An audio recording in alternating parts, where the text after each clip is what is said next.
Today we have with us Honorable Minister Shri Kirit Singh Ji Rana, Honorable Minister Shri Jagdish Vishwakarma Ji, Additional Chief Secretary IAS Shri Arun Kumar Solanki, Shri UD Singh, Shri RB Barad, Dr. Asfarechu Abate Abebe, and Shri Mahesh Singh on the desk.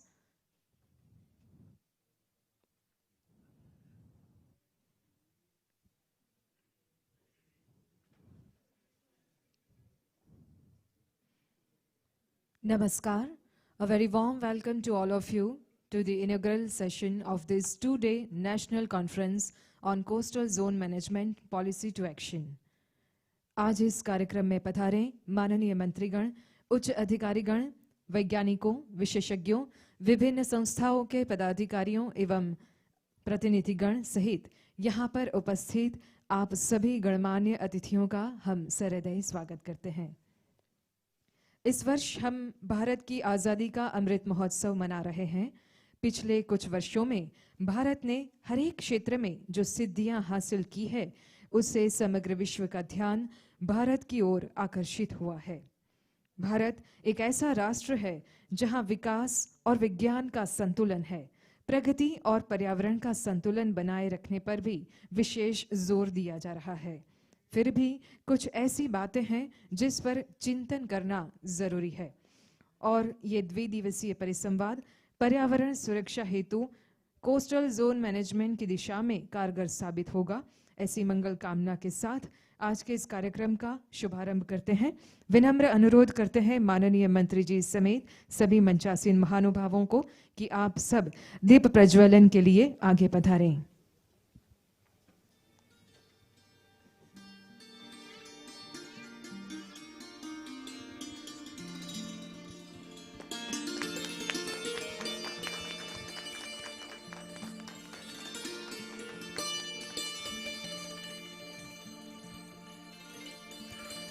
Shubham करोतु कल्याणम आरोग्यम धन संपदा शत्रु बुद्धि विनाशाय दीप ज्योति नमोस्तुते दीप ज्योति नमोस्तुते दीप ज्योति नमोस्तुते।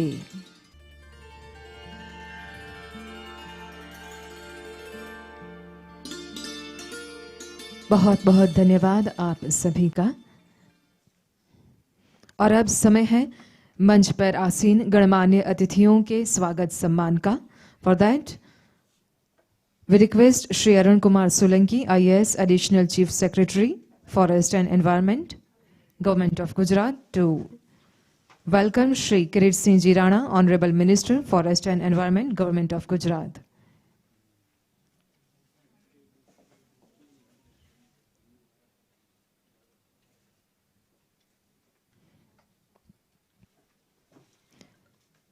पुष्पगुच्छ एवं शॉल से स्वागत हो रहा है माननीय मंत्री महोदय का।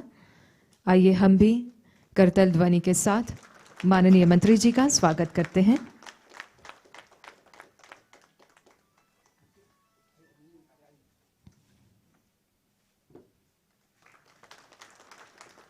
धन्यवाद। We now request Shri Mahesh Singh, IFS Member Secretary, GEC, to welcome Shri Jagdish Vishwakarma, Honorable State Minister, Department of Forest and Environment, Government of Gujarat.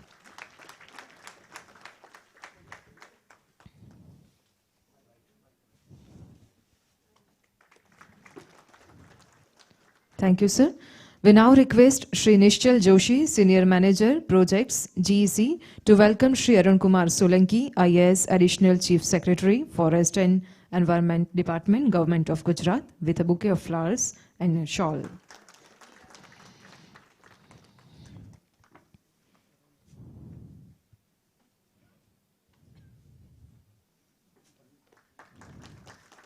Thank you, sir. We now request Dr. Krupa Jha, Manager, Projects, GEC, to welcome Shri UD Singh, Additional Principal Conservator of Forest, with a bouquet of flowers and a shawl.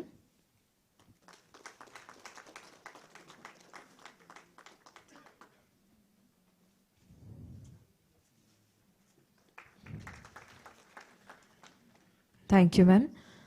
And now we request Shri Ishwar Bhai Desai, Manager, Social, GEC, to welcome Shri R.B. Barad, Chairman, GPCB.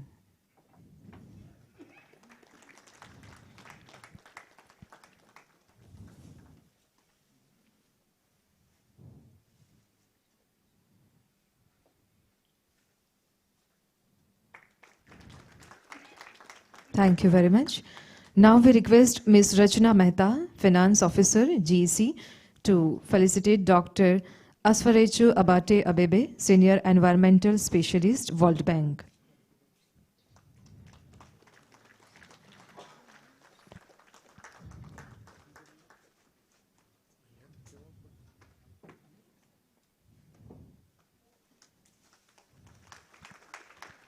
Thank you so much. And now we request Dr. Ankur Patel, Manager, Coastal GEC, to welcome Shri Mahesh Singh, IFS, Member Secretary, GEC.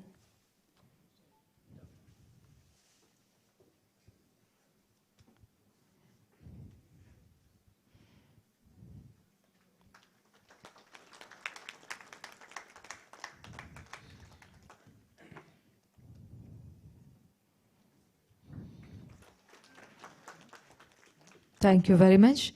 Once again, we welcome all the dignitaries on the dais as well as off the dais.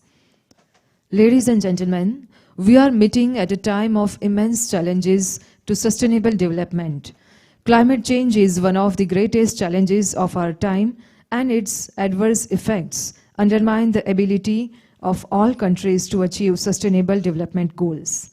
As a result of globalization, the varied and highly productive ecosystem on the coastal zone, such as mangroves, coral reefs, seagrasses, and sand dunes, are under pressure on account of increased anthropogenic activities. It is necessary to protect this coastal ecosystem to ensure sustainable development. And this is the reason why all of us have gathered here. आइए हम सब साथ मिलकर पर्यावरण संरक्षण में अपना अहम योगदान दें और विशेष रूप से कोस्टल जोन मैनेजमेंट के विषय में समुचित नीतियां और उसके असरकारक अमलीकरण की दिशा में आगे बढ़े। इसी उम्मीद और विश्वास के साथ ये द्विदिवसीय परिसंवाद का आयोजन किया गया है, जिसमें आप सभी का फिर एक बार स्वागत करते हैं। And now we invite Shri Mahesh Singh, IFS member secretary, Gujarat ecology commission, government of Gujarat, for his welcome address.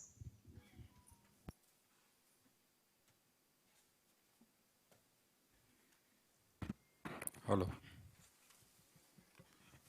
नमस्कार,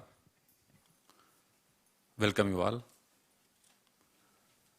On behalf of Gujarat Ecology Commission, Forest and Environment Department, I welcome Honorable Minister Sri Kirit Singh Rana, Honorable Minister Sri Jagdish Bhai Panchal Vishwakarma, and all the delegates, all the researchers, all the speakers, all the participants, and the students. आपका तहे दिल से स्वागत करता हूं। जैसा अभी just हम लोगों ने देखा कि अपने इस 2 दिवसीय कॉन्फ्रेंस की शुरुआत हमने दीप प्रज्वलित करके किया, एक प्रकाशमय वातावरण बना के किया। हम सभी का प्रयास है कि प्रकाशित हो हमारे जंगल, मैंग्रोव के जंगल, प्रकाशित हो दरिया किनारे रहने वाले लोग, प्रकाशित हो उनका जीवन, प्रकाशित हो दरियाई किनारा, प्रकाशित हो मैंग्रोव इकोसिस्टम, और कहीं प्रकाशित हो हम सभी का जीवन। ऐसे माहौल में माननीय मंत्री श्री, आपको बताना चाहूँगा कि 2 दिन का जो वर्कशॉप है, इसमें हमारे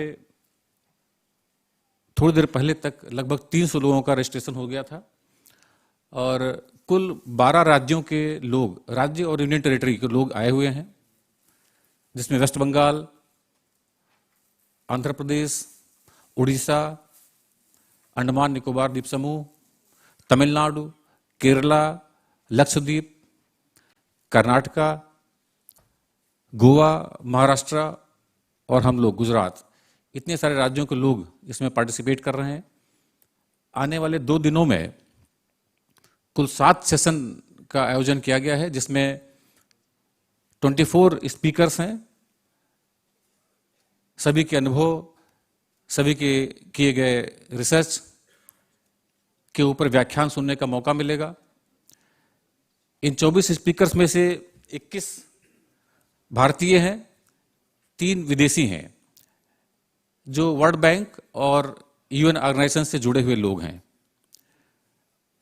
अपना प्रयास है कि इस चर्चा परिचर्चा के अंत में हमें एक ऐसा पॉलिसी फ्रेमवर्क मिले जिसके तहत हम गुजरात के कोस्टल जोन और मैंग्रोव का विकास कर सकें। महोदय, फिर से एक बार आप सभी का तहे दिल से स्वागत करता हूं। जय हिंद, जय जय गरवी गुजरात। बहुत बहुत धन्यवाद सर आपका। And now we invite Dr. Abebe, Senior Environmental Specialist, World Bank, for sharing his views on this occasion.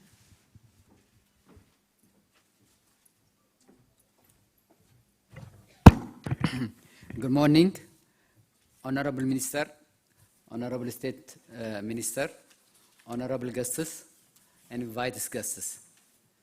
I would like to start by thanking the organizer for inviting us for this highly needed and timely workshop.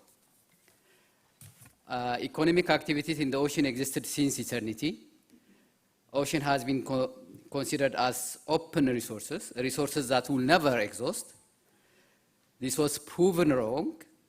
The global emergency facing the ocean is deeply alarming. As you know, sea level rise, coastal erosion, and the ocean is getting warmer and acidic. Marine pollution is increasing at an alarming rate.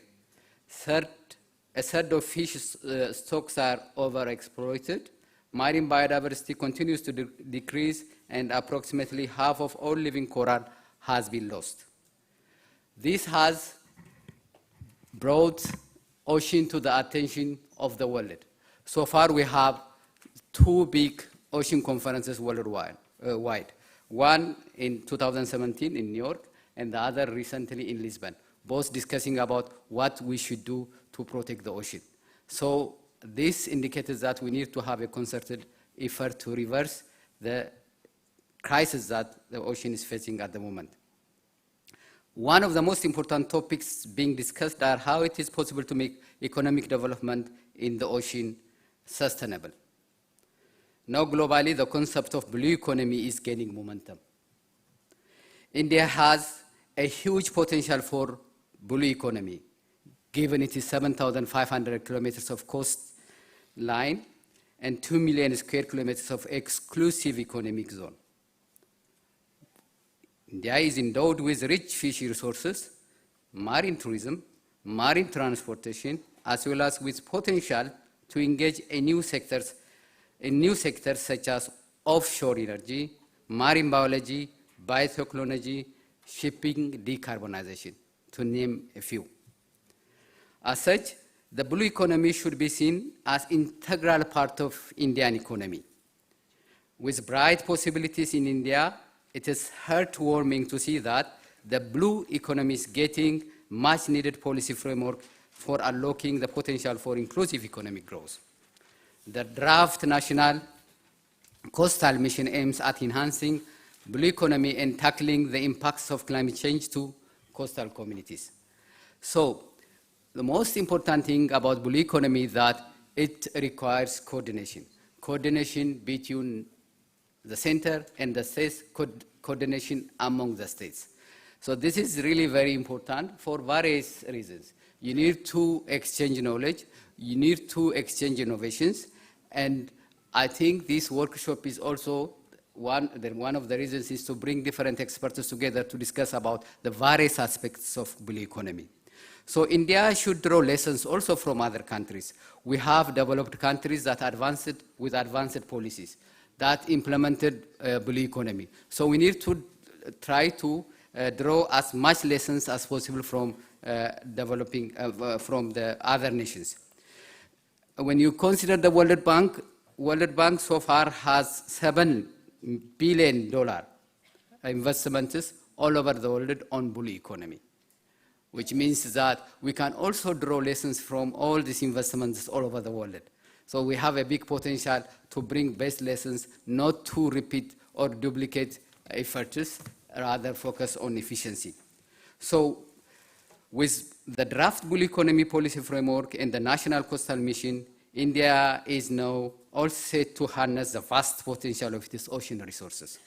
We believe sustainable harnessing of the blue economy in India is crucial for improving the livelihood of coastal communities, particularly post-COVID pandemic. So it is time to rethink our approach. It is time for action. The title of the workshop, Policies to Action, is timely. We need to act. We need to invest in our coastal and marine resources. And for this, Gujarat is well situated. On behalf of the World Bank, I wish you a successful deliberation of the workshop. Thank you so much. Have a nice workshop. Thank you. Thank you so much, sir, for your wishes and for sharing your vision too. And now we invite Shri Arun Kumar Solanki, IAS, Additional Chief Secretary, Department of Forest and Environment, Government of Gujarat, for his address.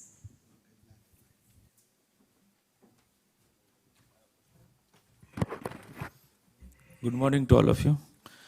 आज हमारे साथ मंच पर उपस्थित माननीय मंत्री श्री किरीट भाई राणा साहब, हमारे साथ उपस्थित माननीय राज्य कक्षा के मंत्री माननीय श्री जगदीश भाई पंचाल साहब, हमारे साथी अधिकारी गुजरात पॉल्यूशन कंट्रोल बोर्ड के चेयरमैन श्री बारड जी, साथी अधिकारी Shri UD Singh ji, world bank से पधारे एस्प्रो जी और इकोलॉजी कमीशन जो इस कार्यक्रम के साथ जुड़े हुए हैं, उनके सीईओ श्री महेश सिंह और उनकी पूरी टीम, और आप सब भाई और बहनों,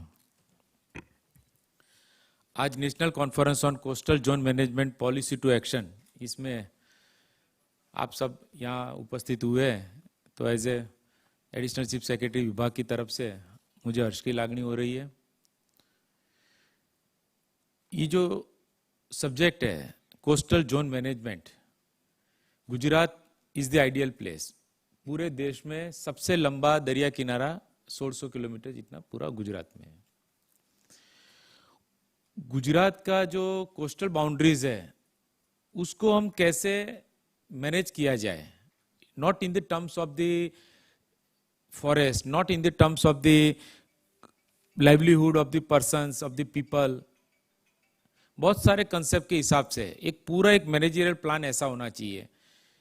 उसकी हैबिटेट कैसी है, वहां पे किस तरह के कंस्ट्रक्शन अलाउड करने चाहिए। गुजरात में दरिया कांठा है पूरा, तो पोर्ट डेवलपमेंट काफी है, तो वो पोर्ट डेवलपमेंट कैसे हमारे कोस्टल जोन मैनेजमेंट के साथ मैच होता है, कैसे वहां के लोगों की लाइवलीहुड के साथ मैच करना है, कैसे वहां के मैंग्रोव का जो हमारा है उसके साथ उसको हम मैच करना है। ये बहुत सारे चैलेंजेस है, ये हमारे थिंकर्स के लिए भी बहुत बड़ी बात है कि उनको कैसे किया जाए। ये जो हमारे 2 दिन की जो एक हमारी आज कॉन्फ्रेंस की है, वो मेरे ख्याल से हम इसी पे हम कंसिडर करना चाहते हैं कि आप लोग जो भी एक्सपर्ट्स हैं, everybody is expert in its own way, positive negative plus minus, लेकिन हर एक के पास अपने सुझाव है, चाहे वो स्टूडेंट है, चाहे वो एक्सपर्ट है, चाहे बहुत सालों से काम किया साइंटिस्ट है इस क्षेत्र में, बट सबके अपने सुझाव है। तो मैं ये चाहता हूं कि आज की हमारी 2 दिन की जो कॉन्फ्रेंस है उसमें आप सब लोग कोस्टल जोन मैनेजमेंट को कैसे किया जाए, हाउ हमारी जो उसको उस नीति को राज्य सरकार कैसे चेंज किया जाए, क्योंकि कोस्टल जोन मैनेजमेंट की बहुत सारी पॉलिसी भारत सरकार के साथ नियंत्रित भी है। तो उसमें गुजरात सरकार, चाहे फिर केरला हो, फिर दूसरी सरकार केरला, तमिलनाडु, आंध्र प्रदेश, महाराष्ट्र, सब जहां पे बंगाल, उड़ीसा, जहां जहां पे दरिया लगता है, all basically affected by the same policy. और ये दूसरे स्टेट्स में भी क्या पॉजिटिव बातें है वो ही भी एक सीखने का सर एक ये मौका है। मैंने दोनों मंत्री साहब हमारे साथ उपस्थित है, तो उनको भी मैं बताना चाहता हूं कि सर ये एक तरह का विचार विमर्श है, ताकि दूसरे स्टेट्स में भी कोस्टल जोन मैनेजमेंट की पॉलिसी के बारे में क्या बात किया जा रही है, वहां पे क्या थिंकर्स वो कर रहे हैं, उसको गुजरात में हम कैसे ला सकते हैं, गुजरात की पॉलिसी हम दूसरे स्टेट में दूसरे थिंकर्स या उसके जो स्टेट्स के रिलेटिव ऑफिशियल्स है वो कैसे इंप्लीमेंट किया जा करना चाहते हैं, वो सब हमको ये सेमिनार में सोचना है और ये कॉन्फ्रेंस में सोचना है। क्योंकि हम ओवरऑल देखा जाए तो इनलैंड जो डेवलपमेंट है उसमें इनलैंड डेवलपमेंट जिस तरह से हो रही है, रोड्स बन रहे हैं, हाईवेज बन रहे हैं, बिल्डिंग्स बन रहे हैं, मैनकाइंड जिस तरह से विस्तारती है, पॉपुलेशन जिस तरह से बढ़ती जा रही है, तो इनलैंड में जो हमारी जो डेवलपमेंट है उसको हम फॉरेस्ट को कैसे मैनेज कर रहे हैं वो एक बहुत अलग से विषय है। But coastal is something different. Coastal development पे हमको क्या स्कोप है, हमको किस तरह से करना है, जो क्रिएचर्स है मैंग्रोव से रिलेटेड और दूसरे हमारे नॉटिकल 12 नॉटिकल हमारा दरिया निकलता है उस तक हमारी जो लाइफ है, कोरल लाइफ है, उसको हम कैसे प्रिजर्व किया जाए, वो सब कंसेप्ट मेरे ख्याल से हमको सोचना है। और ये गुजरात हमेशा इस बारे में पायोनियर रहा है, गुजरात ने हमेशा प्रगति की है इस बारे में कि बैलेंस कैसे किया जाए। मैनकाइंड की पॉलिसी, बंदर बन रहा है, पोर्ट्स बन रहे हैं, ऑयल पाइपलाइंस आ रही है, बहुत सारी फिशरीज हार्बर हो रहे हैं, फिशरीज की डेवलपमेंट हो रही है, तो वो सबके साथ कैसे इन सबको चीज़ों को मैनेज करना है वो भी एक बड़ी बड़ी चैलेंज है। लेकिन गुजरात हमेशा इसमें अग्रेसर रहा है, गुजरात की पॉलिसी हमेशा प्रोग्रेसिव रही है और हम सब फैक्टर्स के बीच बैलेंस करके आगे बढ़ रहे हैं। माननीय दोनों मंत्री साहब हमारे, उनका जो मार्गदर्शन है पॉजिटिव, उस हिसाब से भी हमको पॉलिसी घड़तर में काम हो रहा है। और ये कॉन्फ्रेंस के बाद हम आपका जो निष्कर्ष हुआ है, जो सजेशन सुझाव रखे गए, वो दोनों साहब को हम राज्य सरकार को फिर से उनके पास रखेंगे और दूसरे स्टेट्स की बेस्ट पॉलिसीज को भी हम कैसे किया जाए, गुजरात की बेस्ट पॉलिसीज दूसरे राज्य कैसे अपनाने के लिए कमिटेड हुए, वो भी दोनों साहब को हम सीएम साहब को भी बताएंगे। और ये आज सब लोग आप आए हुए, इसलिए आप सबका हार्दिक स्वागत करता हूं और आशा व्यक्त करता हूं कि हमारी ये कॉन्फ्रेंस काफी मीनिंगफुल रहेगी। आभार। बहुत बहुत धन्यवाद सर। गांधी जी ने कहा था, पृथ्वी सभी मनुष्यों की जरूरत पूरे करने के लिए पर्याप्त संसाधन प्रदान करती है, लेकिन लालच पूरा करने के लिए नहीं। आज हम महात्मा मंदिर के इस दिव्य परिसर में बैठकर ये गहन चर्चा कर रहे हैं, तब गांधी जी की उस कथन पर विचार करना भी आवश्यक है। गुजरात जो कि औद्योगिक विकास में हमेशा से आगे रहा है, वो पर्यावरण के विषय में भी उतना ही संवेदनशील है। विकास के साथ साथ पर्यावरण का भी संरक्षण हो, इस विषय पर सदैव जागृत रहकर गुजरात के संतुलित विकास में अपना अमूल्य मार्गदर्शन देने वाले माननीय उद्योग एवं वन, पर्यावरण तथा क्लाइमेट चेंज विभाग के माननीय राज्य मंत्री श्री जगदीश विश्वकर्मा जी को अब हम सादर आमंत्रित करते हैं अपने विचारों की अभिव्यक्ति के लिए।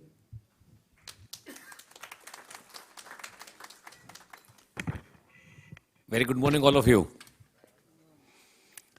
आज इस कार्यक्रम में उपस्थित मेरे साथ मंत्री श्री किरीट सिंह जी राणा, अरुण सिंह जी, महेश सिंह जी और आप अलग अलग राज्यों से पधारे हुए सब साइंटिस्ट, मैंग्रोव्स के लिए जो सालों से काम कर रहे हैं, सब तज्ञ students, I am very welcome to all of you. Policy to action and national to coastal zone जो मैनेजमेंट के लिए आज हम लोग मिले हुए हैं, एक्चुअली मैं आपका ज़्यादा समय लेने वाला नहीं हूं, क्योंकि मेरे क्रिएट से भी चर्चा हुई कि आज हम लोग जो ये 2 दिन की चर्चा को आज खुली रख रहे हैं, हम लोग एक्चुअली आप लोगों को सुनना है कि एंटायर द वर्ल्ड क्या क्या इश्यूज आ रहे हैं मैंग्रोव्स के अंदर और अलग अलग स्टेट में मैंग्रोव्स के लिए हम लोग क्या कर रहे हैं, अलग अलग स्टेट के अंदर क्या पॉलिसीज है। जैसे कि अभी म्यांमार के अंदर की जो हालत है कि भाई मैंग्रोव्स डे बाय डे कम होते जा रहे हैं, और अगर इंडोनेशिया की बात करें तो वहां मैंग्रोव्स की बढ़ोतरी हो रही है। तो आज इंडिया की हालत क्या है? अरुण सिंह जी ने काफी अच्छा कहा कि भाई 1600 किलोमीटर का लंबा एरिया है हमारा गुजरात का, मगर पश्चिम बंगाल की तुलना में देखा जाए तो गुजरात का मैंग्रोव्स काफी कम है। महेश सिंह जी, तो बाकी अदर कंट्रीज के अंदर आज जितने भी डेवलपमेंट हो रहे हैं, डे बाय डे ह्यूमन जो डिस्टर्बेंस हो रहे हैं, जितने भी पोर्ट डेवलप हो रहे हैं, आज इंडिया के सबसे ज्यादा पोर्ट्स गुजरात के अंदर है, मोर देन 48 पोर्ट्स है। आज अगर हम लोग इकट्ठा हुए महात्मा गांधी मंदिर के अंदर, तो देश के वड़ा प्रधान नरेंद्र मोदी जी ने काफी लंबा सोचा था।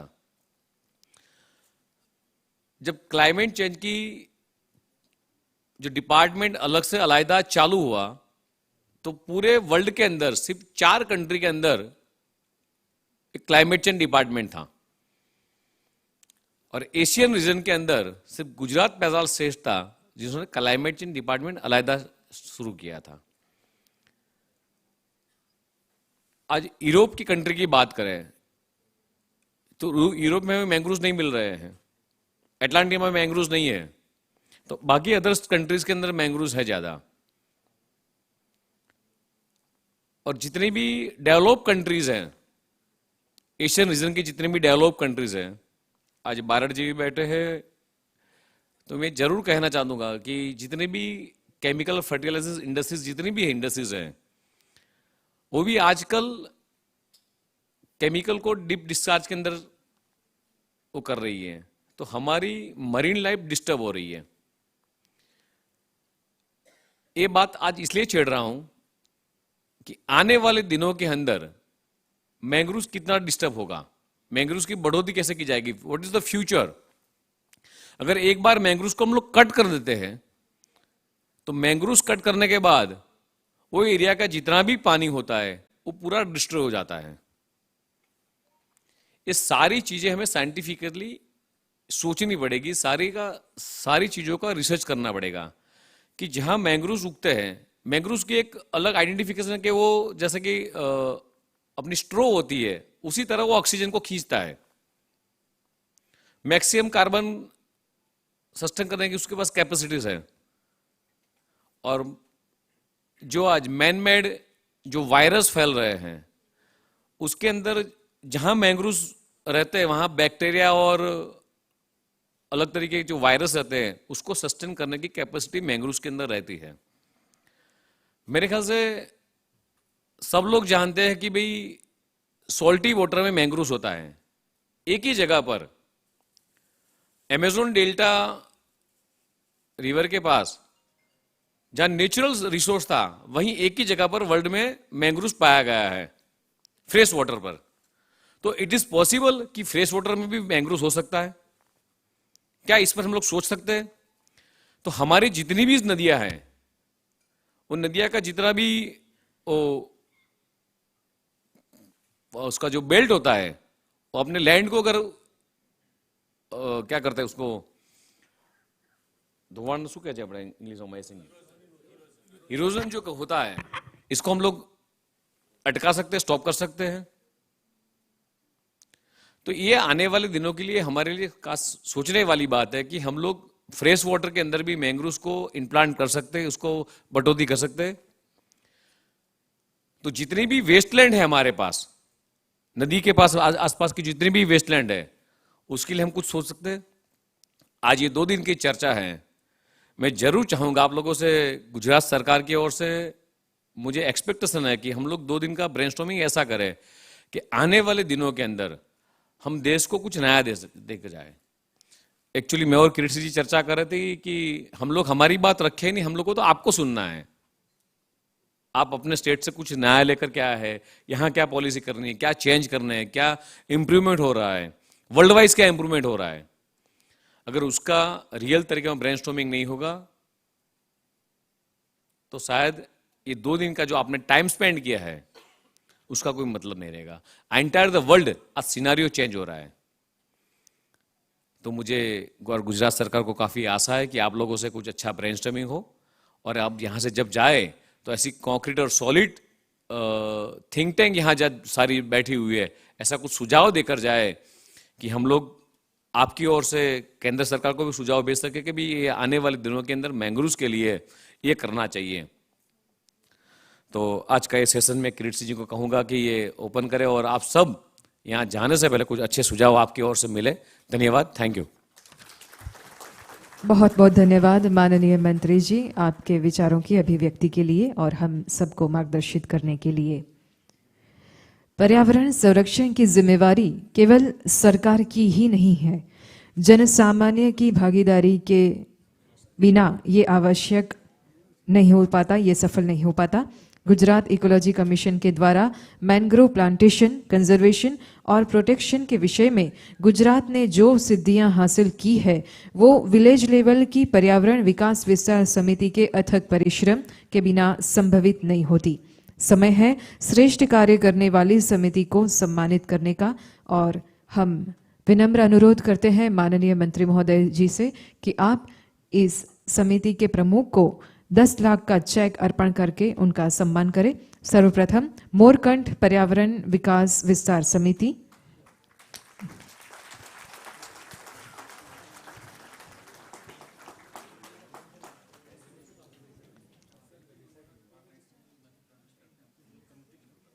सरकार की ओर से ये समिति को 10 लाख रुपए का चेक प्राप्त हो रहा है।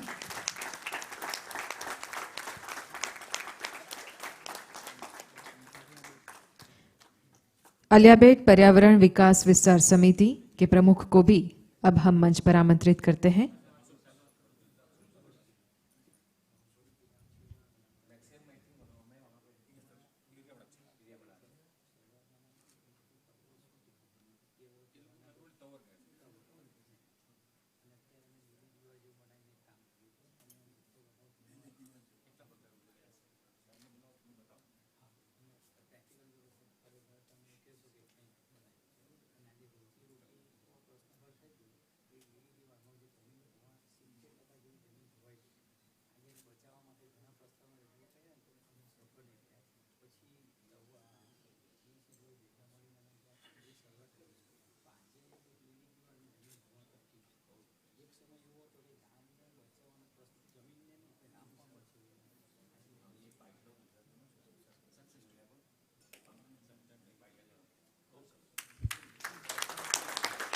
और अब आमंत्रित करते हैं अलियाबेट पर्यावरण विकास विस्तार समिति के प्रमुख को।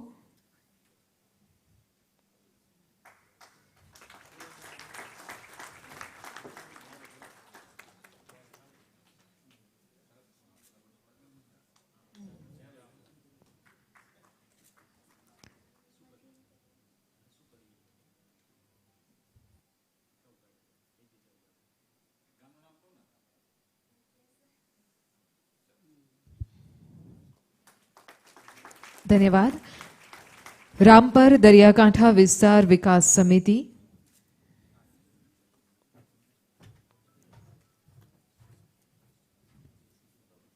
मैंग्रोव्स के लिए गुजरात गवर्नमेंट का ये विजन, जीसी का मार्गदर्शन, पीपीपी मॉडल के अंतर्गत संस्थाओं का योगदान और ये विकास विस्तार समिति के द्वारा अमलीकरण हो रहा है।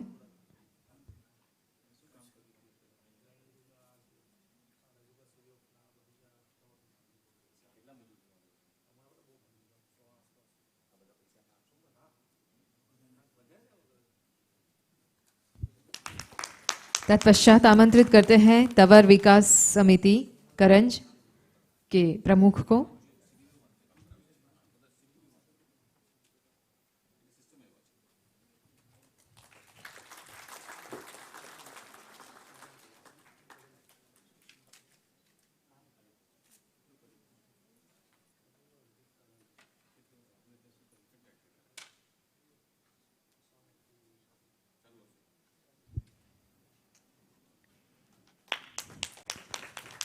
सभी श्रेष्ठ समिति के प्रमुखों को बहुत बहुत अभिनंदन और धन्यवाद सभी का। और अब इस कार्य में सामाजिक जिम्मेवारी के तहत अपना योगदान देने वाली संस्थाओं को भी सम्मानित करेंगे प्रशस्ति पत्र प्रदान करके। सबसे पहले आमंत्रित करते हैं Messrs Adani ports and special economic zone limited Ahmedabad के रिप्रेजेंटेटिव को, शालीन शाह।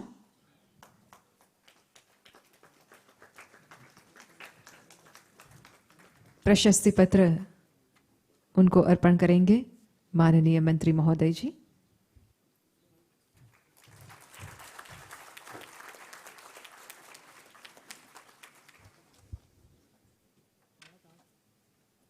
और अब आमंत्रित करते हैं मैसर्स पेट्रोनेट LNG लिमिटेड दहेज के प्रतिनिधि को।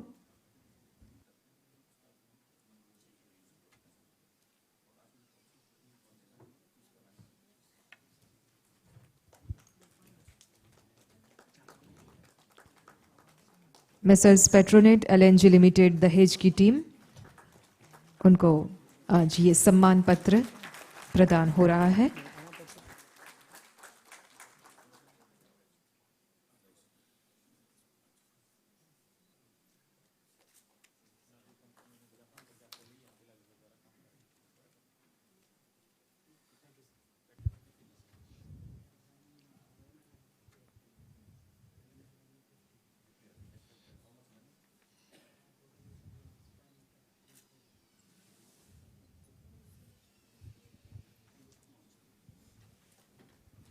बहुत बहुत धन्यवाद।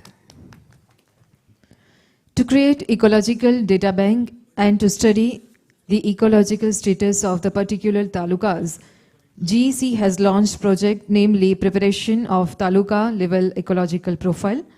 A comprehensive ecological profile of 10 talukas of Aravalli and Sabarkantha districts has been prepared through primary and secondary data collection and GIS-RS tool.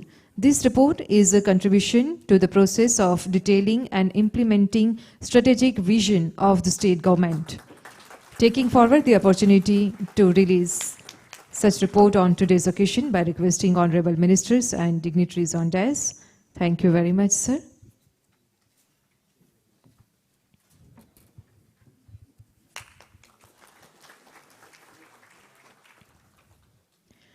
To celebrate the occasion of India's Freedom Festival Azadi Ka Amrit Mahotsav, GEC has planned to take up the awareness campaign for the school students of the Gujarati and English mediums of the upper primary levels, which is called Prakriti Ki Pathshala. The present concept deals with the details of Prakriti Ki Pathshala approach promoted by the Ministry of Environment and Forest and Climate Change, Government of India, and from the Honorable Prime Minister Shri Narendra Modi ji's initiative of Lifestyle for Environment. The primary aim of Prakriti Ki Pathshala school campaign is to make students aware of the environment and its associated problems. The campaign involves knowledge sharing, skill development, motivation, attitude and commitment to work individually and collectively.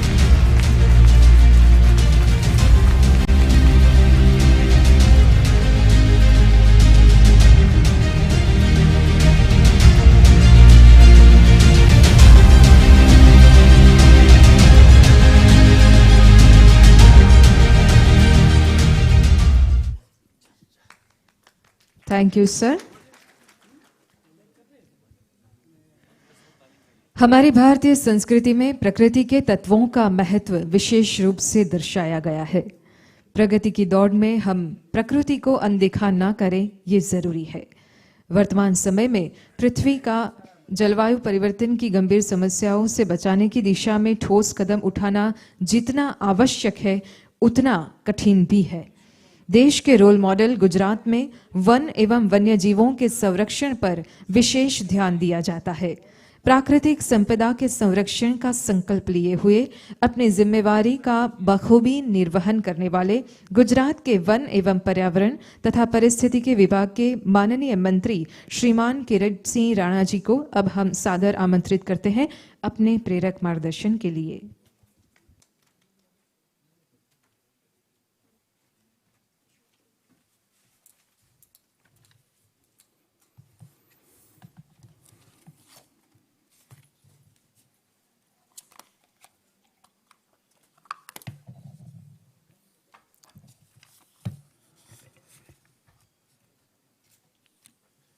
आज के विश्व mangrove दिन के लिए और 2 दिन के लिए 26 और 27 अपने सेमिनार में हमारे साथ उपस्थित हमारे राज्य मंत्री मेरे साथ माननीय श्री जगदीश भाई पंचाल साहब एवं हमारे विभाग के भाई श्री अरुण सोलंकी भाई, महंग सिंह, भारत जी, यूडी सिंह, सभी बाहर से आए हुए सभी राज्य से सब आमंत्रित मेहमानों, और मेरे सभी अधिकारीगण,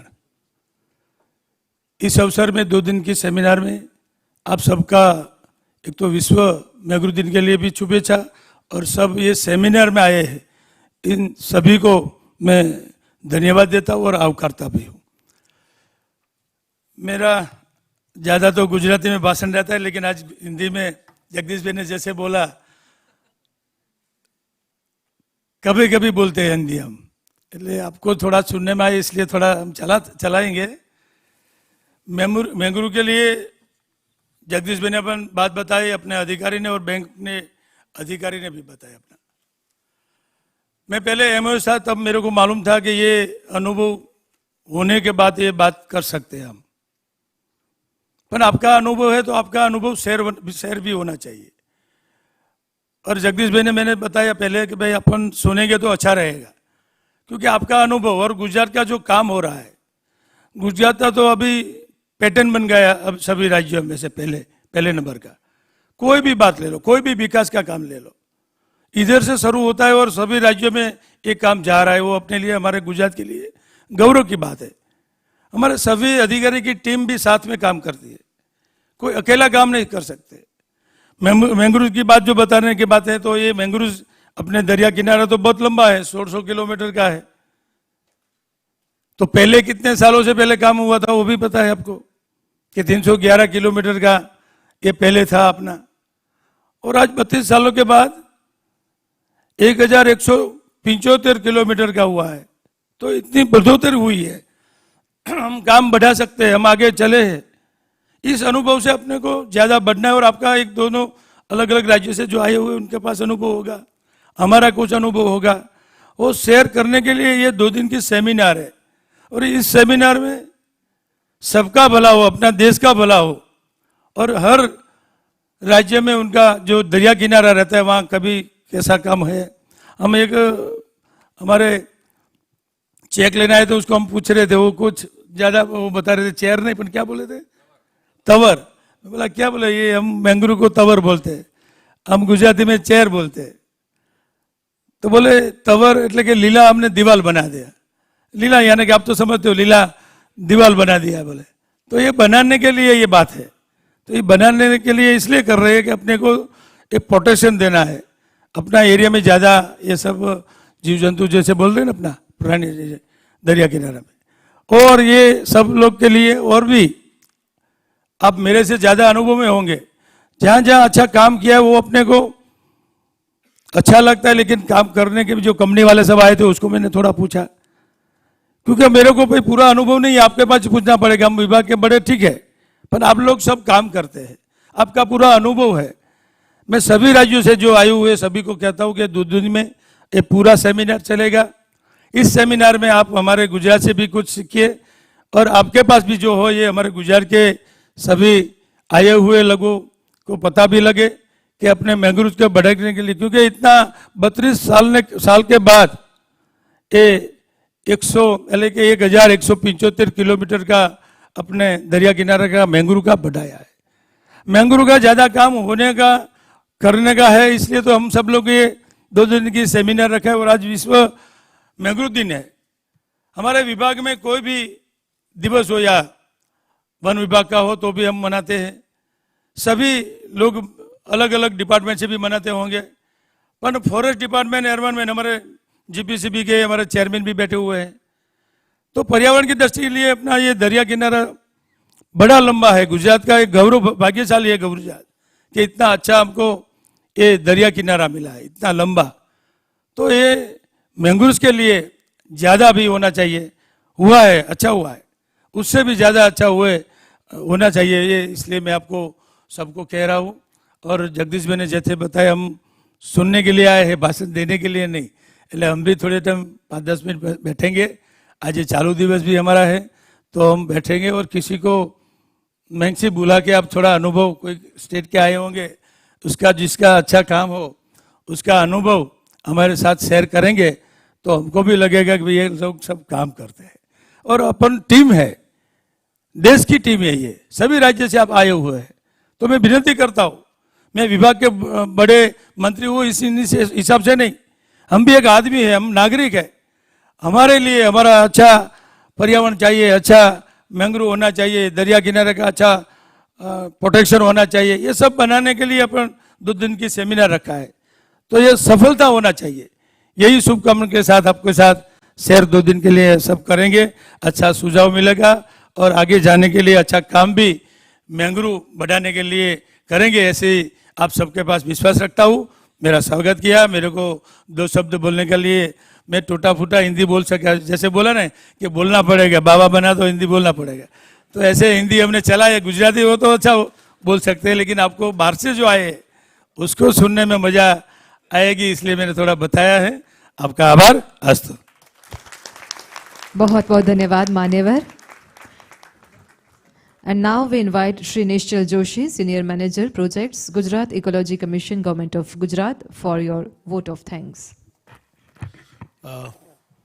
Very well welcome, and I would like to take this opportunity to thank you. हमारे माननीय मंत्री श्री कृषि साहब का इतने व्यस्त होने के बावजूद भी उन्होंने हमारे जिस दिन पहले दिन प्रस्ताव लेके गए उसी दिन बोला कि मैं आऊँगा एंड आई विल मतलब पार्टिसिपेट इन दिस वर्कशॉप, इसीलिए उनका तहे दिल से सर धन्यवाद।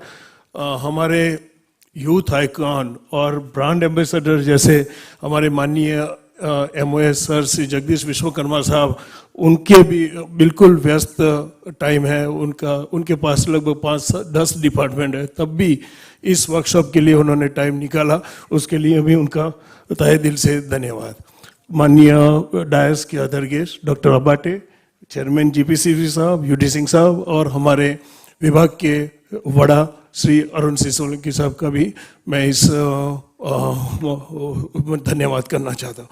आप सभी जो भी speakers, delegates, researchers and all other state से जितने भी लोग आए हैं, उन सबका भी हम इस मन से धन्यवाद करना चाहते हैं। Thank you very much. बहुत बहुत धन्यवाद। और इसी के साथ आज का ये इनॉग्रल सेशन का अब हम समापन करते हैं। It is time for a short tea break. We will reassemble here after 25 minutes.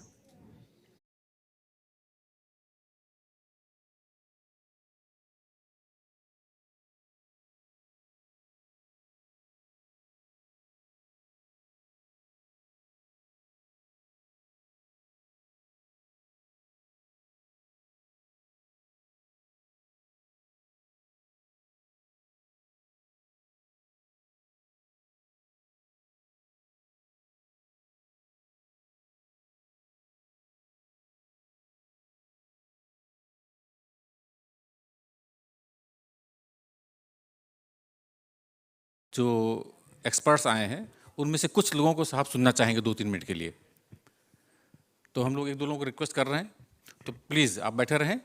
इसके बाद फिर हम लोग हाई टी पे जाएंगे। नहीं बस ऐसे ब्रीफ में।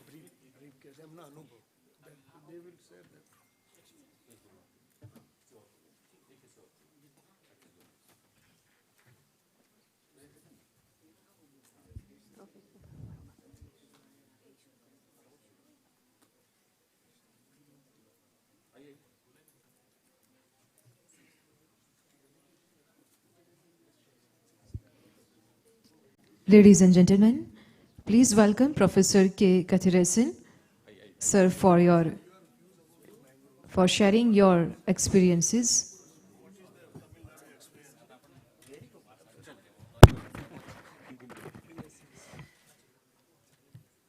Most brainy and beautiful brothers and sisters, I deem it a rare honor and great privilege to stand before you to wish you a very happy International Mangrove Day. Indian mangroves are globally unique. The globally unique mangrove is our Indian mangroves. It is occupying 4,992 square kilometers, just 3.7% of the world mangroves, but it is still globally unique. India has one among the top 10 countries in the world as far as acreage is concerned. And the mangroves are disappearing throughout the world at the rate of 0.7% per year. India mangrove forest cover is increasing by 0.4%. Hats up to our forest officials for all the great efforts taken. And in the last 4 years, the maximum mangrove forest cover increase in Gujarat. Gujarat is always great. And the Gujarat is the arid mangrove with one dominant species of Abyssinium marina. But the second largest in the country is our Gujarat mangroves. 24% of the Indian mangrove cover is in Gujarat. Hats up to Gujarat government for all the initiative taken. And sir, I am very happy to say the participatory management is most successfully demonstrated in Gujarat. In Gujarat, the participatory management was very successfully demonstrated. 5,000 hectares of mangroves, simply to start with, they restored with the participation of government, local people, and the private sectors. It's a remarkable model developed, the Gujarat model, supposed to be the #1 model in the world on mangrove restoration. Hats up to Gujarat model. Of course, now Maharashtra model, I should appreciate Maharashtra model. And, at the same time, so India is doing marvelous job. Sir, I want to tell you one thing, sir. Indian mangroves, we have recorded 5,745 species. No other countries in the world have recorded so many species are present in our Indian mangroves. We should feel proud of our Indian mangroves, our mangrove scientists. Hats up to our Indian mangrove scientists. 5,745 species. No other countries in the world have recorded. So Indian mangroves are always great and unique. We should feel proud of being an Indian. We should feel proud of Indian mangroves. Thank you very much.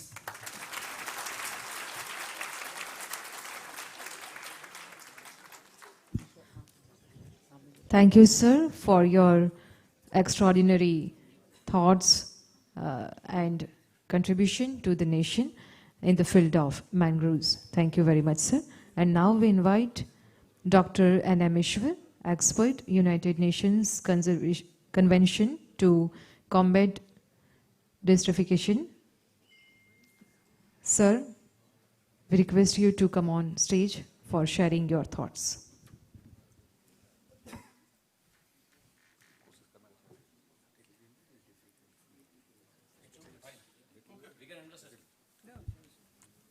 Well, good morning to everyone again, and thanks for this opportunity.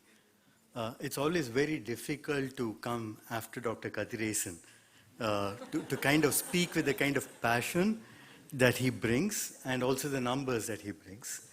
But yes, he's been a phenomenal person, a person who's been a mentor and an educator for a lot of us who works on coastal and marine ecosystems. I'll just have to say just a few things. Yes, India has been losing mangroves. There are statistics that talk about we have been losing mangroves at the rate of 40% than what we had. And therefore, there's been a lot of work in collectively conserving what we have and also trying to increase the mangrove area like Dr. Kathiresan just said. Over the next few days, and I'm sure there are information that are available, there is a lot of information on the benefits that mangroves bring to the table, not just for the people, but also in terms of larger socio-economic returns, and also as carbon storage. One of the reasons why I also wanted to come here and talk to people is because of what India is committed towards global targets, which is on land degradation neutrality. India is has one of the largest targets globally on LDN. And it's important that we bring in the discourse on mangroves into that as well, because there's a lot that mangroves can provide to improve the larger situation along a coastal and marine space. And in that context, I do know of the kind of work, but yeah, we'll be talking in the coming days about it. And I'm sure there'll be a kind of a report of this that will come to the two of you. And I hope that Gujarat continues to play the kind of leadership that it has done on coastal and marine biodiversity and management. Yeah? Thank you.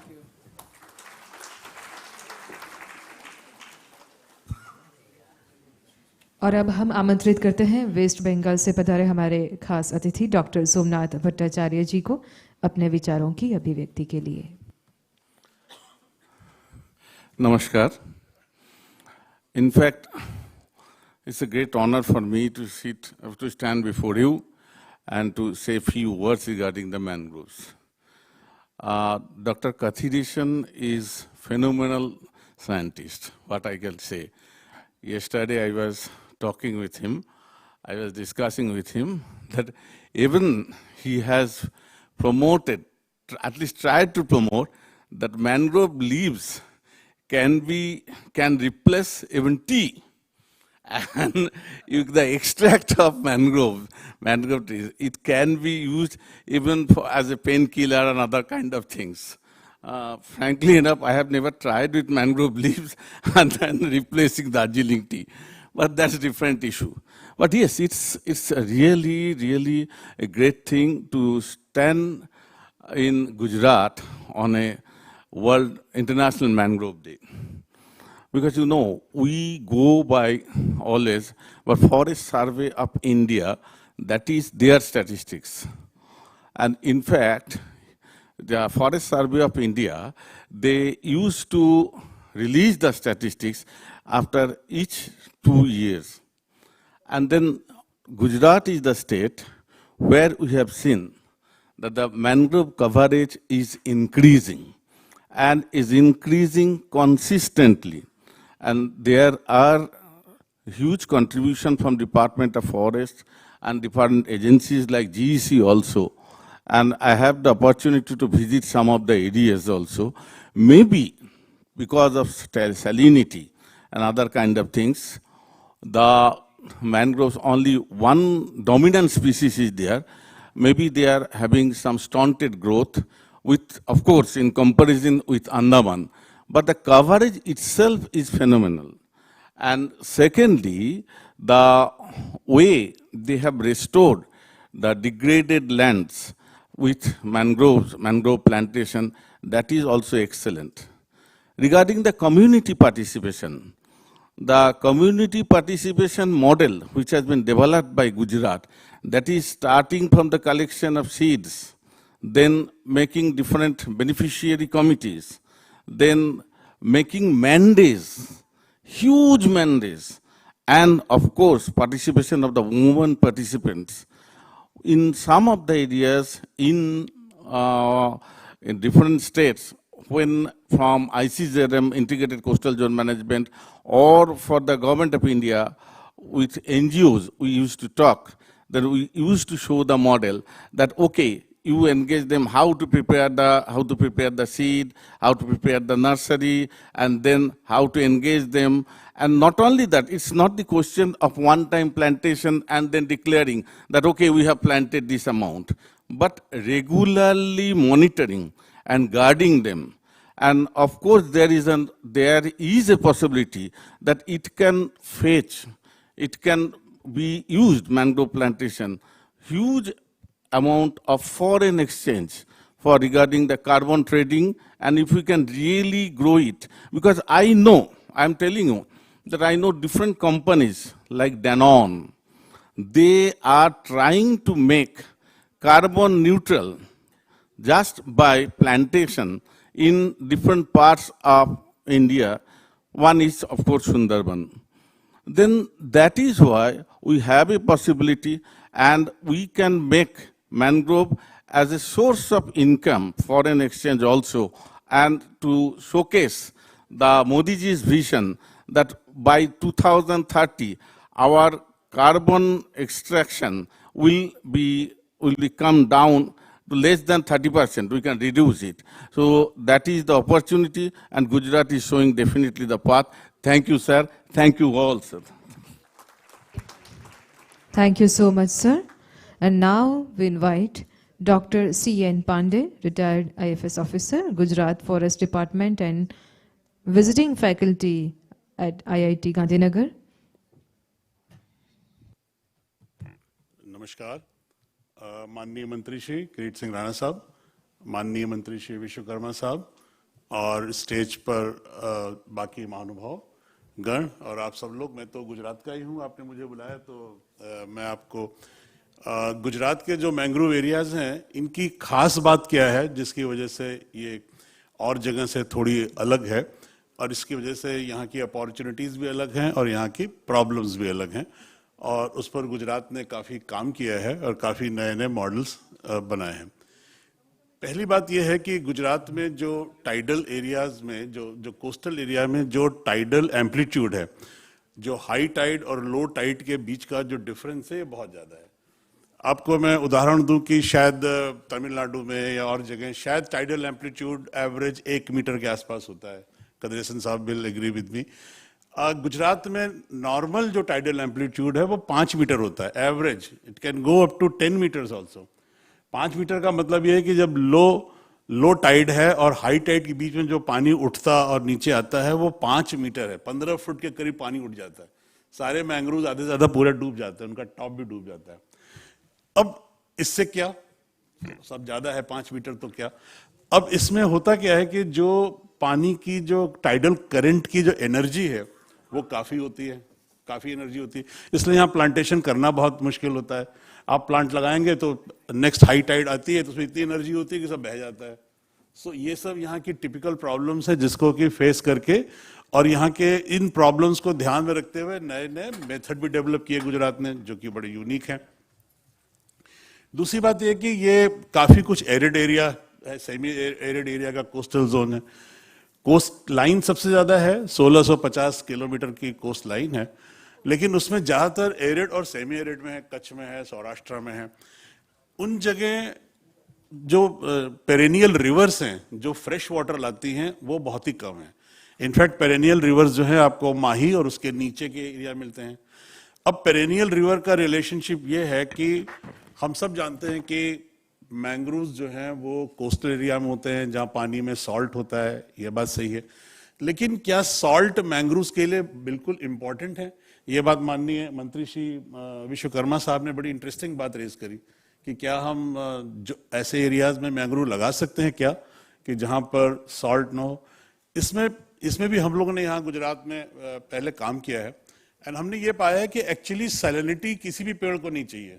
Salt जो है वो toxic material होता है और mangroves में भी salt को handle करने के लिए ईश्वर ने उसको एक स्पेशल मैकेनिज्म दिया है, उसको हैंडल करना पड़ता है। ये कोई उसके लिए खाना नहीं है सॉल्ट।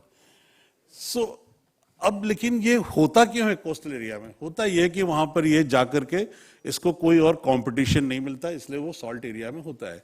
अभी जब ये सॉल्ट इसको चाहिए भी और नहीं भी चाहिए तो ये पाया गया है हम लोग के अपने काम में कि भाई जब इनका रीजनरेशन होता है, जो प्रोपिग्यूल होता है, उसके ओपनिंग अप और रीजनरेशन के टाइम में it definitely requires more salty environment. और अगर हम फ्रेश वाटर में ले जा करके जर्मिनेटेड मैंग्रोव को लगाएं तो बहुत अच्छा होता है। गुजरात में जो दक्षिण गुजरात है, वलसाड़, नौसारी, सूरत, भरूच, इसके नीचे जो मैंग्रोव्स हैं वो मैंग्रोव ज़्यादा बड़े हैं, ज़्यादा लॉफ्टी हैं, उनकी ग्रोथ ज़्यादा है क्योंकि वहाँ पर फ्रेश वाटर ज़्यादा है, रेनफॉल ज़्यादा है, जो नदियों के डेल्टा हैं उसमें फ्रेश वाटर ज़्यादा आता है, इसलिए वहाँ पर मैंग्रोव बड़े हैं। एंड सब जगह ऐसा है कि जो जहाँ पर फ्रेश वाटर और सॉल्ट वाटर मिक्स होता है that is the ideal situation for mangroves. तो ये संभव है, लेकिन अब प्रॉब्लम क्या है कि पेड़ जब बड़ा हो जाएगा, जब फिर से उसके बीज गिरेंगे तो वो जर्मिनेट नहीं होंगे, बस यही दिक्कत होती है। बाकी जर्मिनेटेड पेड़ को ला करके थोड़े से फ्रेश वाटर के एटमॉस्फेयर में प्लांट किया जा सकता है, हम लोगों ने किया है और उसमें सफलता भी प्राप्त करी है। अब जो टाइडल करंट की बात है जिसकी वजह से गुजरात में यूनिकनेस है, सब स्पीशीज की यूनिकनेस है। यहाँ पर वही स्पीशीज होती हैं जो ज़्यादा सैलिनिटी हैंडल कर सकें, ज़्यादा एरिडिटी हैंडल कर सकें, तो वो इसकी यूनिकनेस है। उसी के हिसाब से मैंग्रोव एरिया की बायोडाइवर्सिटी है यहाँ पर। और दूसरी बात यह है कि जब टाइडल करंट बहुत ज़्यादा होती है तो यहाँ पर एक प्लांटेशन का सर एक नया मेथड निकाला गया, जो गुजरात का ही मेथड है, उसको बोलते हैं ओटला पद्धति। अब ओटला पद्धति सिर्फ गुजरात की यूनिकनेस है, और उसमें हम इस बात पे बहुत चिंता नहीं करते कि हमारे प्रोपोग्यूल्स कितने बह गए, दरिया में काम कर रहे हैं तो कुछ ना कुछ तो बहेगा ही, ठीक है, और ये प्रोपोग्यूल्स की कमी तो है नहीं। तो यहाँ पर 1 मीटर बाय 1 मीटर और ऊंचे ऊंचे ओटले मिट्टी के, वहीं लोकल मिट्टी के बनाए गए, और उसमें प्रोपोग्यूल्स जो है जाके गाड़ दिए जाते थे। सबसे सस्ता मेथड था ये पूरे इंडिया में। इनफैक्ट भारत सरकार ने एक बार इसके ऊपर एक इंक्वायरी स्टेब्लिश करके, बाकी लोग 22,000 रुपया पर हेक्टर मांगते हैं, गुजरात वाले 8,000 रुपया मांगते हैं, क्या है ये? तो क्योंकि यहाँ पर उस समय कॉस्ट जो थी बहुत कम थी। अब उसमें क्या होता है कि जब दरिया का पानी खूब तेजी से आता है तो आगे के जो ओटले हैं वो थोड़े नुकसान होते हैं, और वो हम मानते हैं कि नुकसान होंगे, दरिया में काम कर रहे हैं, हाई टाइड में जब टाइड आएगी तो उसका नुकसान होता है, लेकिन उसकी एनर्जी आगे के ओटले जो है काफी कंज्यूम कर लेते हैं। तो पीछे के ओटले जो उसके शैडो एरिया में होते हैं उसमें प्लांटेशन अच्छे निकल आते हैं, मॉर्टेलिटी ज्यादा होती है, दैट इज इनबिल्ट, लेकिन आपकी कॉस्ट ऑफ प्लांटिंग कम है और आपको प्रोपोगेल से कोई प्रॉब्लम नहीं है। फिर इसको रिप्लेस किया गया कहीं कहीं पर नर्सरी बना करके, नर्सरी से प्लांट ला करके, मतलब जर्मिनेटेड प्लांट जो है उसको ला करके लगाया गया। तो Gujarat has been a mother bed for all this kinds of plantation experiments Gujarat में, जो बड़े फेमस हुए और आज भी बड़े यूनिक हैं। वो गुजरात मॉडल ऑफ प्लांटेशन कहे जाते हैं। इसके बाद जो गुजरात की यूनिकनेस है, जैसे प्रोफेसर कदरेसन ने कहा कि जो लोगों का पार्टिसिपेशन है वो गुजरात में कैसे किया, ये रियली बड़े कमाल की बात है। और ये कमाल की बात इसलिए है कि जब हम टाइडल एम्पलीट्यूड जब ज्यादा होता है तो इंटर टाइडल जोन बहुत बड़ा होता है साहब। ये दरिया कांठा भी, और बड़ी ग्रेजुअल टोपोग्राफी है यहाँ की, बहुत पहाड़ वहाड़ नहीं है दरिया किनारे, तो जमीन लगभग समतल है। तो हाई टाइड और लो टाइड के बीच में बहुत बड़ा एरिया पानी के अंदर डूब जाता है, 4-4, 5-5 किलोमीटर तक का एरिया पानी में डूब जाता है। तो जब पानी में डूब जाता है तो वहां तो कोई रहेगा नहीं, इसलिए यहाँ पर बिल्कुल कोस्ट पे रहने वाले लोग कम है, क्योंकि 5 किलोमीटर तक पानी आ जाता है। तो जब लोग ही वहां पर बहुत कम है तो आप लोग को पार्टिसिपेटरी प्रोसेस करेंगे कहां से? तो ये एक बड़ी यूनिक प्रॉब्लम थी। तो साउथ गुजरात वगैरह से शुरू हुई ये, और धीमे धीमे जो लोग भी वहां रहते थे, फिशरमैन कम्युनिटी तो वहां पर है ही है, कुछ एग्रीकल्चर कम्युनिटीज भी हैं, उन लोगों को इन्वॉल्व किया गया। और मैंग्रोव से वो इन्वॉल्व लोकल आदमी तभी होगा जब उससे उसको कुछ लाभ होता है। तो एक तो लाभ यहाँ पर लोगों को इकोलॉजिकल दिखा, और इनफैक्ट साउथ गुजरात में सर एक गांव है डांडी के आसपास, वहां पर लोगों ने अपने आप साइन बोर्ड लगाया हुआ है कि यहाँ पर मैंग्रोव काटना मना है, क्योंकि मैंग्रोव से हमारा दरिया कांठा सुरक्षित है। तो वहां पर जो साउथ गुजरात में जो इरोजन है, कोस्टल इरोजन, उसका रेट काफी था। तो सबसे पहले बड़े आश्चर्य की बात है, लोगों को, मैं कई बार गया हूं गुजरात इकोलॉजी कमीशन के ऑफिसर्स के साथ, कि लोगों को भी ये चेतना बड़ी अच्छी है कि ये जब मैंग्रोव्स हैं इसकी वजह से हमारा गांव बचा हुआ है, नहीं तो हमारा पूरा गांव बह जाएगा। तो एक तो ये बात है। तो खाली इकोनॉमिक उनको कुछ मिले इतना ही नहीं है, उनको इकोलॉजिकल सेंस है, जो जिसको लेकर के मैं पर्सनली बड़ा खुश था कि ये लोग उसमें खाली रुपया पैसा के बियॉन्ड भी चीज देखते हैं। दूसरी बात ये हुई कि लोगों ने जो है वो फॉडर के लिए मैंग्रोव की पत्तियां हैं उसको कलेक्ट कर, मैंग्रोव एवरग्रीन ट्री है, मतलब जब गर्मी के दिनों में बाकी सब पेड़ वेड़ के पत्ते झड़ने लग जाते हैं, घास जो होती है मैंग्रोव एरिया में, पर्टिकुलरली आलिया बेट की कोई कमेटी भी आई थी, इसको भी पुरस्कार दिया गया सर। हाँ 6 आलिया बेट जो है सर, आलिया एक घास का नाम है, जनरल नाम, जो कि मैंग्रोव एरिया में होती है, और वो घास एवरग्रीन होती है। वो जो है गर्मी में वो घास खत्म नहीं हो जाती। सो पुराने समय में कच्छ वगैरह से जो माइग्रेटरी कैटल आते हैं वो एक्चुअली पूरे गर्मी में आलिया बेट पे रहते थे, और वहां पर एक बहुत बड़ी एनिमल हस्बेंड्री हम कह सकते हैं कि वो प्रैक्टिस की जाती थी, लोग गाय भैंस खरीदते थे और ये सब होता था, and that was largely because of the mangrove habitat. So that is Aliya Bet. तो ये जो घास है इसके ऊपर भी काम किया गुजरात में लोगों ने, कहाँ होती है, अब इसके ऊपर लोग कौन लोग डिपेंडेंट हैं, वी फाउंड कि वलसाड़ नौसारी में आज भी लोग घास कलेक्ट करते हैं। तो ये सब चीजें निकाली गई कि इसका लोगों से संबंध क्या है, शहद है, हनी, तो वो भी एक बहुत इंपॉर्टेंट एलिमेंट है मैंग्रोव एरिया का, जिसके ऊपर लोगों को हुआ। क्रैब्स और फिशिंग है, जहां पर मैंग्रोव्स होती है वहां पर क्रैब्स बढ़ जाते हैं। ऐसा कहा जाता है कि there are no mangroves, there will be no crabs. So वो क्रैब्स और फिश और ये सब चीजें जब बढ़ जाती है तो लोगों को इसका फायदा होता है। इन सब चीजों को एक मूवमेंट के फॉर्म में, इनफैक्ट मैंग्रोव यात्रा निकाली जाती थी उन एरियाज में, Gujarat ecology commission used to do that. और forest department, Gujarat ecology commission और जो इंडस्ट्रियल हाउसेज हैं उन सब ने इसको सपोर्ट दिया और एक बहुत ही अच्छा मॉडल बना पीपल्स पार्टिसिपेशन का। मेरी समझ से ये भी गुजरात के मैनेजमेंट प्रैक्टिस की एक बड़ी यूनिक बात है। तो ये यहाँ की यूनिक सिचुएशन है और जो यूनिक अप्रोच थी, जो यहाँ लोकली इवॉल्व टेक्नोलॉजीज हैं, वो सब बड़ी इंटरेस्टिंग है। और अगले 2 दिन के अंदर हम सब लोग इसके बारे में बात करने जा रहे हैं। आपने मुझे इस समय अचानक बुलाया, इसके लिए आपका धन्यवाद और आप लोगों से बात करने का मौका मिला। बहुत बहुत धन्यवाद। बहुत बहुत धन्यवाद आपका भी गुजरात मॉडल के बारे में ये जानकारी प्रदान करने के लिए।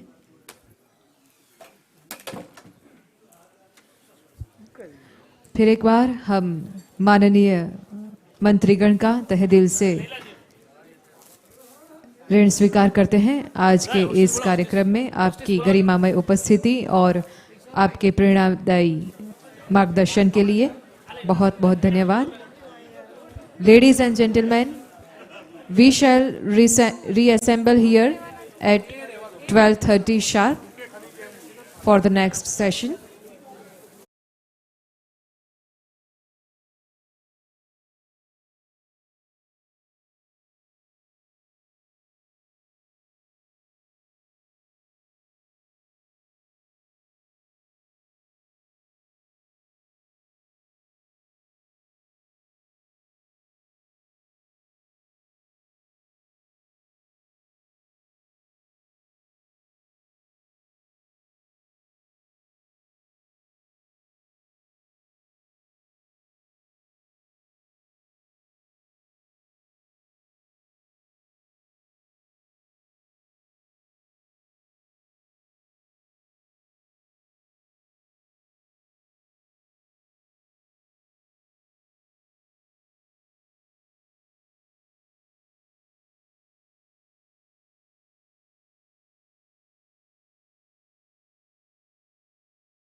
We had a wonderful inaugural session this morning, and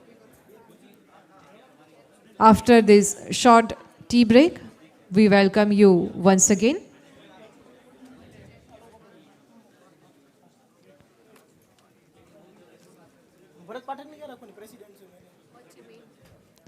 National Conference on Coastal Zone Management, Policy to Action के इस द्विदिवसीय परिसंवाद में अब हम टेक्निकल सेशंस शुरू करने जा रहे हैं। आप सभी से आग्रहपूर्ण विनती करते हैं, कृपया अपना स्थान ग्रहण कर लें और अपना स्थान बनाए रखें।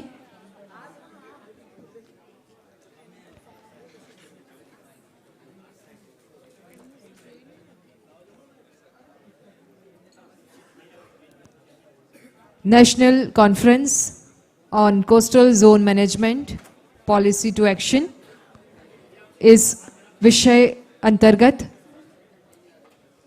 वर्षों से अपनी महत्वपूर्ण भूमिका निभा रहे आप सभी उच्च अधिकारीगण, वैज्ञानिकों और विशेषज्ञों का हम फिर एक बार ये टेक्निकल सेशन में स्वागत करते हैं। इस 2 दिन के दरमियान एक्सपर्ट्स के द्वारा प्रेजेंटेशन और सुझाव दिए जाएंगे, जिससे आने वाले दिनों में हम पॉलिसी टू एक्शन को सही मायने में इम्प्लीमेंटेशन के लिए हम सब साथ मिलकर कुछ कर पाएंगे और निश्चित रूप से ये जो परिसंवाद है वो एक सफल परिसंवाद होगा। इसी विश्वास के साथ, इसी उम्मीद के साथ हम सब आज गुजरात के गांधीनगर के इस महात्मा मंदिर में इकट्ठा हुए हैं। फिर एक बार आप सभी से आग्रहपूर्ण विनती करते हैं, कृपया अपना स्थान बनाए रखें। Ladies and gentlemen, mangroves are magical forests where we discover nature's secrets. They straddle the connection between land and sea and nature and humans. Mangroves forests nurture our estuaries and fuel our nature-based economies. Today, on International Mangroves Day, let us rethink to protect our mangrove forests. And our first technical session of this conference is on mangrove conservation management status policy framework. And for that, we have eminent speakers and experts with us. We request the chairperson for the next session, Shri Bharat Pathak sir, to grace the dais. We also invite all the experts for the next session. Dr. P. Raghavan sir, Dr. Ravi Shankar Thupalli sir, Shri Senthil Kumaran sir, Dr. Bharat Sutur sir, Dr. K. M. Khalil sir, and Dr. Jagya Datta Pati sir, to kindly take your seats on dais.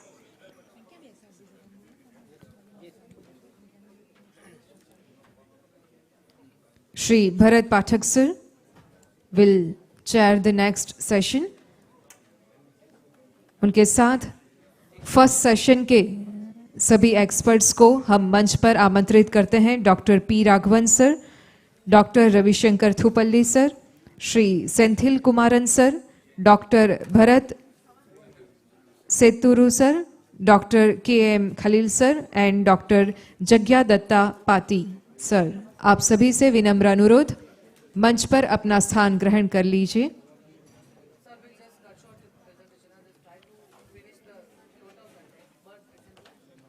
Hello,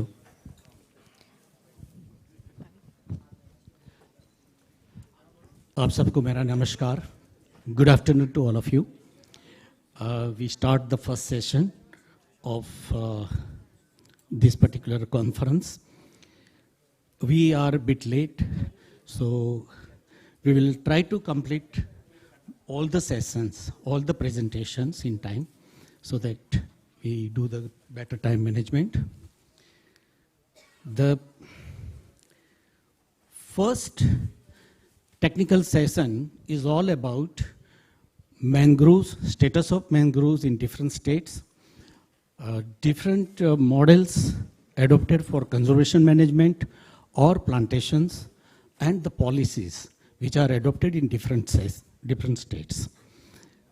We have, in the first session, pre-lunch, we have total 5 presentations, and we'll try to complete it within the time limit.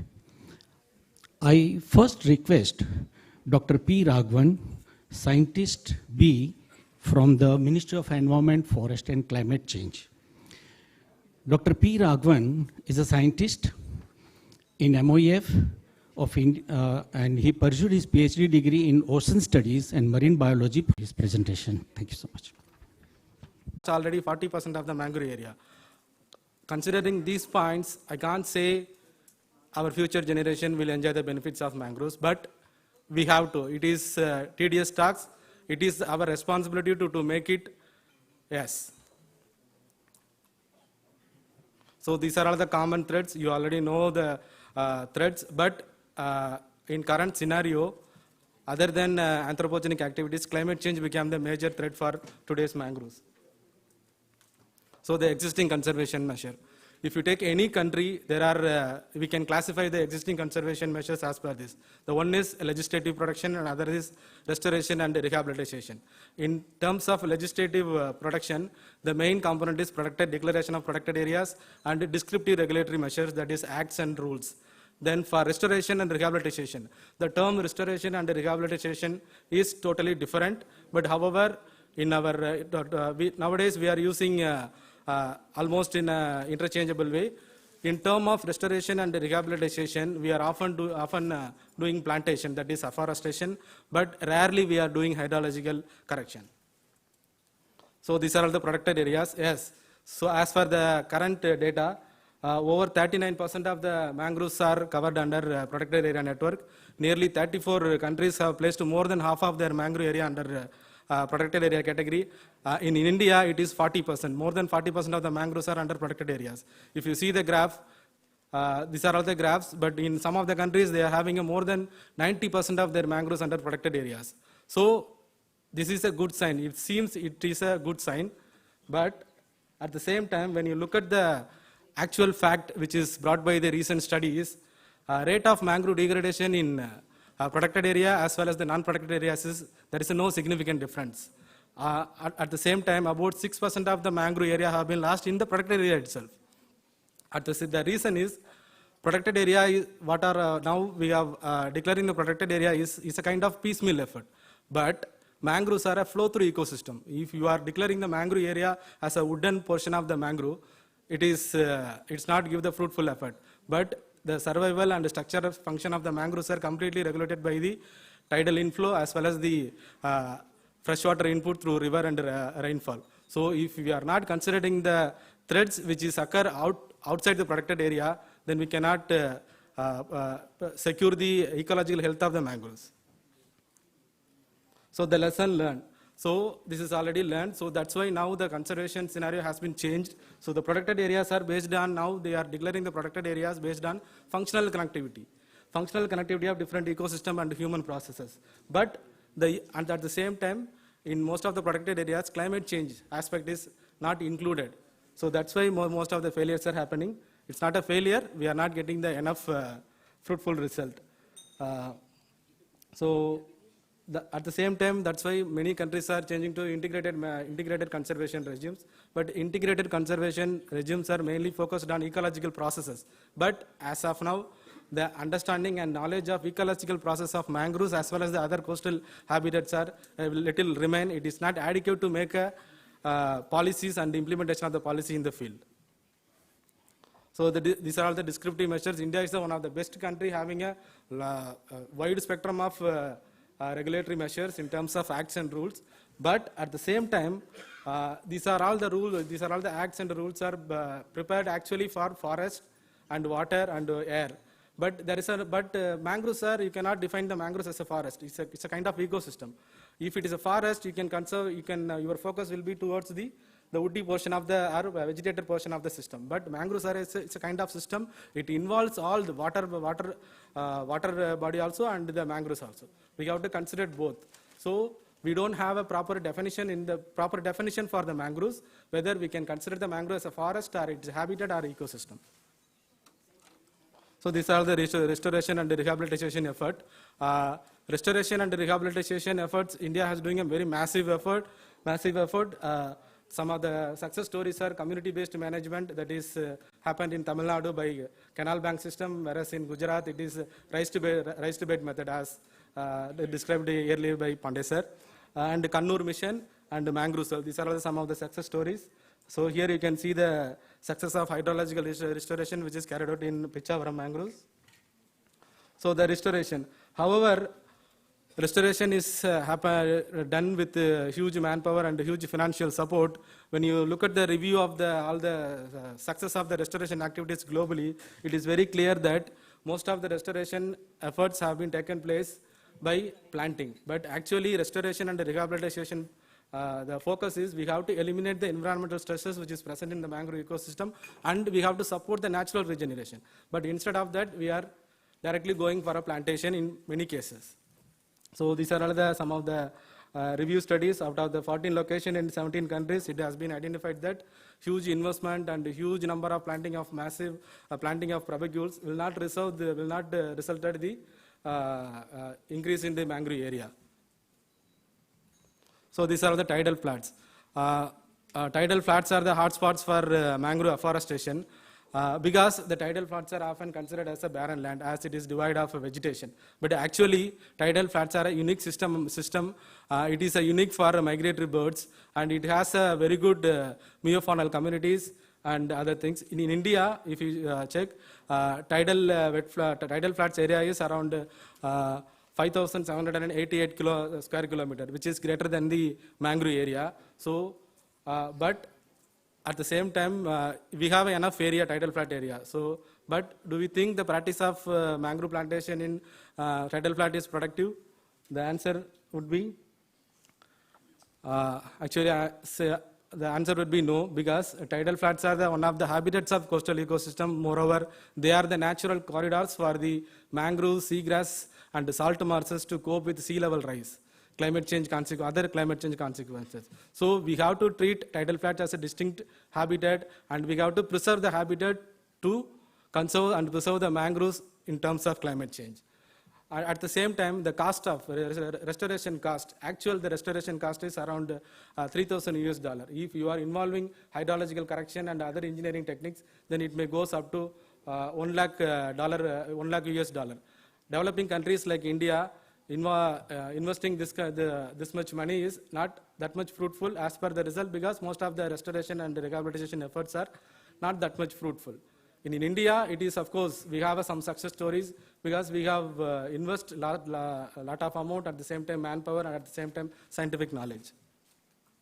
So overall, the effectiveness of the existing conservation measure, if you look at the legislative measures, even though the legislative measures are not 100% fully implemented in the field, but it favor the conservation of mangroves. But at the same time, when you go for a restoration and rehabilitation, plantation, we are going for a plantation only, and hydrological restoration is happened very few cases. At the same time, these restorations are not monitored properly, because through restoration, if you want to develop a pristine mangroves, it took around 30 years to get the full-fledged ecosystem services from that restored mangrove area. So, legislative measures are relatively, they are more protective than the restoration and rehabilitation efforts. So, by using this increasing trend, I can explain I would like to give the justification for my statement. If you see the mangrove cover, you all very well known that the mangrove cover of India is constantly increasing. As per a recent report, the total mangrove cover is 4,992 square kilometer. Even though it is sounds good, when you look at the canopy-based density area, the dense mangroves are it's not increasing drastically, whereas open mangroves and moderately dense mangroves only increased significantly, particularly open mangroves. When the open mangroves, the canopy density is less than 30%, I think. So this clearly indicates that even though mangrove cover is increasing, the ecological health of the existing mangroves are still witnessing the degradation. So the need of the hour. So last 3 decades of conservation effort, we have controlled the anthropogenic impact or direct threat to the mangrove ecosystem, but at the same time now in front of us the climate change is the real threat. So we have to protect the mangroves against the climate change as well as we have to protect ourselves also. So particularly the climate change consequences, sea level rise and extreme calamities, cyclones and tsunami and other extreme natural events are the real threats for the future mangroves. So the only way to preserve the mangroves in such scenario is we have to enhance their adaptive potential, because the mangroves are mangroves are situated in transition zone, the harsh condition. They have the innate potential to manage the harsh condition. So we have to supplement their adaptive potential. So these are some of the examples. Here you can see the upliftment in North Andaman, where this is one of the best example of extreme natural calamities by tsunami. In northern part, the mangroves are dried up because of upliftment, there is no water, whereas in southern part, mangroves are died because of more water, complete stagnation.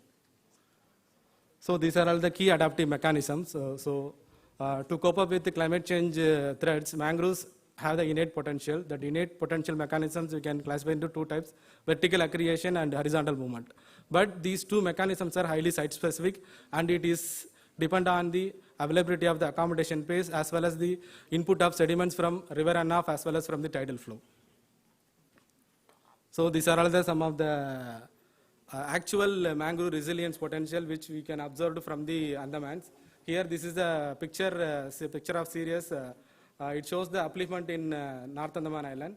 If you see in 2004, there you can see the luxuriant mangroves, whereas it is gradually decreased because of the upliftment. Tidal flooding was affected. There is no tidal flooding, so the mangroves, because of time, they are completely vanished. But at the same time, here you can see this is the southern part of island where the land has been submerged. Even though immediately after 2006 and in 2006 you can see more mortality, but it is gradually getting natural recruitment and colonization has been happened, because here, even though it is land submerged, the tidal flow and freshwater input is constant. So it makes the sedimentation, it supports the sedimentation. So once the sedimentation started to happen, then mangrove started to colonize gradually. So this is another example how the mangroves moves towards the seaward side if the sedimentation is happening. This is the scenario in North Andaman Island where the land has been uplifted. So because of the upliftment, what happens? Towards the landward side, mangroves are dried up. If you see, compare the 2006 and 2021, you can see in 2006 image, you can see the clear mud flat or tidal flat areas. So in 2021, those tidal flat areas are gradually colonized by the natural mangroves. This is a real natural colonization of mangroves if the ecological condition is good.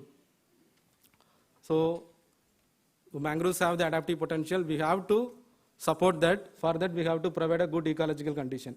But are we concerned about the ecological health of the mangroves?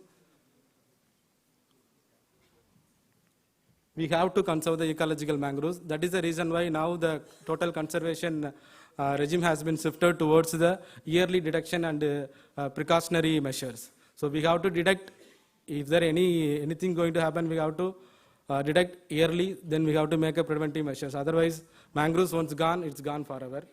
To do that, we have to collect location-specific and species-specific information. More importantly, we have to at least standardize the minimum hydrological requirement and the accommodation space for the mangroves to cope up with sea level rise and other climate change consequences. So this is the natural tree. Even though coastal, we can consider all the habitat, mangroves, seagrasses are distinct unit, but naturally the coastline, it contains it's a mosaic of highly interconnected and interdependent habitats. To ensure the sustainability of the coast, research and awareness about all the habitats of the coastal ecosystem is imperative. So to do that, we have to concentrate on three things. We have to generate more scientific knowledge on hydrological connectivity of the coastal habitats and their connectivity between the adjacent ecosystems and the production of natural corridors. We have to protect the natural corridors for the each and every coastal habitats. So this is a policy to action. Even though we have a strong policy still in many countries, not in India, relatively India is far ahead of other countries, but even though despite the strong policies, mangroves are still degrading. The reason is when the policy was made, most of the countries, the policies are made based on the global generalization. And after making the policies, it is our responsibility, scientists' responsibilities and the scientific community's responsibility to generate more regional specific and location specific information to revive the policies which made on global generalization. So first we have to make a definition. We have to define the each and every coastal habitats properly. Then we have to reclassify the coastal habitats as per our regional conditions. Then we go for delineation. Then after delineation, we incorporate that delineation in the policy making. After that, if you implement the policies, I hope without any conflict, we can implement the policies and we can get the fruitful result. So these are all the recent findings I would like to highlight. For mangroves, it has a potential conservation implication also. You all know about that. One of the largest bacteria, the size of the bacteria is 1 centimeter. That is the only bacteria which you can see naked eye that is isolated from the Caribbean mangrove ecosystem only. The name is Thiomargatira magnifica. And another is discovery of around 76 hectares of mangroves in Western Australia. Even though now we are using highly sophisticated remote sensing technology, recently only in Australia they have identified, they have demarcated around 76,000 hectares of mangroves, which is 32% increase in global mangrove cover. At the same time, the scientific community have discovered a novel habitat where the mangroves and the coral reefs are coexist. Generally, mangroves and coral reefs are distinct ecosystem. They have an interconnection, but mangroves requires clear water, whereas coral reefs requires clear water, whereas mangroves requires grow in a muddy and turbulent water. But in Panama, they have identified the coexistence of mangroves and the coral reefs. At the same time, as our minister rightly pointed out, in Amazon, they have found it out a novel freshwater mangrove ecosystem that is around 70 kilometers away from the coast. At the same time, in another area, they have identified mangrove ecosystem which is around 170 kilometers away from the coast. So this clearly indicates how these mangroves are cope up with past sea level rise. So finally, as rightly said by Sundarlal Baguna, the head of the organizer of the Chipko movement, ecology is a permanent economy. This single sentence will have the more meaning. That is, without ecology, we cannot improve our economy. At the same time, without sustaining the ecology, we cannot sustain our economy. So thank you. Thank you very much. Due to time constraint, I think we will take two important questions, only 2 questions, please, and very quick.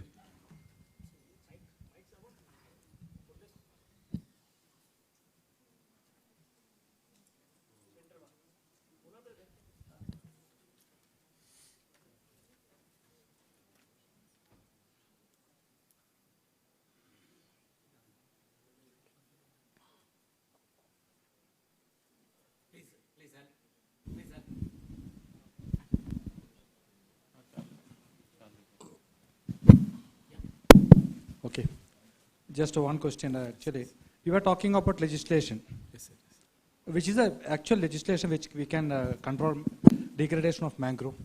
Neither CRSET nor Forest Act has actually any punishable offense. It's not a punishable offense. Even Yes, if you destroy mangrove, Yes, sir. there is no action. Yes, sir. Is there any action from the ministry to take action on that legislation part? No, sir, I am not competent enough to say this answer because I joined very recently only.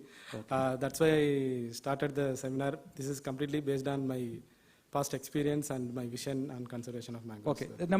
Then again, there is a conflict between departments in this issue. Yes, sir. Sure, sir. I'll tell you one thing. Yes, sir. You were mentioning about Kannur mission. I don't know what is the mission you quoted. Yes, sir. Actually, what is happening in Kannur or different parts of one side, we are promoting agriculture in that area because we have even the SICOM, which is actually the Society for Coastal Zone Management, is promoting Pokali and rice, Yes, sir, Pokali, yes. which is a saline resistant. rice in the same area where we have mangrove.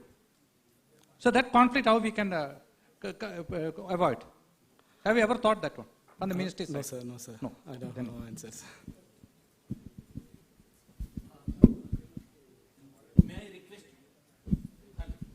May I request you to elaborate on this particular second point? What exactly is being done in Kerala?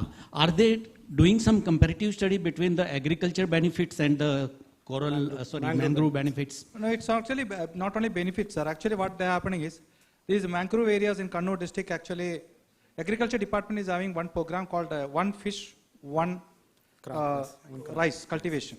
Now it is completely rice cultivation, what we call as Pokali rice or saline resistant rice. And the area which we had mangroves are destroyed and slowly they are converted into paddy fields. So that is a big issue, which we are facing. Even the ministry is requesting us to look into it. We are giving the reports that it is from the government itself is supporting. And another issue which I don't know, we may not be knowing, that's why I didn't tell you actually. The Cochin shipyard issued a notification, quotation actually, a quotation to destroy the mangroves to develop the port. So from the Kerala Coastal Management Authority, when we were working there, I was working there with them, we issued a notice and stopped it. Even government agencies are destroying mangroves in some areas. That is the issue which we are facing. One side, government is protecting, the same government is actually destroying. Both are from central government, not from state. Thank you very much for your inputs. This is basically an issue of coordination and prioritization. Yes, please. See, there is a conflict between agriculture and mangroves. There is a bigger conflict between aquaculture and mangroves. Yes. Both these things are not being tackled properly by the Ministry of Environment. I think if you have to protect mangroves, people are going for land reclamation, destroying mangroves. Because mangrove, even if you plant builder, I mean, I don't know, I will just tell you one incident. In Cochin area, we tried to plant mangroves, very successful. After that, we went to visit that place. Coolly, one fish processing unit was there. They were very happy. They helped us. After 8 years or so, we went there. They were treating us very well, saying that thank you so much. They destroyed that mangroves and went ahead with another reclamation. Because they could get the land built by the mangroves.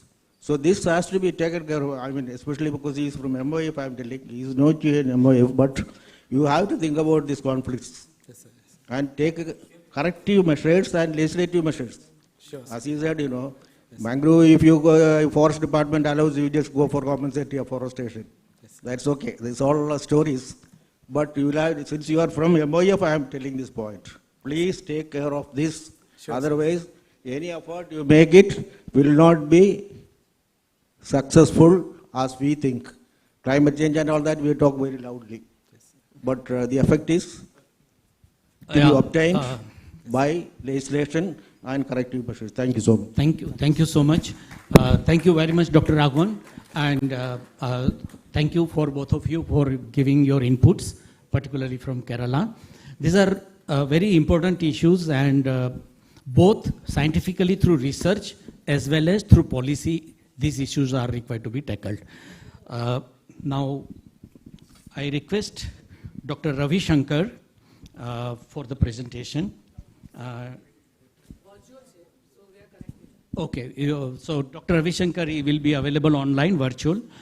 Dr. Ravi Shankar is a team leader and community forest specialist in JICA project, Meghalaya.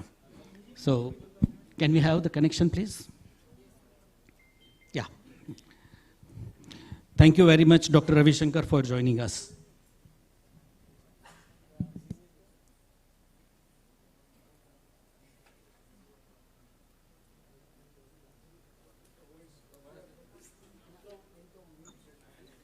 Is my presentation visible, please?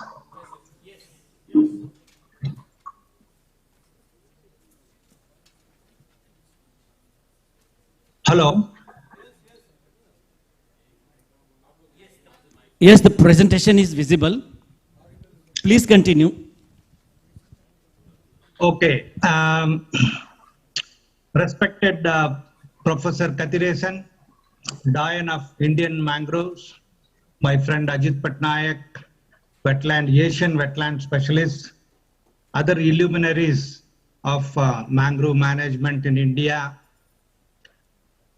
bureaucrats, policymakers, foresters, researchers, academicians, ladies and gentlemen, good afternoon to one and all of you. I thank GEC and NCSCM for giving me an opportunity to share my views on policy framework. I would like to share some of the facts, coastal and mangrove facts. The oceans cover 70% of the planet's surface area, and marine and coastal environments contain diverse habitats that support an abundance of mangrove life. Coastal zones account for 20% of the world's land area. Coral reef ecosystems are increasingly being degraded and destroyed worldwide by a variety of human activities and by global warming. Currently, the global harvests for marine fisheries are at 96.4 million tons per year. Mangroves are extended to over 18 million hectares, 44 million acres worldwide, covering a quarter of the world's tropical coastlines. When we come to Indian scenario, we have mangroves, dense and thick mangroves, both on east and west coasts. The circle indicates larger the circle, greater the extent of mangroves. We have very good mangroves in Sundarbans, West Bengal, India part, and together when we take both India and Bangladesh, we have the World Heritage Mangroves over there. Then we have Bittarakanika, Devi Mouth, Mahanadi Delta, Godavari, Krishna, and then we have Pichavaram and Muthupet, and Gujarat, I don't have to say that, and then Mumbai, Ratnagiri. I had the opportunity of working all along the Indian coast and in Gujarat and Maharashtra. I would like to show you a glimpse of, these are the thick and good mangroves of Godavari mangroves. And this is from Bittarakanika. And again from Bittarakanika mangroves. And we have very good mangroves from Sundarbans, Indian part of Sundarbans. And mangroves not only provide lives and livelihood benefits to the community, but also, supports faunal diversity as well. When we come to the real facts, globally mangrove forests are disappearing at a rate of 1 to 2% per year, a pace that surpasses the destruction of adjacent ecosystems, coral reefs, and tropical rainforests.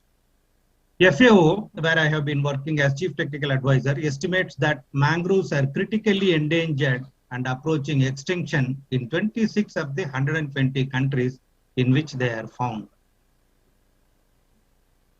That 20% of the planet's mangroves were lost between 1980 and 2005, and you can imagine it is 15 years more than that.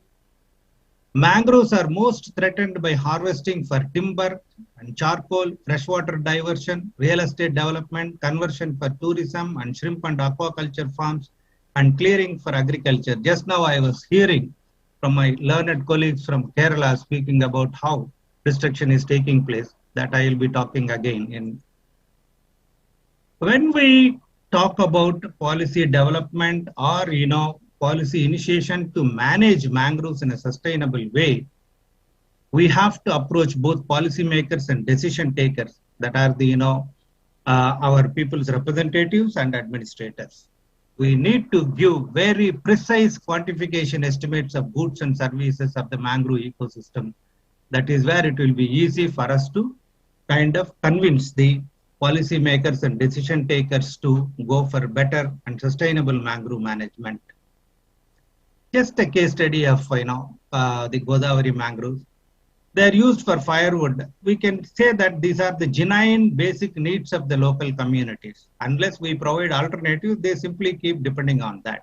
And then we cry that, the mangroves are getting degraded because they are, being cut by the local communities. That is not wise. It is used for firewood, fencing, fodder, and house building. About 40% of the families depend on fisheries. This is where both fisheries department and forest department should work together if we want to have the mangroves, intact mangroves. Nearly 5,000 fishermen fish in mangroves annually and 2,000 fishermen during monsoon season. This is where the fisheries department should come with sustainable harvesting practices and post-harvest hygiene practices. Otherwise, even juveniles are caught and then fishery resources go down and the local fishermen depend more on mangrove. They cut and sell it and then they also should live now. About 3,400 cattle graze in mangroves. This is what the situation late in 1990s. Now, because of, eco-development committees and, Vanasamrakshana Samitis, a good approach of joint mangrove management has provided very good benefits. And most of the cattle, they are called feral cattle, they have been removed from Godavari. I have been in this Godavari mangroves from 97, and I have been continuously, monitoring the status implementation for more than 25 years. In this UN decade of, restoration of ecosystems, we have very good managed mangroves in India. We need to have we have to document these best practices so that we can show to the other parts of the world how we have been doing very good work. Now it is time we should graduate from simply implementing projects to advisory role. We have been having wildlife sanctuaries and things like that, but having wildlife sanctuaries and protecting only mangroves within wildlife sanctuaries will not pay dividends. So we need to go beyond. That is where the UNDP JEF project, which we have been working, it looks at mainstreaming production activities and production sectors. Beyond wildlife sanctuaries or beyond mangrove areas, we have agriculture, release of agricultural runoff water into the mangroves. Though we say that mangroves filter all these things, but it also has its own, deleterious effect. Industries and aquaculture, release of untreated effluents, they just do that. And then even we have the joint working group at district level, state guidance committees at state level, and national committees at national level. These people still do that. And then I am sorry to say, with due respect to those who are working, genuinely, these untreated effluents from aquaculture somehow miss the eyes of Pollution Control Board, both state and central. Then we have oil and gas sector, production activities affecting marine organisms. Of course, we need development without destruction is essential, but we need to be careful in seeing that, we should not be spoiling the marine organisms. Port and shipping, construction operation affecting and the breeding and nesting activities, particularly of, olive ridley turtle. But we have one of the best examples where I have done the global compendium on best practice of mangroves conservation.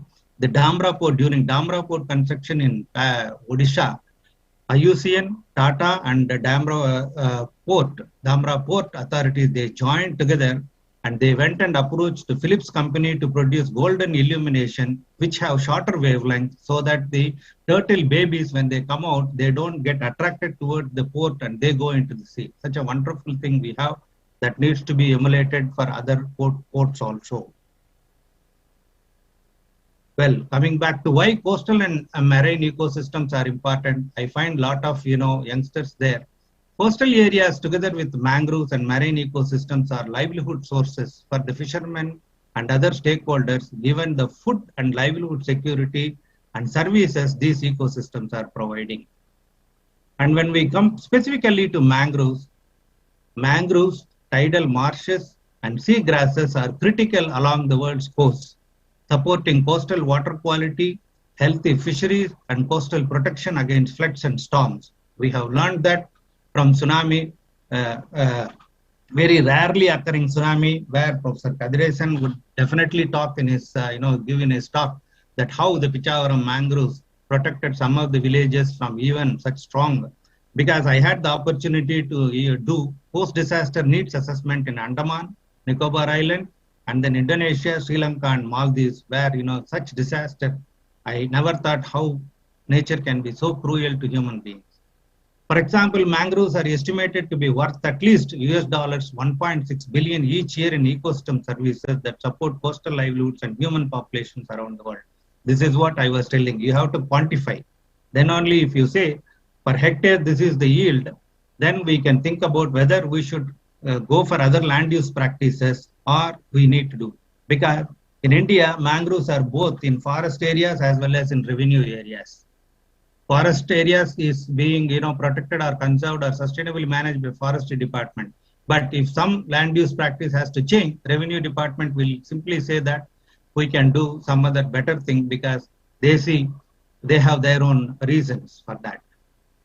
Well, a report by the United Nations Environment Program, UNEP, noted that ecosystem services afforded by mangrove forests in Thailand are worth $35,000 per hectare, while a 400 square kilometer area of mangrove forest in Matang, Malaysia supports a fishery worth US $100 million a year. When we compare that, you can compare it to even your Gujarat mangroves or any mangroves in India. I did it for Godavari mangroves, including Koringa Wildlife Sanctuary with 316 square kilometers. They are worth US $80 million per year, which is 500 crores at the rate of 63. When I calculated today, the dollar rate is 80, I think. Well, these mangroves, together with other coastal and estuarine ecosystems, are livelihood sources for the fishermen living abutting mangroves and to other stakeholders, given the role mangroves play in enhancing fishery resources and other ecosystem services it is providing.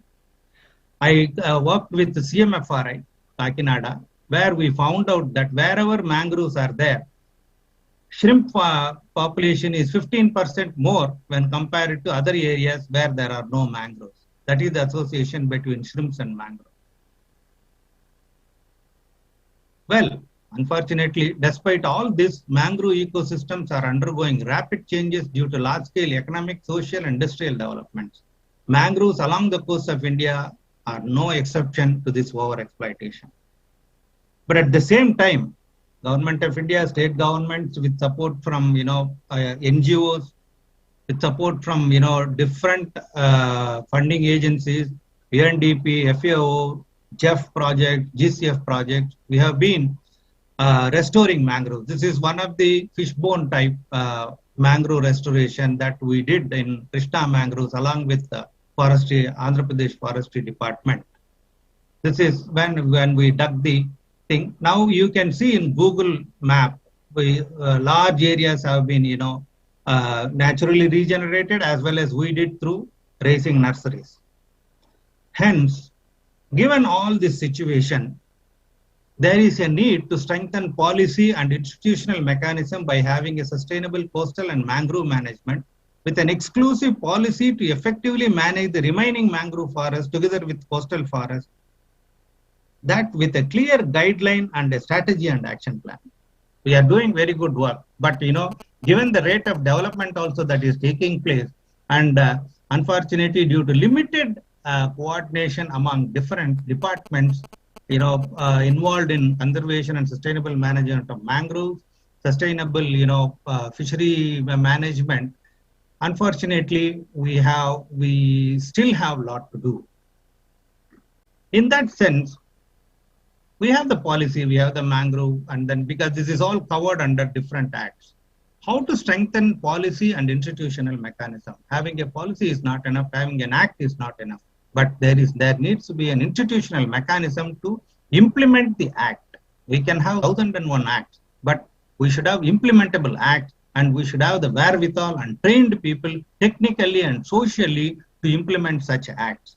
Otherwise, there is no use of having simply an act.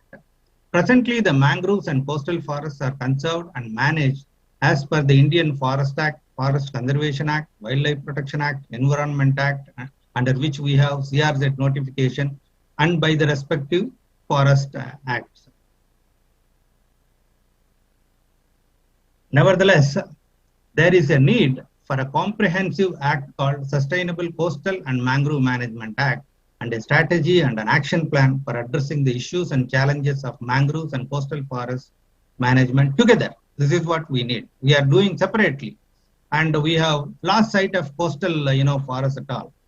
So we have concentrated on mangroves, but it continues. This is what we are doing: shelter belts, bioshields, everything. But we should have everything together. What are the advantages? It will certainly help in bringing out an inclusive action plan in sustainable management of mangroves and coastal forests of India, including Andaman and Nicobar Islands. When we try to, or when we attempt to do so, what are the things that we have to face? Issues and challenges that needs to be addressed. Community involvement is very essential, because fishermen community, they are very good when they are trusted. But when there is some conflict, which the forestry officials will certainly tell you during the course of the meeting, that will be a disaster. Research and development. We need to know what is lacking and what needs to be done. And resource mobilization. This is very important. As my Guru Professor Swaminathan says, conservation without money is mere conversation. And alternatives to communities. Communities should be provided with livelihood, both alternative and additional livelihoods. Commitment to adopt a participatory approach. This is what is needed as a management strategy. We are doing more administration, but we need to do more management now to be tied with long-term projects. All the projects should graduate into programs. If we have one micro plan in one village, it should be a sound micro plan. It should be, kind of referred by all the agencies. We should not be keep on doing. It should be, revised, but not like, when we have the PBRs, it should be revised, cannot be redone under the Biodiversity Act. User and dependent communities as major stakeholders. They should be the key stakeholders. Policy initiation for sustainable coastal mangrove management enable forest and fisheries sectors to work together. That is what I already said. And respecting community traditional rights over fisheries, coastal areas, and mangrove resources. Using eco-development committees and VSS. Recently, I did a review of VSS of, the JFM, 3 decades of JFM in Odisha. Such wonderful work has been happened. Approach to address issues and challenges in mangrove management. A developmental approach by which stakeholders identify, plan, implement, and evaluate programs for sustainable management of coastal vegetation and mangroves for mainstreaming coastal and mangrove conservation into production sectors. It should facilitate broad participation in decision making, accountability of stakeholders, sustainable management of resources, equitable sharing of benefits. I come to the final part. I have a few more slides. I will conclude with this. Roadmap for Sustainable Coastal and Mangrove Management. I call it as SCMM. Ecological and economic benefits of mangroves and coastal forests should be highlighted for sustainable management. That is what I said in the 7th or 8th slide of my talk, where we should evaluate what is the worth. Of course, through awareness generation, using media as well.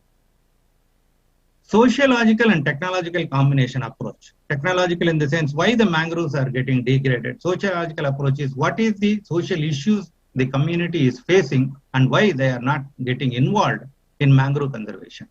Afforestation and sustainable management to enhance its role play as a disaster reduction tool and as carbon sink. Nowadays, it is proved that when we have thick mangroves, we have a good paper from our country itself in Nature soon after tsunami, where very beautifully it is explained how the mangroves can act as disaster reduction tools, DRR.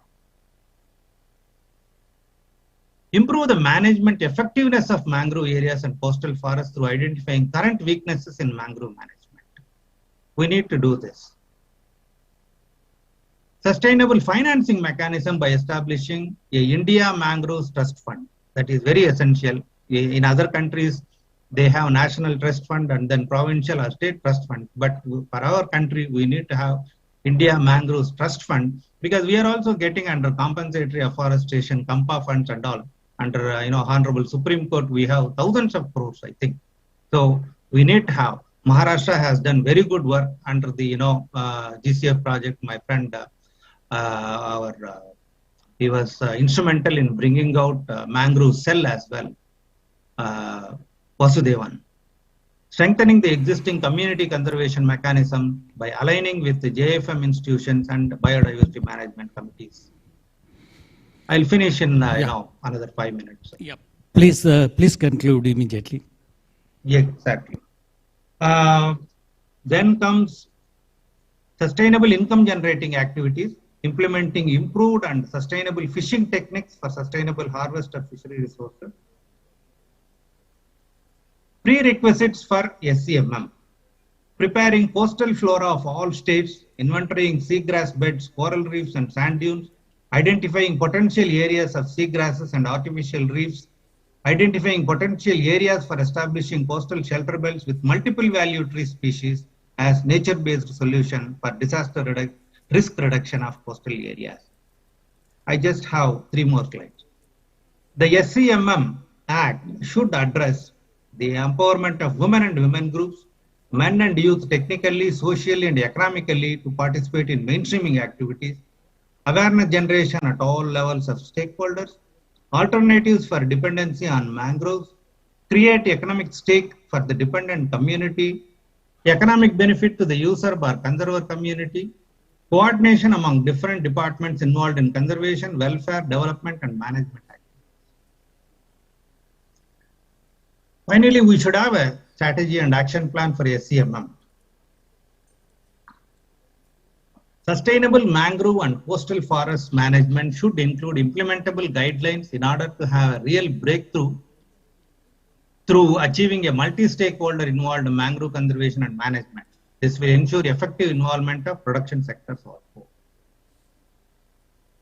Finally, I think in our country, we have done very good work in mangrove management, developing models for restoration, but we should go beyond India. Like, Bay of Bengal mangrove conservation program, like a horseshoe-shaped Bay of Bengal region we have. Maldives, Sri Lanka, India, Bangladesh, Myanmar, Thailand, Malaysia, Indonesia. We have sustainable forest management for focal areas in JEF and GCF. Now we should have sustainable mangrove management like SFM. And this sustainable coastal mangrove management act with sound implementable rules should be there, and for which we need to have very good institutional mechanism with mangrove divisions in FD, forest departments. And finally, before I conclude, I would like to advise to Ministry of Environment and Forest and Climate Change, Government of India, it is high time to establish Policy Resource Center for Sustainable Coastal and Mangrove Management at NCSCM Chennai as an institutional mechanism to implement the SCMM Act. Thank you very much. I wish you all once again a World Mangrove Day.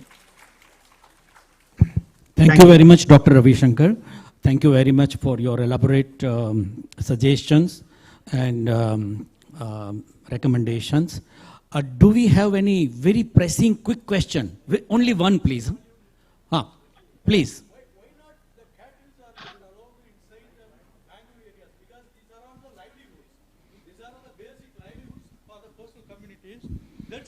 That should be permitted.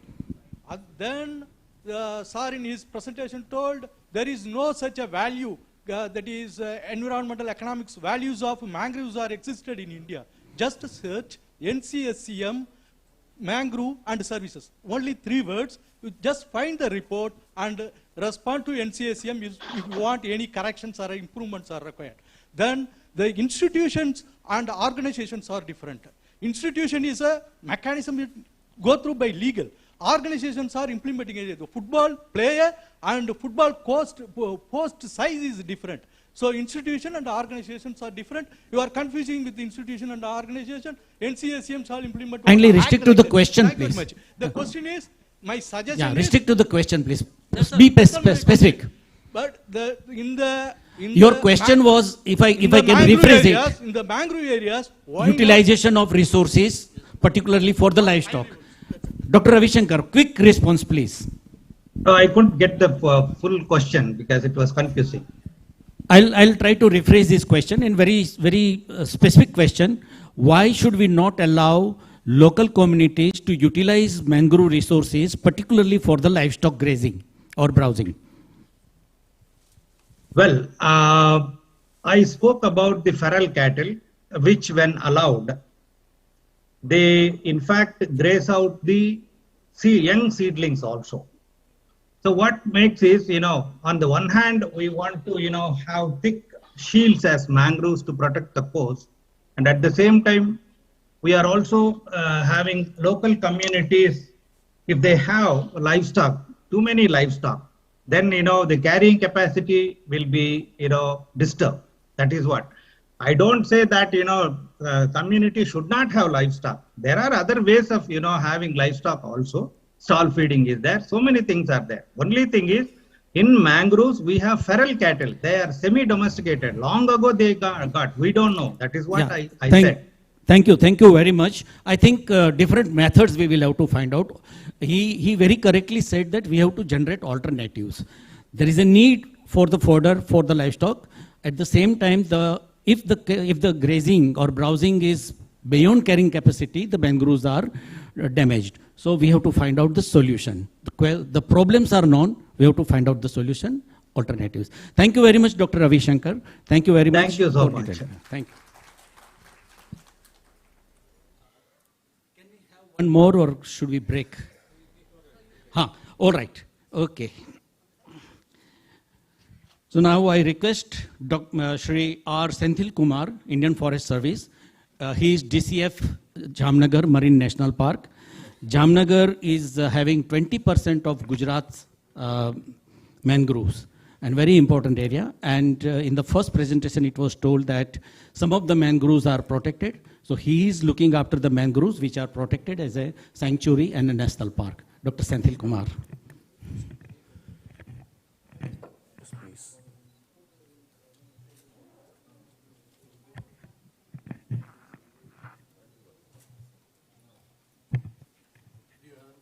Yes, sir. Yes, sir. Presentation, please. Thank you. Good afternoon to all. Myself will be briefing about the mangrove conservation activities being done in Gujarat. As an introduction, it's a salt-tolerant species which we have earlier discussed, mostly occur from 25 north to south. And almost 113 countries have the mangrove forest of 14.75 million hectares. In overall, Asia has the highest, and it comes under the littoral and swamp forest, which found mostly in the intertidal areas. In India coast, which out of approximately 7,500 kilometer coastal area, mangrove occupies about 3.28 of the world total area of mangrove cover, and in India it occupies around 0.15% of the geographical area. And in India, Sundarbans has the highest dense as well as the highest mangrove cover, followed by mainly West Bengal state and followed by Gujarat, which is in second position. In Indian coast, 9 coastal states which have the mangrove cover, and Gujarat, one of the longest coast with 2 out of 3 gulfs in India, which is in Gujarat. Mainly we have the uniqueness of mangrove coral reefs and seagrass also, and livelihood dependency on the mangrove is much high. Excuse me, Dr. Senthil Kumar. Yes. May I request you one thing? Please avoid repetitions. Okay, see, during the inauguration session, some of the information was given. Earlier, 2-3 presentations also have given this importance. So, if you can come to the management directly, yes, what you are practicing and improving the mangroves, if you come to that, I think we'll be able to save time. Sure, sir. Thank you so much. Okay, sir. Regarding Gujarat, I would like to say now we have recent survey 1175 square kilometer of the mangrove out of 4992 square kilometer. Mainly it is found in the Kutch, Gulf of Kutch area. Even though Gulf of Kutch area the mangrove is higher, whereas in the South Gujarat diversity is higher. Mostly we have 15 major species. Out of this, Avicennia marina, which contributes maximum, almost 97% is by Avicennia marina, and other 5 species are found in Gujarat. And apart from that mangrove species, there are many mangrove associates which are found in Gujarat coast also. These are all the few commonly occurring species in Gujarat. Importance, I think so, I may not able to repeat which is covered by most of the officers which we have already discussed. Threats, coastal erosion, aquaculture, major industrialization or expansion or siltation.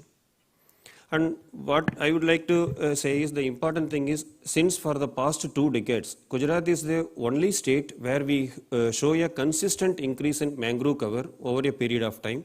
If you compare the reports from 2001 to 2021, we have shown an increase of almost 264 square kilometer of mangroves in the Gujarat coast, which says that our methodology or the activities which we are doing is one of the best and good for the conservation of mangroves. This is FSR data over the period of 2 decades. District-wise, maximum I said it is in Kutch, followed by Jamnagar. I would like to emphasize further on what are all the activities which we are doing, mainly methodologies. These are all the plantations which we do for the last 5-6 years. As earlier Pandey sir has briefed, this is the first model we used to say. Here we used to, in Gujarat, the tidal amplitude is very high when compared to other areas. It is normally ranges from 5 to 7 meter height, as well as the area is a flat area. So when within a 6 hours time, when the tidal variation goes up to 5 to 7 meters, there is a huge area opening from in the intertidal area, that we can have up to 3 to 5 kilometers of intertidal area. This is one way better, and the other way it is detrimental. The reason is, one way better means we have a high area of intertidal zone where the mangrove can come, and the second is, because of this high tidal variation, there will be a huge water currents in those areas which may lead to erosion even if you do plantation. So instead of doing plantation on the flat surface, what we have done the methodology is raised bed, we used to say. We used to prepare a raised bed like this structure around 30 centimeter height, and we used to do plantations on that raised bed, so that this we can do the plantation as well as this impacts or reduces the impact of the erosion due to heavy water current of high tidal amplitude, which is one of the best method or the model may lead to increase in mangrove cover of Gujarat, and we most of the divisions or the department, we aggressively follow this kind of method, and the success in this method is also very high. And secondly, you cannot able, in the creeks area, we can't able to follow the raised bed plantation. So what we do is direct seed sowing. We collect the seeds of mangroves, mainly Cereops and Rhizophora, and we used to plant directly in the creeks area where you can't able to raised bed. So these areas which we can able to cover mangrove cover in the creeks areas. And third is, even if you don't have any block of soil which you can't able to mangrove plantation, we go for polythene bag model. We prepare nurseries and we used to transport. But the little bit problem we face is in the intertidal area, when the nursery grows up, almost due to sedimentation or the wave action, it has been totally covered. So which we face a certain problem in this model, getting a thing. Then other than that, just a previous speaker has confirmed about the fishbone model, which is also followed in Gujarat. And this is one of the methodology which we follow in the Marine National Park. As I told that when the high tide and low tide comes, the water retention time at the higher end of the coastal time, it is very less. When water comes at the last, whereas it recedes, it's very fast. So what we do, we used to keep a sandy bags, like a check dam, whatever it is, to control the water flow. So during the high tide, it will be filled by the water, whereas during the low tide, the retention, back from the water is slow, as it is a porous structure. So the higher areas in the coast, near the coast, gets more water time, retention time for salt water is more, which leads to increase in mangrove cover in those areas. And apart from that, Pandey sir and team, they have done excellent study. What are all the potential areas of mangroves in Zone A, Zone B, Zone C, even all over the Gujarat. Zone A is the one which is typical for mangroves. Zone B is the one which is for mangroves but with the minimum intervention, and Zone C is for mangrove associates. So we follow these kind of survey and methodology and take up the plantation according to the feasibility. we have done research on carbon sequestration. Maybe sir will be presenting tomorrow. There is a separate session for this. And these are all the research activities which it is currently going on, and we will be utilizing all those outcomes in the same. Apart from that, we have nature education camp and awareness activities, briefing about the public as well as school students regarding the effect of mangroves, corals and other structures. Continuously we will do over a period of time. In central government sponsored scheme as well as scheme to control the firewood collection, cylinder distribution has been done so that the damage of the mangroves gets reduced. And further, I say that based on the research studies, we will carry out mangrove plantation with the suitable scientific technologies in future. As earlier said that Gujarat has open and moderate dense mangrove sky, so we have the potential to increase into higher density. And secondly, training has to be given. Previous two speakers have said that the same officer of the same department or the government may not be, he may be issuing orders based on his act and rule, but he may not be aware of whatever the mangrove is. Even our own people in Gujarat, the coastal people, they were well aware about the mangroves, whereas the central, they were not aware about the benefits of mangroves.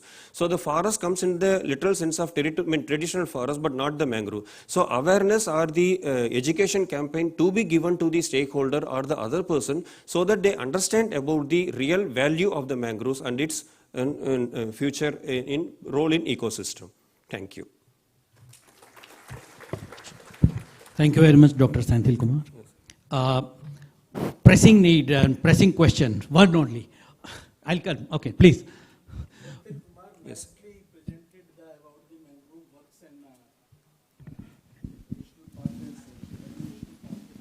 Yes, sir.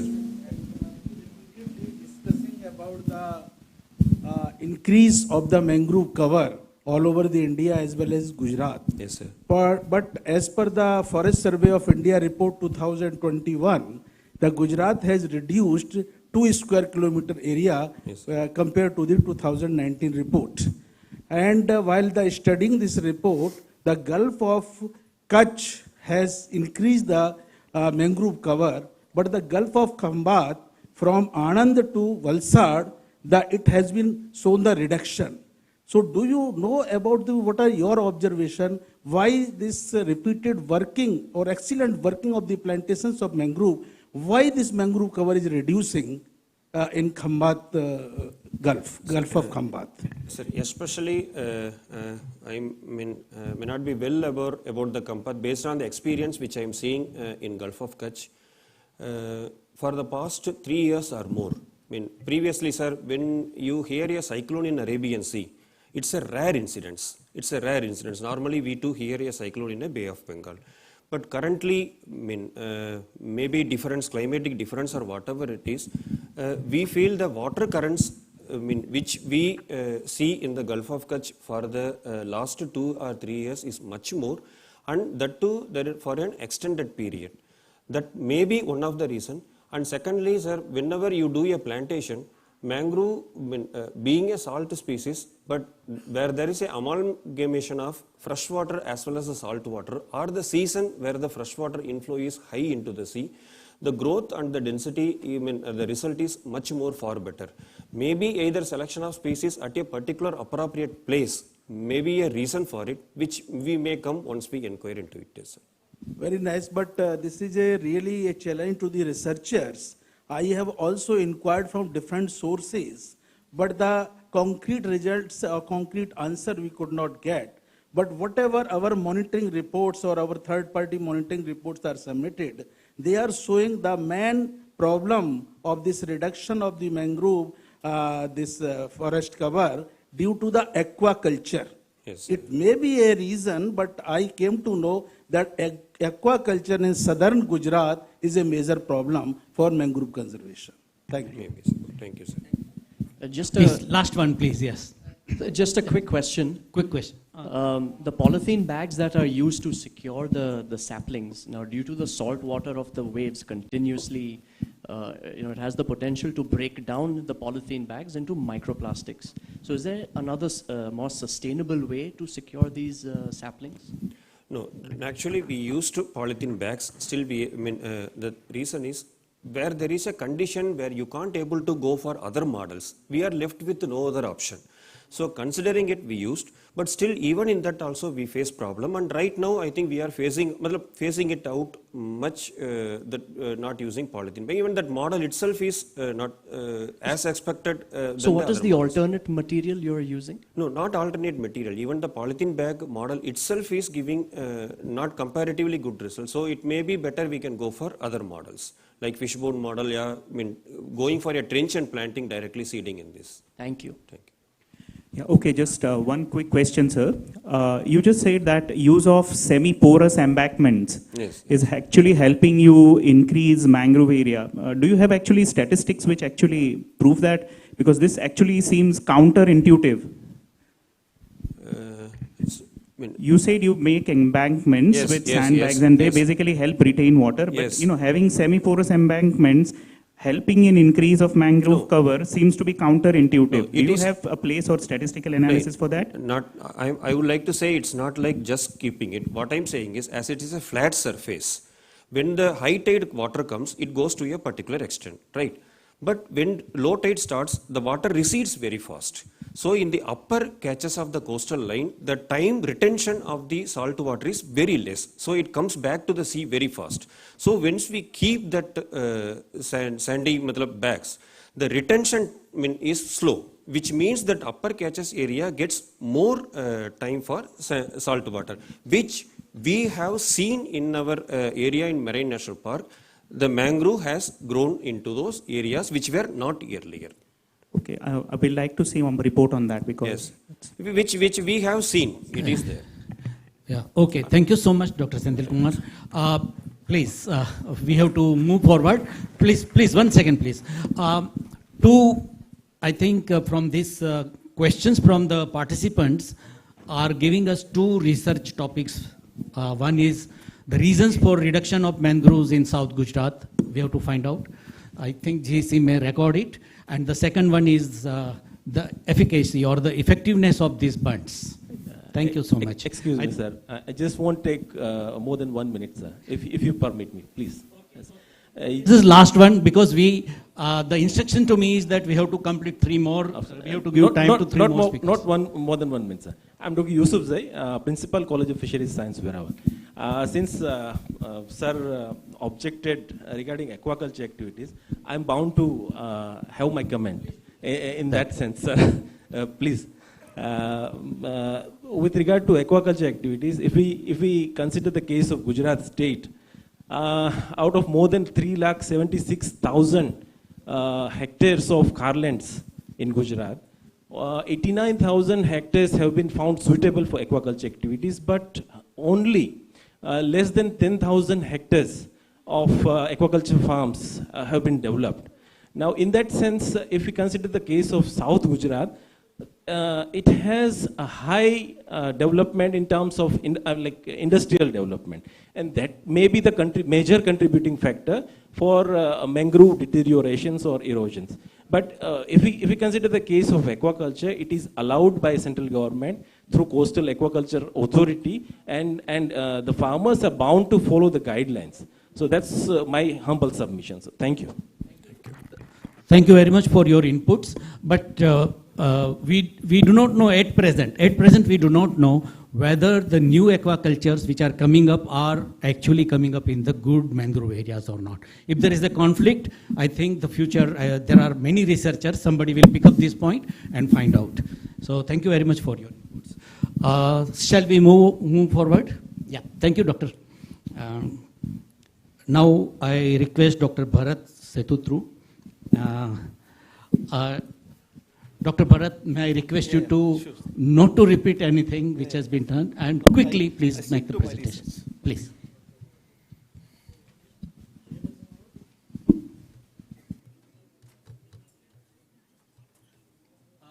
By the time his PPT is uploaded, Dr. Bharat is at present working at the Center for Ecological Sciences, Indian Institute of Science, Bangalore. He is also a guest faculty at IIT Jodhpur, and he is working on remote sensing and GIS applications. So, Dr. Bharat, thank you. Thank you. Very good afternoon, one and all. So I would like to share my research on mapping mangrove in Agnash estuary. So I would like to discuss this in two parts. One is with respect to the mapping of Agnash estuary through the spatial technologies. Second part is the valuation of ecosystem goods and services in Agnash estuary. So since the constraint of time, I'm not directly going to explain about my research. So one important focus I want to make here is, so when you consider the North American coast, they have only 2 to 3 species of mangroves, whereas when you consider the coast of India and Australia has the higher number of species, and within the India we have the higher diversity also. So within the India, if you consider the Sundarbans and Gulf of Kutch has the larger mangrove coverage. So when you consider the Karnataka, so Karnataka has the, as for the Forest Survey of India, it has shown as a 3 square kilometer as the mangrove cover. When you consider the mangroves of India, it shows 60 square kilometer, and also when you consider the Space Application Center, Ahmedabad, it says 127 square kilometer as the mangrove cover. So there is a large scale discrepancy about the mangrove cover, especially in Karnataka. So that made us to understand what is the actual mangrove cover in Karnataka, especially focusing on Uttarakhand district. So that's where we focused on Honavar Forest Division. So what is the mangrove extent? And also we tried to use this, the higher spatial resolution data to map the mangroves at the species level.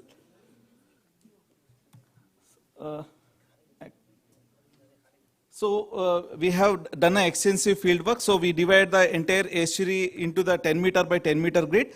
And also we have laid the transect cum quadrate method. So at every 20 meter, we have done a 1 quadrat survey. So we have done the 10 meter by 10 meter quadrat. So within the 10 meter by 10 meter, we have tried to identify the mangroves. We did the survey during the low tide area because the mangrove is sampling in mangrove is a very challenging task. And also we have done mostly pre-monsoon time because during the monsoon, it is very difficult to venture into the mangrove areas. So this is the overall method. So we have used the high resolution spatial data, and also we have used the secondary data sources like Survey of India topo sheets, and also we have done an extensive field work to understand the species level information. So we have used the two different machine learning algorithm. One is maximum likelihood estimator, another one is random forest. So we also evaluated the accuracy of each model to understand the accuracy. So we found out that the maximum likelihood estimator has a better accuracy of 97% as compared to the random forest. Random forest gave the accuracy up to 91%. So the random forest is unable to find out the mud flats versus with the mangrove shade area. So whereas the maximum likelihood estimator, because of the higher training data set, we are able to differentiate between the mud flats as well as the actual mangrove area. So this is the result. So based on the species level, so we are able to map the Rhizophora mucronata, which accounts the 74% of the area, 74 hectares, and Sonrecia alba, which accounts 33 hectares. So, and also we have Abyssinia officinalis, which is 5 hectares, and other mangroves covers the 17 hectares of the entire Agnash estuary.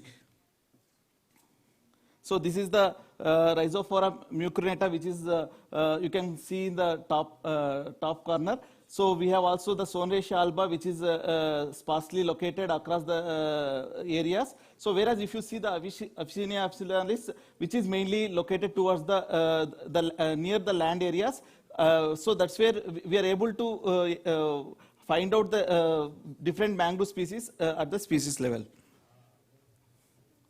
So, and also we have provided what is the potential area for the mangroves. So we have mapped the salinity gradient across the estuary, and we have shown which is the potential area for the mangrove plantation.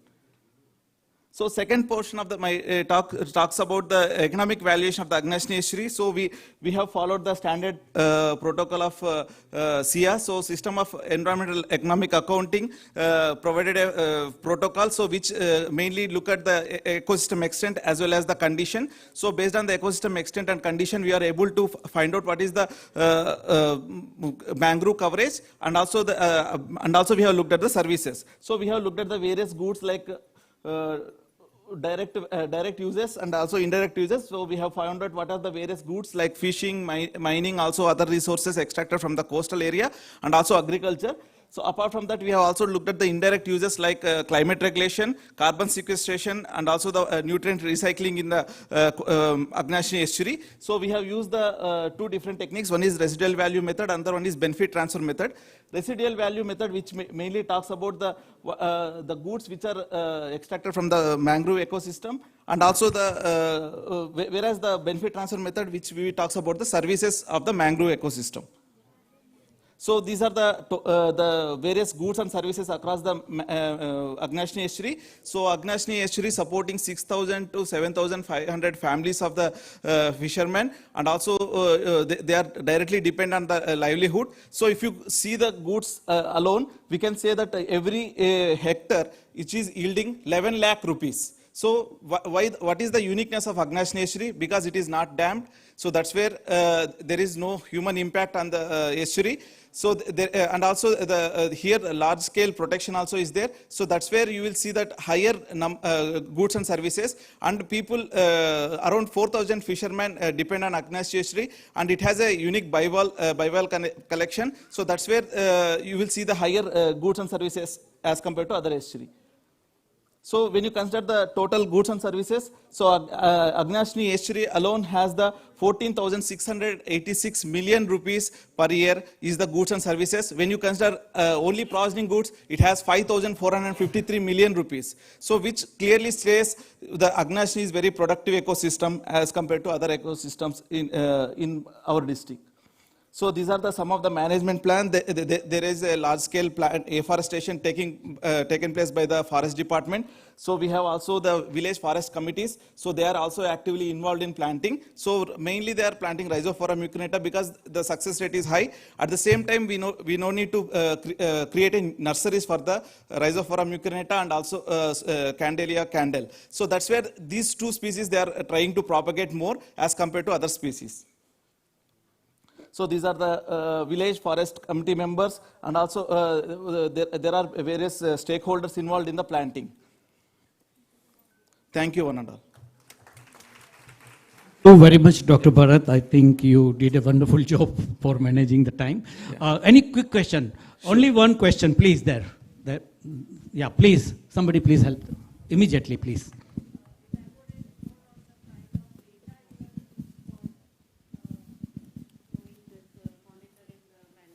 Yeah. See, we have done extensive field work around 2 years. So we have collected species-wise signatures in the field. So we have used the IRS P6 data, which is a 5-meter resolution, which is procured from the National Remote Sensing Center. So and also we have, as I told, we have 10 meter by 10 meter quadrat. We have collected the data across the species level.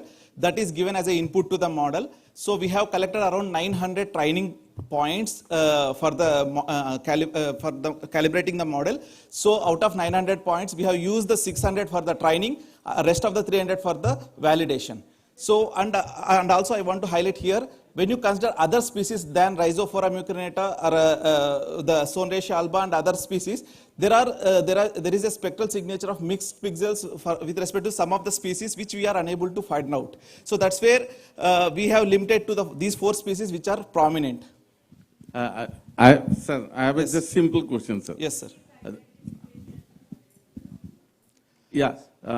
What she is telling, I am just telling that same thing. Yes, sir. No, because, it's good to see that remote sensing has gone up to the species level. Yes, sir. Even for the genus level, it's sometimes very difficult. And so, particularly, what's the confidence level of your work? Because after all, this is statistical analysis. And once you generate the points and go over there and make the count routing, and how much is the correct point, because it's absolutely difficult, and you have not shown any mixed species where because it's difficult. There is no such compartmentalization within the mangrove. This is the Rhizophora area. This is the Abyssinia alba area, and that you have gone up to the level of. I am not doubting, but at the same time, this is just my query. Okay. Yes, sir. Thank you. So when you consider the west coast, especially in Karnataka region, so these are all planted species. So these, whereas we have only 18 to 20 hectare area is under mixed species. So whereas Rhizophora mucronata and Sonrecia alba, all these are maximum planted areas, and they have the very pattern. So if I show my presentation, sorry, they have removed it. So if you see that there are patches exclusively Rhizophora is planted. No other plant is other species are planted. And also there are the place, like I told, 17 hectares of the entire Agnus area of 5,000 is mixed species. So that's where those area we have a issue to identify. Whereas other regions I am able to identify and up to 97%. Yes, sir. Okay, fine. Very fast, please. Quick. Without the angiosperm association of angiosperm with mangrove, only mangrove can regenerate. You have any experiment that mangrove associated flora you grow with them, and then as without association alone, mangrove maybe some of the reason cannot survive alone. Ecosystem interaction is always there. Yes, sir, I accept it. There is a mangrove associated flora. There is a dedicated people in our lab. They have worked on the mangrove association with specific flora. So there is a, I accept your this one. Okay, thank you. Thank you. Thank you very much, Dr. Bharat. May I request Dr. Khalil to please make a quick presentation, and same request to you also, please. No repetitions, please. Thank you so much.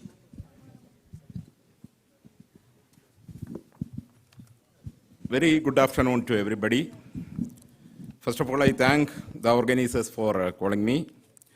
And I am very happy to be here because there are many legends, Mangrovians present here, just like Dr. Kadireshan, Dr. Deepak, Dr. Arinarayanan, Dr. Abhilash, Dr. Vishwanathan, and many others. And I will go quickly because I have been given 15 minutes only. Before that, I will complete. Okay, I am going to tell you something regarding the mangrove conservation in Kerala. Yes, please. Okay. In Kerala, we have mangroves in certain localities. There is a dense forest in certain localities like Kannur and Kozhikode, etc. And then Ernakulam. Next, please.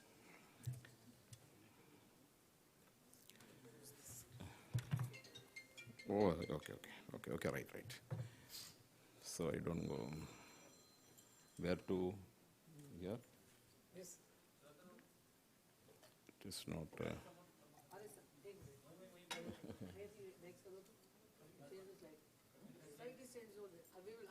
Okay, right.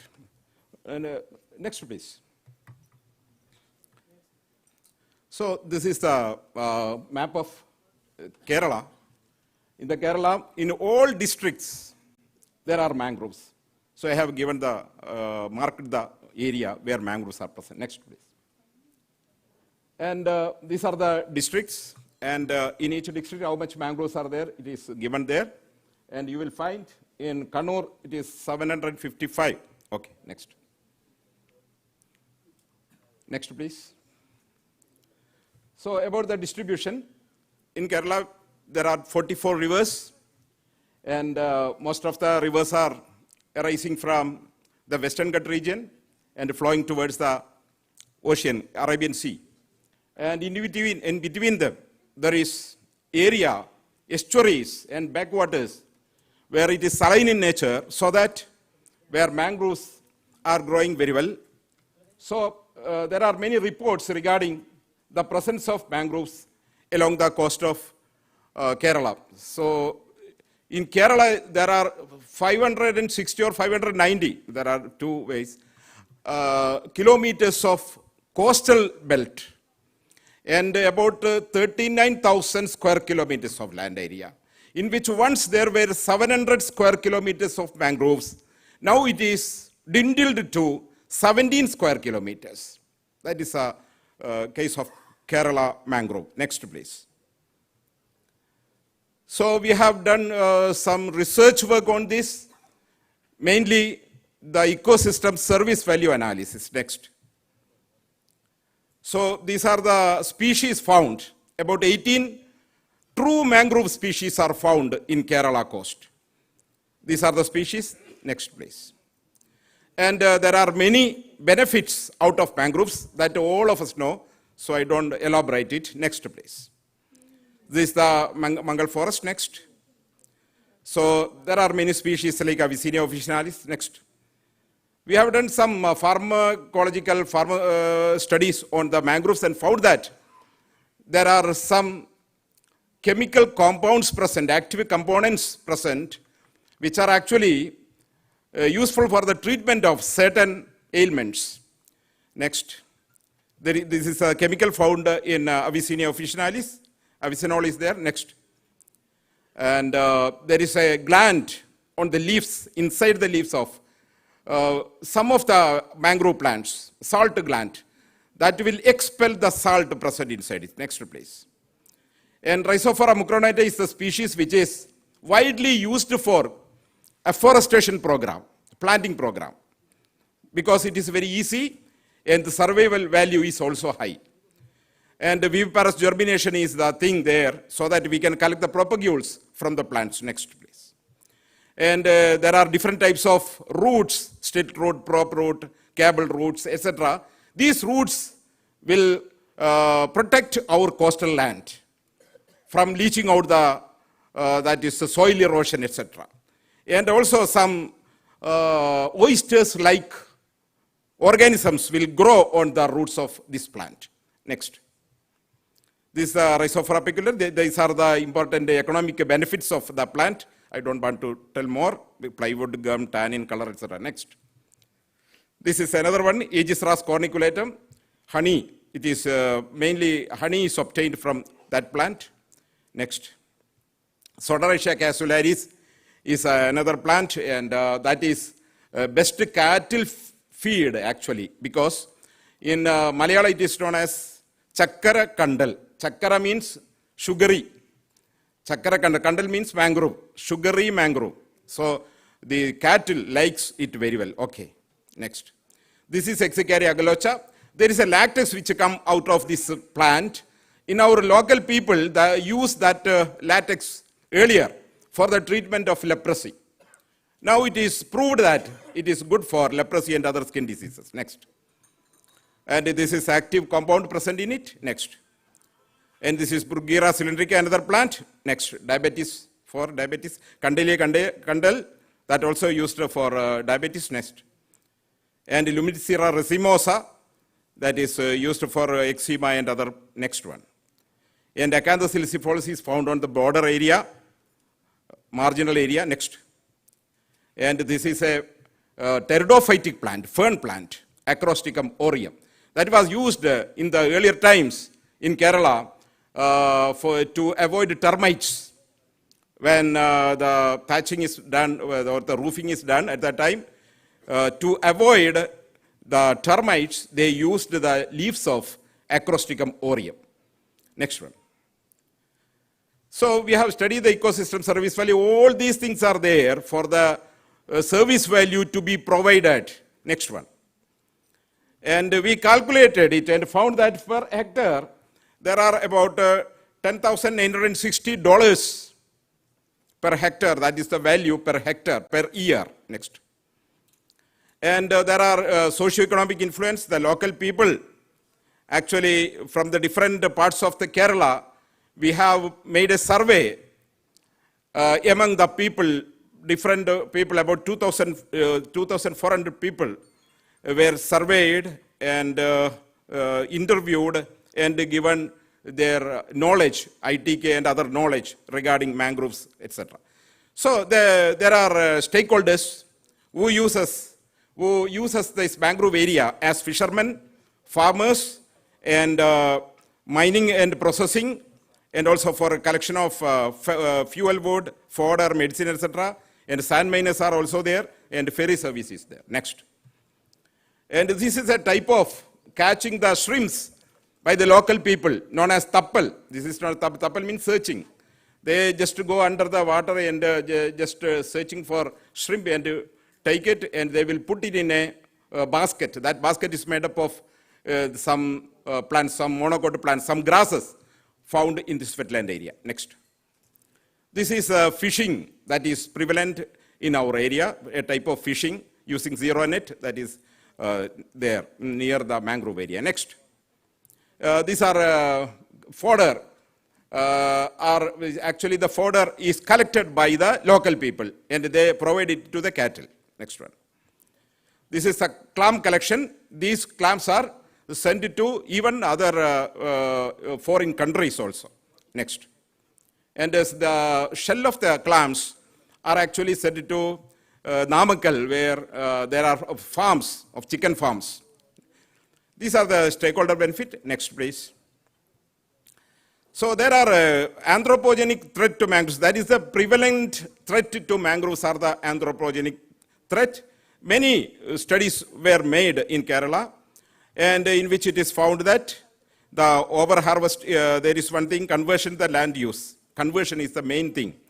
And second is the overharvesting, then pollution, decline in freshwater availability, flooding, reduction of silt and coastal erosion due to tsunamis and cyclones. Next. And there are destruction taking place because of reclamation of land. This is according to Dr. Kathiresan.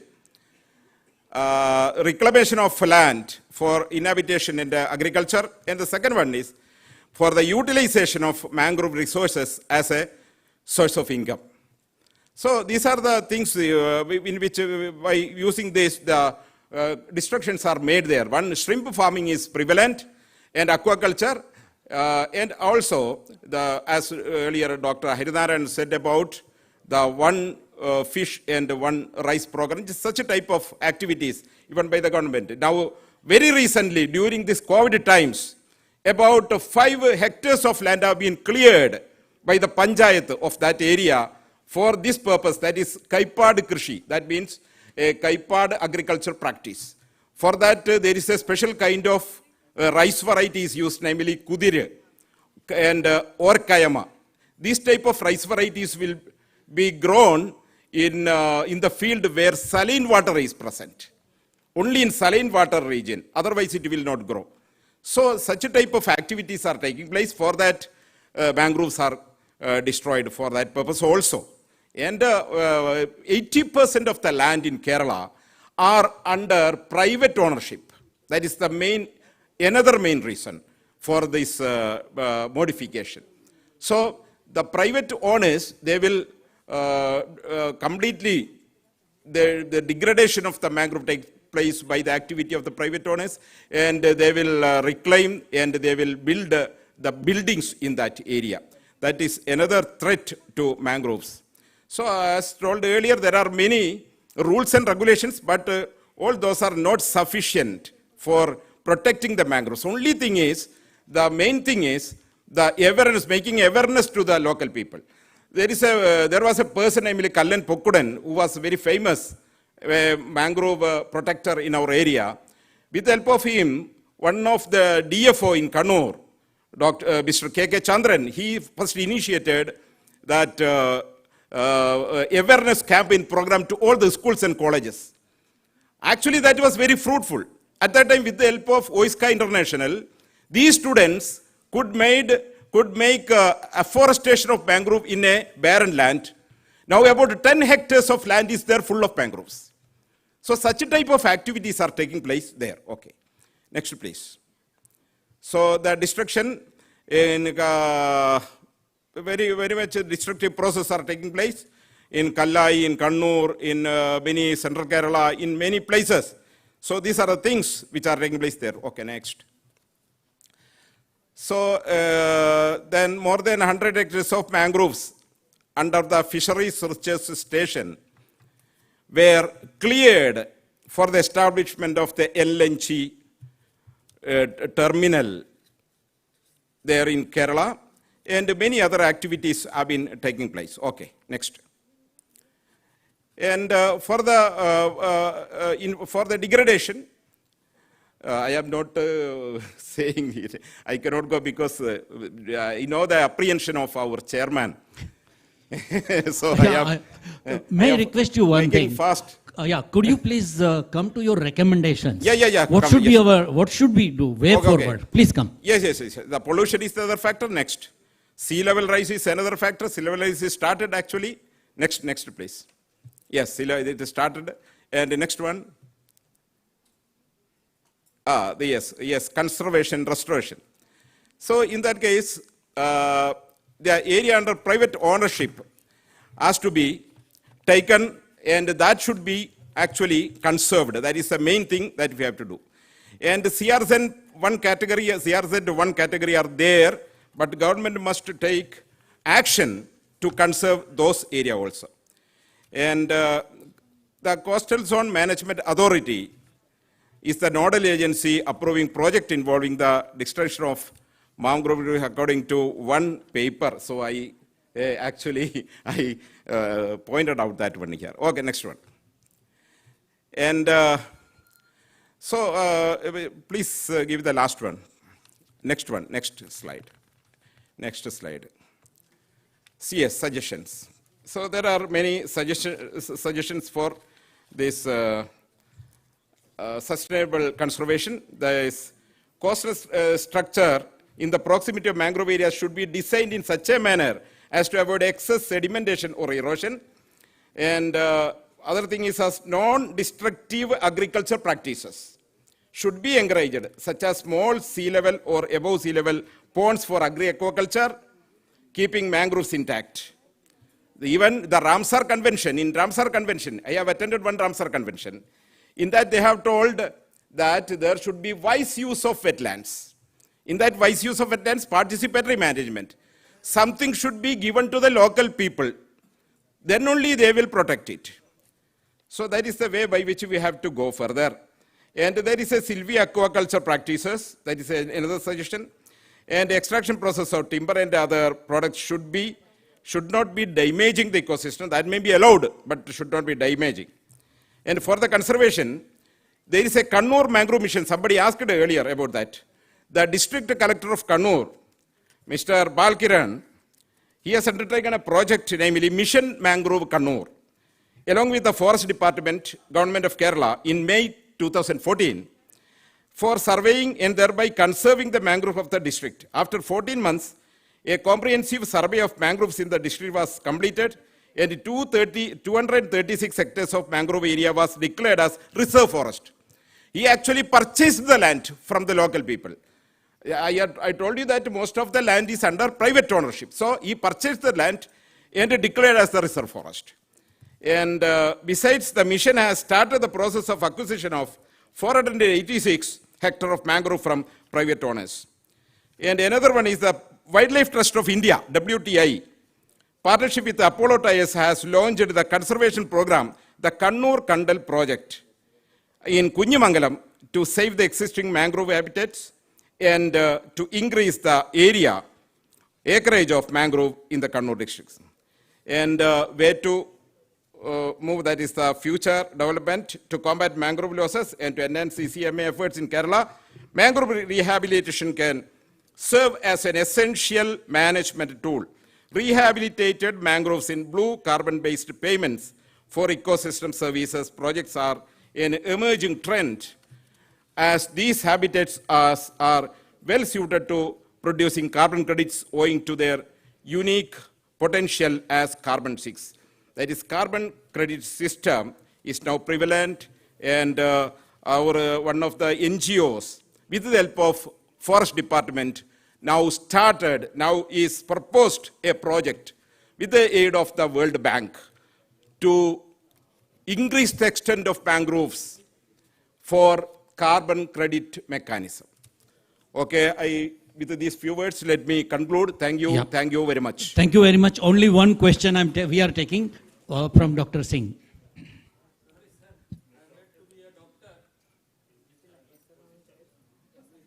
I meant to be a doctor. But I just want to know from you, you have just mentioned that from 700 square kilometers, your mangrove are reduced to 9 square kilometers.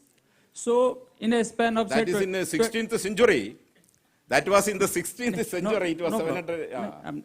I'm taking the data from your slide only. Okay. So you are left with only 900 hectares of the mangroves. And the whole presentation and whole suggestions were for this 900 hectares only.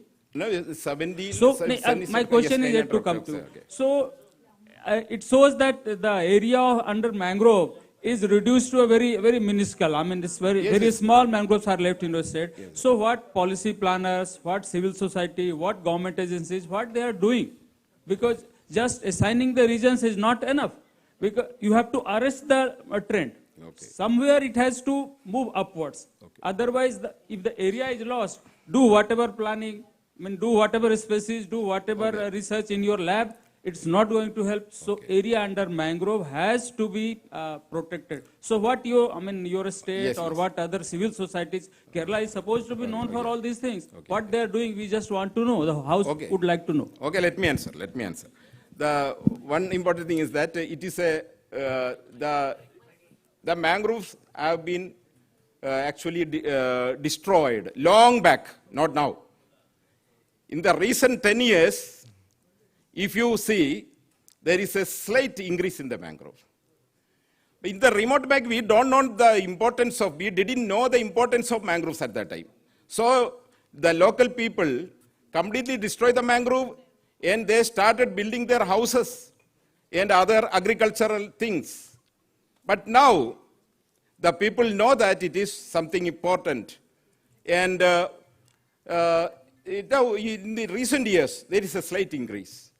If you, what is that slight increase? About 1 square kilometer per year, that is what. Okay.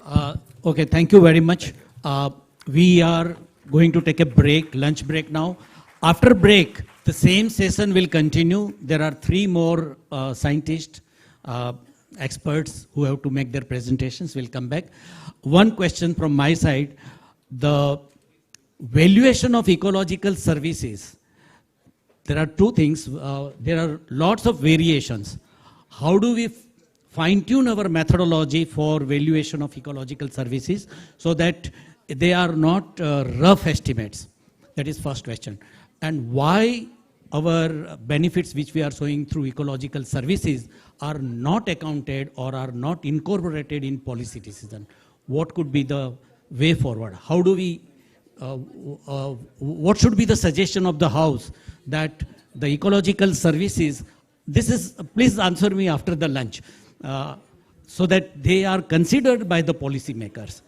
Ecological services are valued, we throw the figures, but it is not taken into account in the policy. How to do that? Thank you so much. We take a break. Thank you very much. Thank you very much. We shall reassemble here sharp at 3:30.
As we are running late, I would request all the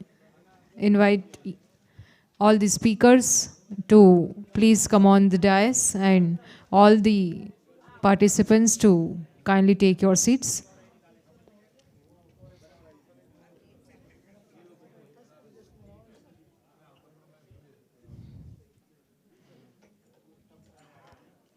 I request Dr. P. Raghavan, Dr.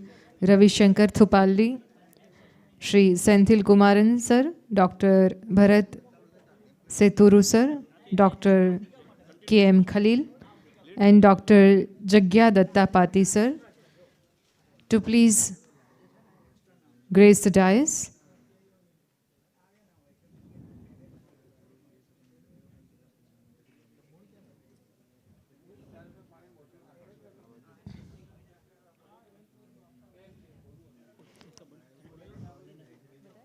So, over to you, Honorable Chairman, sir. Thank you so much. आप सभी को नमस्कार फिर से एक बार. To continue the pre-lunch sessions once again, let us settle down as early as possible and let us utilize the time available to us for further discussions. I now request Dr. Jagyan Datta Pati, who is the IFS officer from the Orissa cadre, and he is working in the Mangrove Forest Division at Rajnagar, and he has also worked on Bhitarkanika Sanctuary Conservation Task Force. So over to Dr. Jagyan Datta. Mr.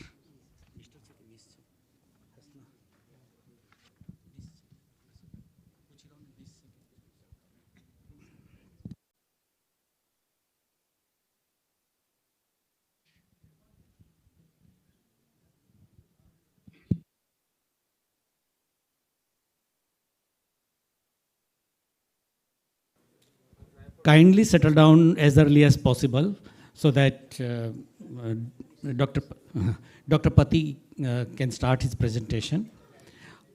May I request Ms. Hasna from the World Bank? Is she here? Ms. Hasna to please kindly come on the dais. She is virtual addressing. Okay, thank you so much. All right. So, Dr. Pati, you may start, please.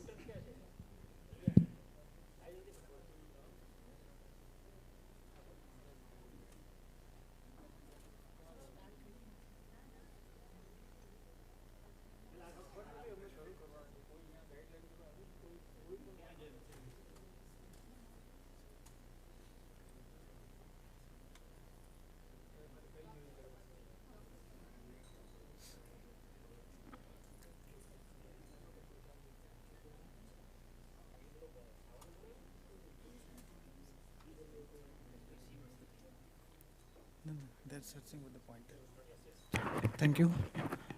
Good afternoon, sir and madam. I am Dr. J.D. Pati, working as DA for Rajnagar.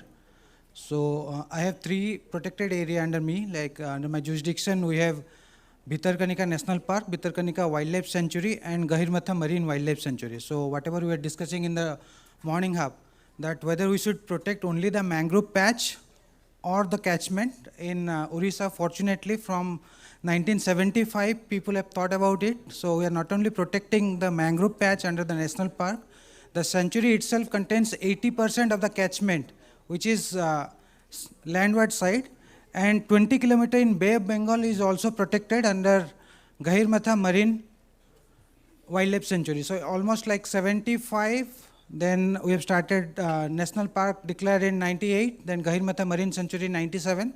And recently we have deleted few of the village area and added 8 new forest blocks in 2020. So almost we have a sanctuary of 673 square kilometer, out of which like 250 almost square kilometer is part of mangrove forest.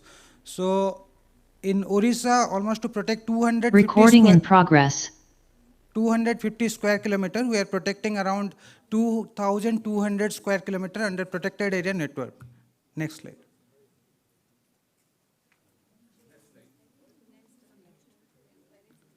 So this is the Google Earth imagery, where 20 kilometer in the marine and almost 15-20 kilometer inside landward side, we are protecting under this Bhitarkanika Gahirmatha landscape. Next. So in the Survey of India topography, the northern side is Dhamra Port, southern side is Paradip Port Trust, and we have this Abdul Kalam Island, which is part of DRDO's integrated test range. That is also part of our landscape.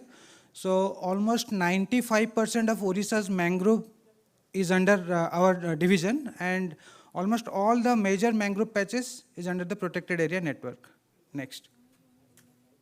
So what is the uniqueness of this Bhitarkanika Gahirmatha landscape? First thing, it's like we have around 1800 saltwater crocodiles. So whatever we are thinking about mangrove forest, afforestation, plantation, restoration, it's a mangrove ecosystem. Not only the mangrove forest, we have around 1800 crocodiles we are having. Then we are having the largest heronry in Asia, so almost 1 lakh colonial nesting is happening there in the rainy season. Then in the migratory season, we are having almost 1 lakh migratory birds. Then this is one of the richest mangrove patches. Almost 30 true mangroves are there, 28 mangrove associate and 30 back mangrove, and 6 number of beach flora. So almost 94 coastal and mangrove species are there in Bhitarkanika. So after that, it's in India, it's one of the most richest part. Although Sundarban landscape is having higher mangrove area under this distribution network, but species richness is very high in Bhitarkanika Gahirmatha landscape. Then Orissa is having around 650 dolphins. So my division is having 450, and it includes Irrawaddy also and 6 species of marine dolphin species. So it's all about Bhitarkanika Gahirmatha landscape, and it has already been identified as one of the oldest Ramsar site of the state, and under the CRJ 2019 notification, it's part of a conservation area also. So if we're thinking about saltwater crocodile, this is one of the best place in the world, because 150 square kilometer, we are having 1800 saltwater crocodiles. So it's all started in 1975. And Bhitarkanika, its global image is because of saltwater crocodile, and Gahirmatha people know because it's the largest Arivada site in the world. So almost 350 crocodiles are beyond 12 feet, 600 crocodiles are beyond 6 feet, and we have around 4 or 5 crocodiles which are like 22, 23 feet. So one of the picture is from the largest crocodile also. And still the crocodile breeding and conservation program is going on. So any state which is interested in having this saltwater crocodile restoration, they can interact with us. So at least that fishing, grazing, all the discussion will not be part of your management. So this is the largest heronry colonial nesting, and when we are investing so much money on this climate change, other cyclone things, so there is a picture top right. Like we have this saline embankment, we have fishbone, we have mangrove, and we have casuarina. So these are the effort state government is doing to protect the human, because our state is like we are discussing regarding western coast in the morning time, where they had 4 cyclone in last so many years. So as per IMD data, since 1884, Bhitarkanika landscape has already witnessed more than 150 cyclones. So these are the battle-hardy mangroves.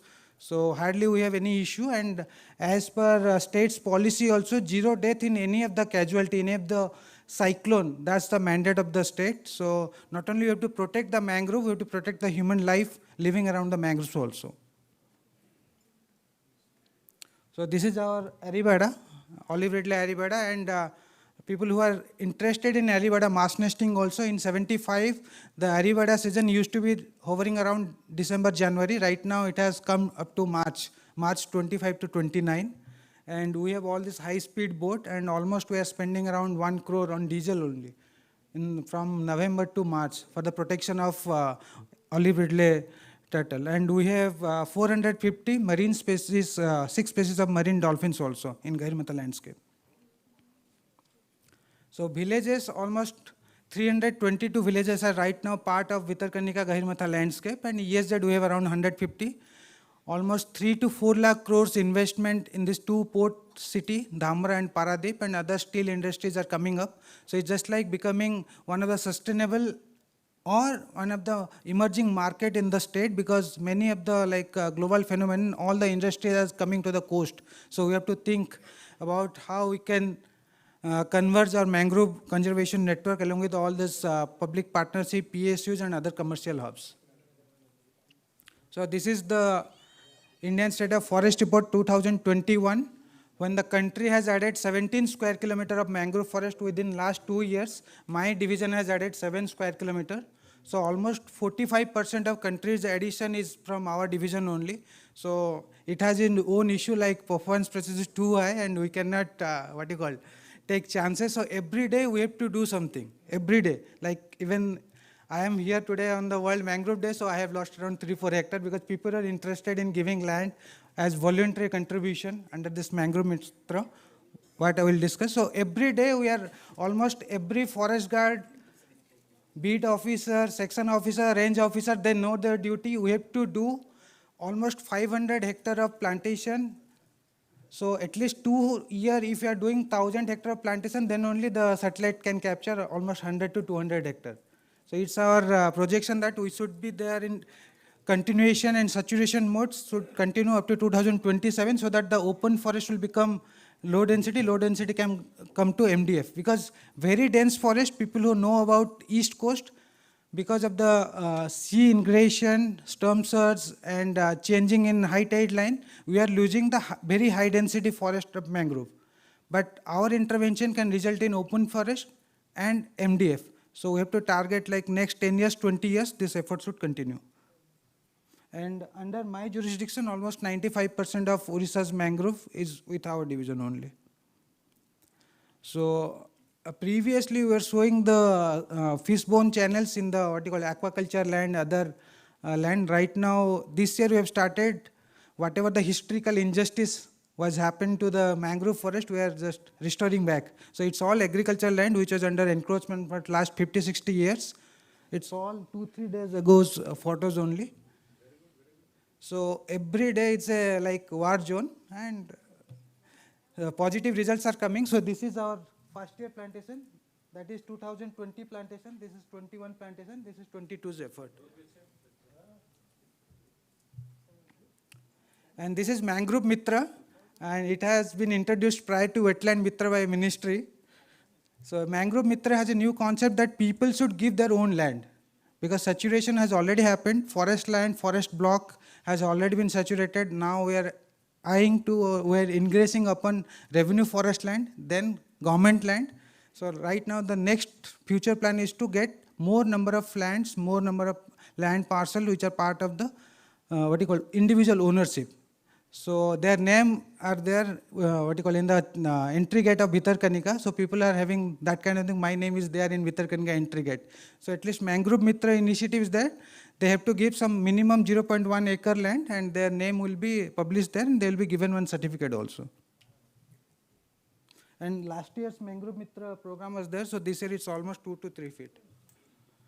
Then because most of us are interested only in plantation, so normally all our nurseries are basically temporary nursery. So what we have thought, let's do some mangrove meta nursery where the Vitarkanika landscape and Mahanadi Delta, all the species will be taken to a particular patch. It's a tidal inundated area. We have made 30,000 capacity nurseries there. The next one is coming around 33,000. So here the advantage is that at any time we'll have 60,000 seedlings. So anybody who is fighting with us for aquaculture thing, so overnight we can demolish and we can put our plant. Because if you are waiting for hypocotyl, it has its own season. Like from March till September. Throughout the year we cannot do. So these are the things, these are like our missiles. Anytime, overnight we can do the plantation. So this 60,000 stock will be fit for around 25 to 30 hectares any day. And we are planning for putting more number of spaces. Normally in plantation, every state they are using only 6 to 8 spaces. This is the initiative, so that right now we have 42 number of spaces. We are going to increase to 60. So there are 4 type of landscape. One is like forest block. Second one, this is the seaward side of all the saline embankment, which is not part of forest department, but we are encroaching upon, because no other department is allowed to do work there, because nobody is going to spend money on that seaside. So we are doing plantation there. These are all government lands, what we are encroaching. These are also government lands. So like it's a historical injustice what happened there, and right now we are just reversing the trend. So any land which is coming under CRZ, the DFO has the exclusive authority to do.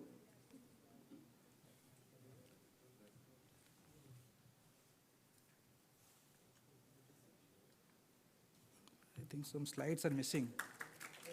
Can you put the PDF? There are 2 pages, I think there is some issue with that thing. So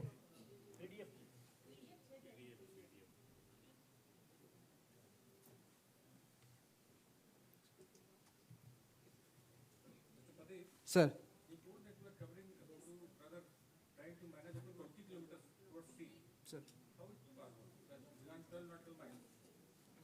Sir, this is one of the unique thing, I think, throughout country's forest department, we are the only one having jurisdiction beyond the territorial water. Our initial 5 kilometer is marine police. I mean, it's a legally sanctioned thing? Yes, sir. It's a legally sir. allowable things? Yes, sir. Beyond 12 nautical miles? Yes, sir, it's 20 kilometers. So it's last part, initial 5 kilometer, we have the jurisdiction marine police. But for military operation and for marine police, it is allowed. I don't think that any department. No, sir, we are part. So when 1997, this is one of the global initiative where initial 5 kilometer is for marine police. Then we have to operate with Paradip Coast Guard, that is up to 12. Then Indian Navy is there through Chilika.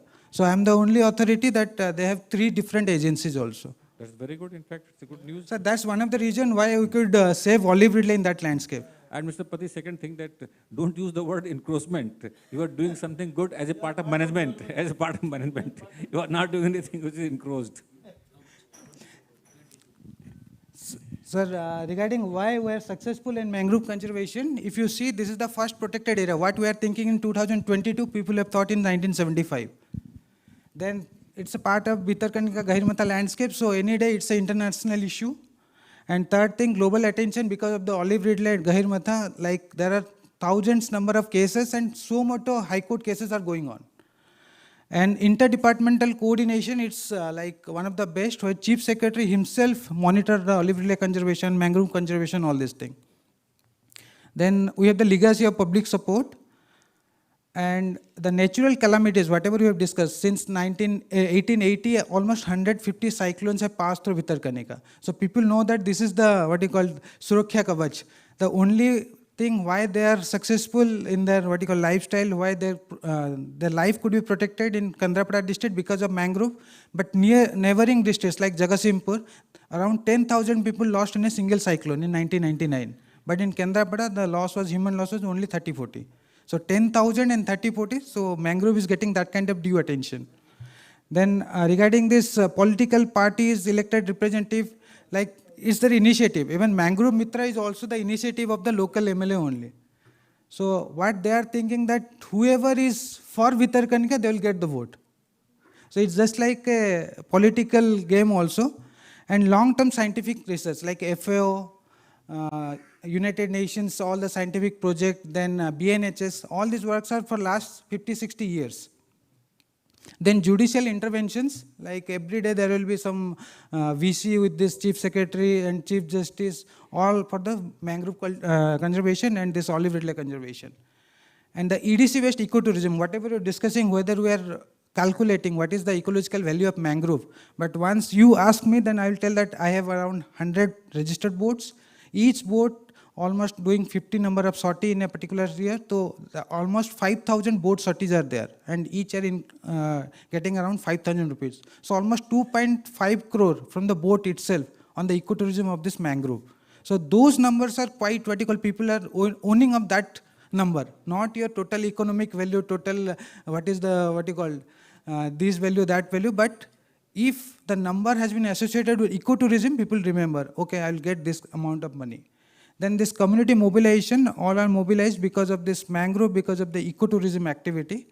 Then off late, like Gujarat is also doing, many companies, many PSUs, even DRDO, they are actively involved in mangrove plantation. They have a competition also. Right now, because we have a limitation, so we have also thought that people who are totally into this blue carbon thing, only will consider the application who will give 90% to community. Right now, whatever we are receiving the application, 60% blue carbon credit, whatever they are giving to the PSU or the agency, 40% to the community. So at least state of Orissa has not taken any decision.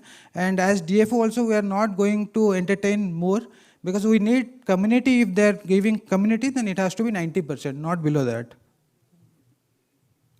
Then what's the way forward for all these things? Like consolidation of revenue forest, it's like issue in every district, every state, but once they're coming with this larger protected area network, then issues are not that great. CRZ area, CRZ is very dynamic. Once you're putting mangrove, after 10 years, maybe that again the 50 meter will be there. So people are not aware of the CRZ's, what you call, positive impact also is there. Then restoration in adjacent district also, whatever through the network of mangrove meta nursery, what we are planning, the other district also, they should collect our seedling origin seedlings so that they can also restore the thing. Then NCSM has come up with the health cards. They have already issued 2 health cards, like 2019 and 2021. It should continue so that people, like DFO is only one agency, one individual. But if the health card has been widely, mass awareness has coming up on this ecosystem health card, mangrove health card, then people should talk about this mangrove thing because sedimentation is there, pollution is there, BOD, COD, all these things are there. So health card is one of the best thing. I think NCSM will also do presentation on the health card's significance. Then green coastal infrastructure, many of the infrastructure project has already been stopped. Few of the things which are there like port, which is like mandate of the state, we are putting more on the site-specific wildlife conservation plan. And Port Authority is also collaborating both on this olive ridley conservation and mangrove conservation also. Last point, this creek and other distributary channel management. Many of the time, our total fund flow is only for afforestation protection. But off late, if you see that sedimentation has taken a, it has impacted the tidal flow, both tidal and the freshwater flow. So what we are planning through this creek renovation, from Mangrove Action Plan, CSS is also there, but we are going to put more money on that thing. Even for fishbone also, it has to be maintained for 3-4 years. I think Maharashtra is doing that. Orissa, whatever we do it for once. So last time we visited, my team has visited Maharashtra, so we are right now projecting 3-year maintenance of all our old fishbones and creek renovation throughout the year. Then Coastal Aquaculture Act 2005, somebody was telling about Coastal Aquaculture Act. It's just like we call in Orissa, this is all like ganja cultivation. People who don't know the ganja cultivation, once the money comes from the coastal aquaculture, then like DFO can be changed, PCCF can be changed, all policy will be changed. Because the Coastal Aquaculture Act, whoever has gone through all the thing, it has act, it has rule. But nobody is going to the guideline. In guideline only 4.9, it will be mentioned that people cannot do coastal aquaculture on mangrove, agricultural land, wildlife sanctuary, marine park. But it is not part of act, not part of rule. So whoever is interested in aquaculture enforcement, they should go for 4.9. After we have given 4.9 to High Court of Orissa, then only the coastal aquaculture people will call for Orissa High Court hearing. Because normally Coastal Aquaculture Act has not meant for enforcement. It was only meant for registration. If you are thinking about Coastal Aquaculture Act as an enforcement agency, then you have to go through the guideline 4.9, which is not circulated among the fishery officers also. Second thing, agriculture land also cannot be transformed into aquaculture plant. It has a state issue. So people should go for all these act rules and guidelines for better enforcement. And there is one issue with this GST. All our aquaculture activity, feed, everything is GST exempted. So you cannot control the scale of aquaculture activity. Whatever money people are, it's all like illegal business. And income tax also, they are showing it as agricultural income. So there is one judgment of Income Tax Appellate Authority Hyderabad. People who are interested, they can go through it. It's also 30 years ago, Madras High Court and some Income Tax Appellate Authority in 1961. There is only one judgment is there. So the aquaculture income has to be put under this income tax thing, and GST exempted coastal aquaculture, hardly there is any control. So people are spending 2 lakhs, after one season, 3 months, they will get 10 lakhs. So as officer, we have to hit them hard. The day of harvesting, just previous day you have to go there. By any force, then you have to just like harass them. Then only you can protect mangrove in next 20 years. Then human-wildlife conflict. This is quite unique for, I think, Sundarban and Bhitarkanika. Our mangrove forest is not mangrove forest. It has 1800 crocodile, 10,000 wild pig. Any new mangrove area you are adding more number of human-wildlife conflict.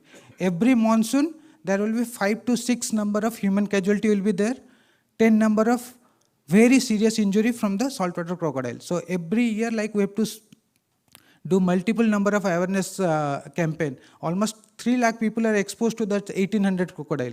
So mangrove forest as an ecosystem also having this human-wildlife conflict scenario.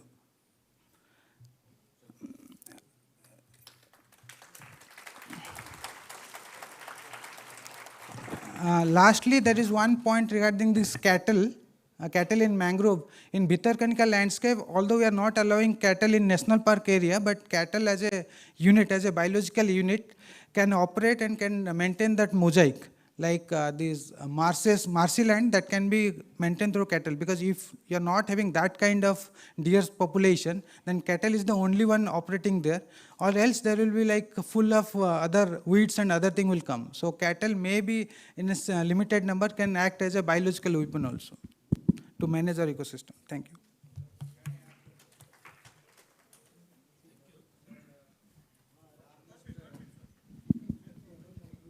Yeah, thank you so much, Doctor. Yes, please. The largest open sea coast mangroves is in Odisha. Am I right? Then there are places in, not Gulf of Kutch and Gulf of Cambay, that I am not telling open sea coast. This is open sea coast, Bay of Bengal coast. Maharashtra also some places are there. Why it is not, why that area from Chudamani towards south up to the Digha side, Udaipur side, why are you not attempting a plantation there? One thing. Next is Bhitarkanika. Bhitarkanika is undergoing erosion, if I understand. There are some mud also is available on the beach side. I have seen that. Why plantation is not being attempted? This is not attempted anywhere in India, but you have something, because it is not simple sand. It is not coarse sand or something like that. There is a mud part also, clay part also in the sand. So we'll have to see the quality of the sand and sediment to plant. But no attempt has been ever made in India to plant this on the open coast, which is very much essential at this moment when we talk about climate change. At least there is a possibility in Orissa for that. Thank you, sir. People who are little like aged and they know the notification of 1975, whatever coast in 1975 we have declared as Bhitarkanika Wildlife Sanctuary, the total coast has been collapsed. Not a single point which remained as Gahirmatha coast, 43 kilometers in 1975, it's right now we are with us for any intervention. So that's the what you call fact of life, that we have lost around 1 kilometer to 100 meter coast in Gahirmatha thing. So whatever you see Gahirmatha, it's not Gahirmatha. Previously it was 500,000 meter inward. So any attempt, like NCSM has already given that all red mark, highly prone to erosion. No government, no corporate, nobody will go for the plantation. Second thing, the sand casting is the issue. Unlike west coast, east coast are the sand casting. Like Uttara and Dakshina, northerly will form the beach, southerly will just erode it. So when that is one of the aspect in Bhitarkanika that is restricting us to putting more money there. So what we are planning this year, like Kia, that will stabilize, Palisade with Casuarina, that will stabilize something, then we'll go for mangrove later on. Regarding Chudamani, all these things, the intertidal zone is 3 kilometer, 4 kilometer, 2 kilometer, and sand casting is there. What you call soil is not suitable for any plantation. Only we have Subarna Rekha, it has only 20-30 hectare. Then Budhavalang, 100 hectare. So that's the total mangrove capacity. Mangrove is just like cannot be target oriented. If you have it the soil, then you have the mangrove. If you don't have, then just visit the nearest mangrove area. Yes. Yes. Yeah, but normally. We have to start, and Odisha is a better place, I find, to do that. That's what I was requesting. Yeah. Because we are, what do you call, the coastline is so dynamic, so we're not going to spend more money on that. Now, if we are having some donor agency, then I'll operate, no issue.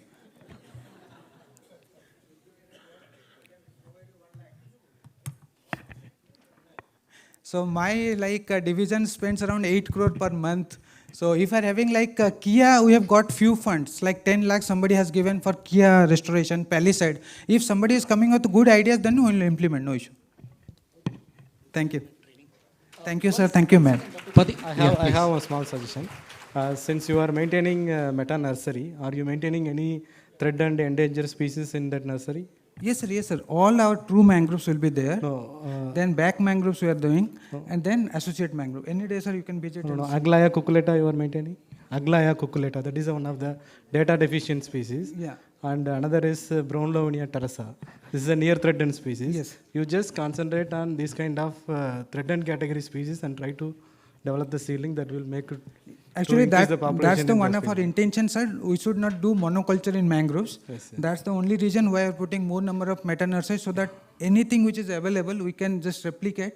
And there is be exchange of species. Meta means like from Bhitarkanika landscape to Mahanadi, Mahanadi to Baleshwar, Baleshwar to Puri coast. So we'll do experiment on that. Yeah, the species specific conservation effort is also more sir. important. Yes, sir. Thank you, sir. Okay, so thank you very much, Dr. Pati. Many lessons could be learned from Bhitarkanika, it seems, and maybe Government of India may think of establishing a learning center there, and all the coastal state may go there and learn from them. Thank you so much. May I now request Professor K. Kathirisan, very senior person in the field of mangrove conservation. I have to read it. Everybody knows him, but still I have to read it. He is the director of Center for Advanced Studies in Marine Biology at Annamala University. He has worked in 15 countries for mangroves, so international experience is coming now. And he has compiled information over 5,000 species and many, many more things. He has been advisor to IUCN also. So I think this paper is too small for introducing him. So Professor Kathirisan, please. Thank you so much.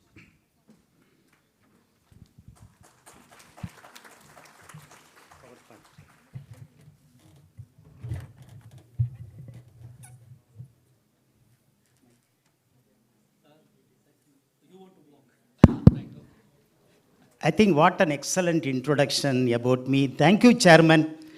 So had I known earlier, I have brought my wife also. Such a wonderful introduction you have given about me. Thank you very much, sir. And PowerPoint. See, mangroves are marvel of nature, ecological wonder, scenic splendor, very beautiful. So since it is beautiful, I love mangroves more than my wife. See, youngsters will know if you have love of air, issues will be there, problem will be there. Then what are the problems? PowerPoint. What are the problems and the issues in mangroves of this country? That I am going to speak with next. Oh. This one? You see, all of you are at stress, isn't it? Because I am going to speak. So you are all under stress. Not only you people, The Indian mangrove itself is under stress.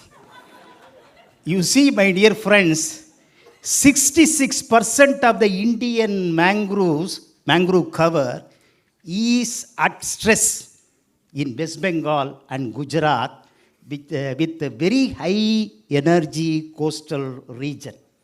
So 66% in the harsh environmental conditions.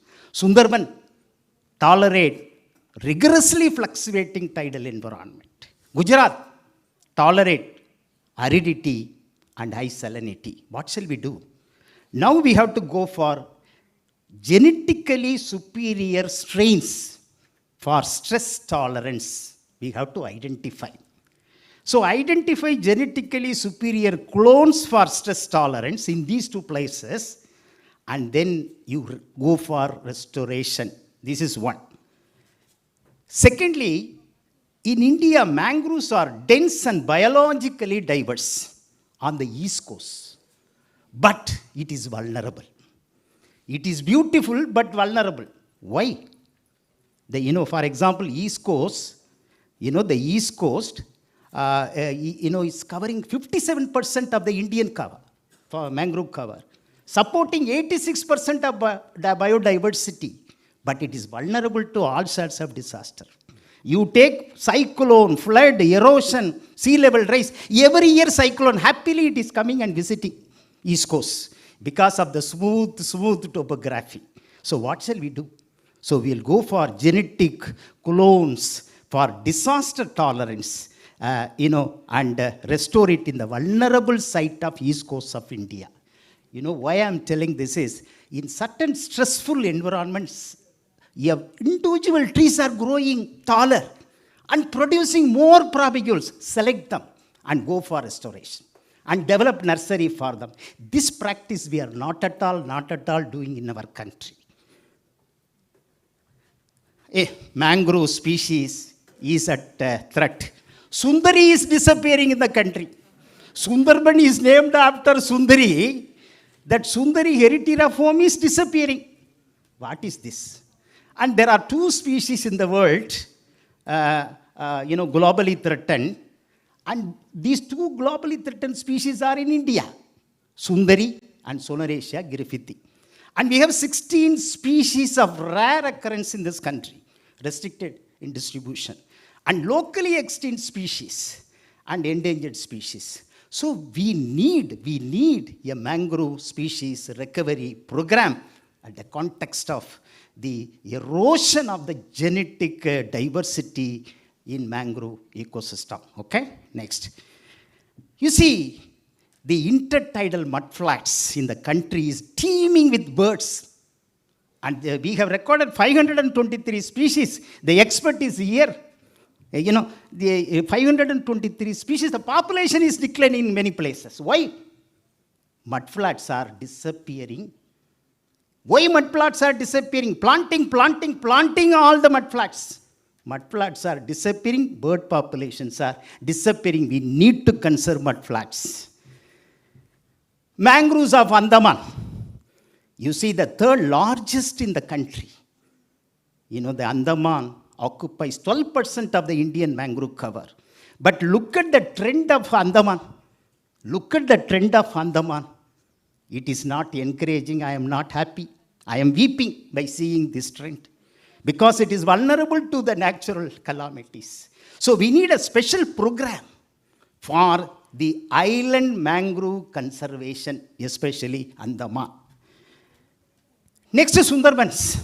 Hey, what a beautiful tigers. Without going to beauty parlor, such a beautiful tigers.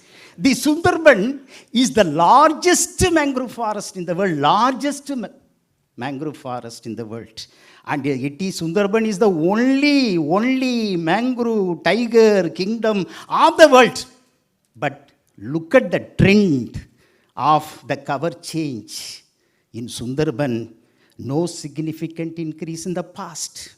In spite of money we are pouring and pumping into Sundarbans. But look at, there is no significant increase in the forest cover of Sundarban. What is the reason? We have to analyze. The reason is management issue. You see, regulatory management, we are preventing the people to collect wood materials. We are restricting the fishing activities to buffer area with the license. And the violation of the people faces economic penalty and seizing of boats. So people are angry with the forest department. And there is a trust deficit between the people and government. And the participatory joint forest management is inactive in Sundarban. So what we need to do is, we have to look into such issues. What we have to do is the livelihood provisions, then economic incentives, incentivation.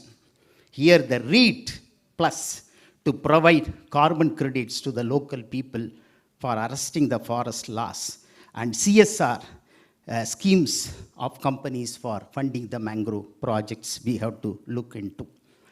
Next to the mangrove livelihood, we have demonstrated the crab fattening, very successfully demonstrated.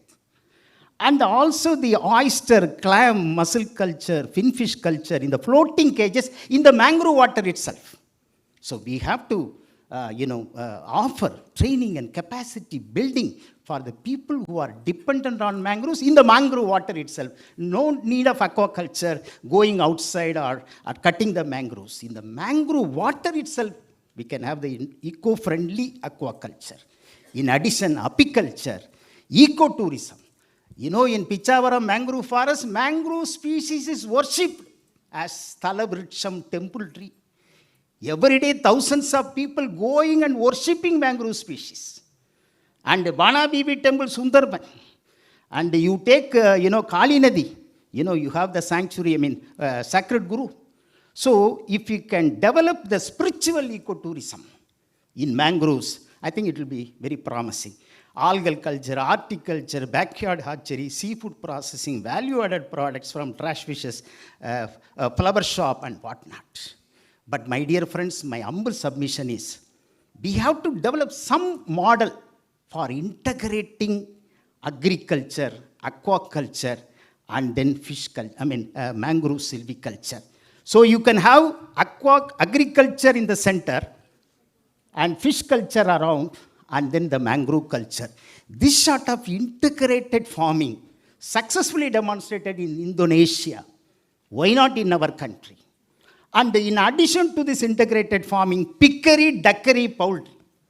Gujarat has shown a very successful model in rearing goat along with the fish culture. So why don't we go for some integrated farming models for our local people? My dear friends, somebody was telling lot of lands under private ownership. If we encourage such activities, the private owners will become very happy to conserve mangroves. So this is the way. Then Indian mangrove cover, it is increasing, but very unfortunate. Even though it is increasing, 40% of the cover in India is open type. That means only 40%, the cover area. So it is highly vulnerable to the natural disasters and anthropogenic pressure. You take Gujarat, 86% open type. Karnataka, 85%. Maharashtra, 72% open type. In all these three states, mangrove cover is steadily increasing, but the open mangrove type is more greater. So we need to take immediate steps to rehabilitate the open forest into dense mangrove forest. We have to focus in this aspect. Next is canal bank planting technique, very successfully demonstrated in Tamil Nadu, Andhra Pradesh, Odisha also. Because where the tidal amplitude is very, very small, so successfully demonstrated, excellent. And if the tidal amplitude is very large, no need of this canal bank planting technique. And sometimes, my dear friends, after 12 years, the mangroves died, in this technique. Therefore, a continuous monitoring for the free flow of tidal water is necessary. The soil should be massaged by the tidal water. No massage by the tidal water, no mangroves. So therefore, massage is very important. I mean, soil massage is very important by the tidal water for the mangroves. That's what I mean. Cost benefit. My respected chairman in the morning asked a very important question. Whether your mangrove restoration is cost effective or not. So I have worked out. In the last 4 years in India, 71 square kilometer increase of forest cover. Fine. So the fish catch and carbon credit value increased with the mangrove cover. Fine. What is the cost of fish catch? And what is the cost of carbon for 71 square kilometer increase of forest cover in India? I worked out 1,814 crore. And what is the cost of restoration for 71 square kilometer? 202 square kilometer. Crores. So therefore, the economic benefit is 9-fold greater than the cost of restoration. So what I mean to say is, since it is cost-effective venture, the government should give more grants for such genuine activities of mangrove restoration. Not only government, and also the private sectors, they should come forward and help the mangrove restoration. My dear friends, today the concept is ecological restoration. But my contention is, please go for protection and allow the natural regeneration. That should be the top priority. When the hydrology is proper, when the seeds are available, allow for natural regeneration. Don't disturb the nature. The nature is the best teacher. Don't disturb the teacher. Let it be as such. So the natural regeneration, I support 100% for the natural regeneration. Suppose the seeds are not available, the hydrology is not proper, the massage is not proper, then you go for the hydrological restoration, and then you can go for the planting. So planting is active ecological restoration. Hydrological restoration is a passive ecological restoration. See, this decade is UN decade of ecological restoration. But large-scale planting is a failure, because we are concentrating only Avicennia or Rhizophora. Failure, monoculture. So we have not considered the ecology. That is why our planting programs are mostly I can't say, in some instances it's failure. And the reason is we are not considering the ecology. So on-site conditions and species-specific ecology, that is horticology, very, very important. Above the ecology, not only ecology, you should consider economics. You should consider the social component. Whether the people are accepting the restoration program, social acceptability. Whether the restoration program is cost-effective, economic sustainability. So in addition to ecology, you have to consider all these three components. So only when we integrate all these three, then only we can achieve the restoration of the ecosystem services. So the restoration of ecosystem services, much more important. Thank you.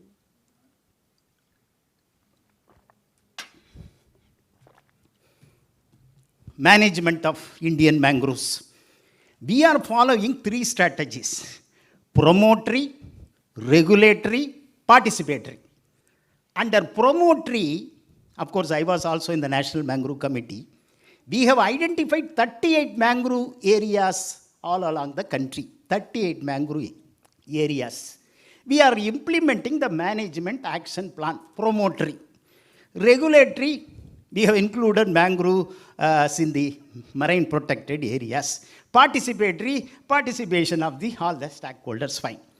But my suggestion is, we have only 38 mangrove areas in the country under management action plan. Why don't we increase the number of mangrove areas and to be brought under the management action plan? This is one. Secondly, we have larger areas found outside the protected forests. We have larger areas under private ownership and something like that. So there are larger areas, they escape from the legal protection. So therefore, we need to focus on the larger areas. Okay? Then, participatory approach, strong focus.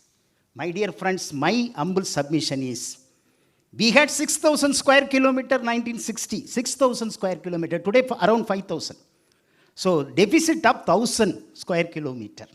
So let us have a target, 1,000 square kilometer.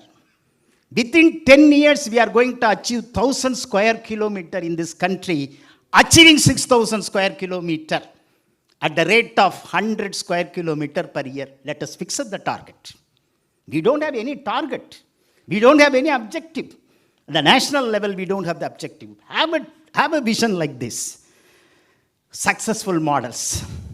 I think Gujarat model, I told in the morning, MSSRF model, Kannur model, my friend, don't angry with me. What I am telling is, all the district forest departments, very difficult to cooperate, no.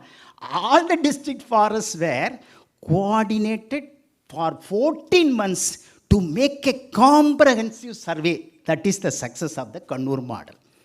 So likewise, we can make use of this success model. Maharashtra model. Hats up to Maharashtra model. I appreciate the Maharashtra model. See, the first state, Maharashtra is the first state to declare Soneratia alba as the state official mangrove species. Why don't you declare Gujarat, Abyssinia marina as the official state species? Likewise, each state can declare. And, the Maharashtra prohibited all constructions in the mangrove area within 50-meter radius. And mangrove cell, very successful concept. In 2012, it was started, I know pretty well. It is getting crores and crores of money from the wildlife clearance projects, 2% of each project. And they deposit in the bank. Whatever the interest is coming, they are enjoying life like anything. The mangrove cell is very successful. Why don't we start mangrove cell like in all the states? And so we can do greater things in future. My dear friends, no mangroves, no prawn. No mangroves, no crab. No forest on land, no fish in the sea. Do you want fish or not? We want fish. So what we should do is hydrological connectivity. We have to ensure hydrological connectivity. Unfortunately, only the hydrological connectivity that determines the mangrove fish productivity. The freshwater fishes are coming to mangrove forests for breeding. And the marine fishes are coming to mangrove waters for breeding, nursery, feeding purpose. So we are constructing the dam and restricting the freshwater inflow into the mangrove forest. And this hydrological connectivity should be ensured to determine the mangrove fish productivity. This is my submission. My dear friends, don't worry about that picture and all. Mangroves are the superstores.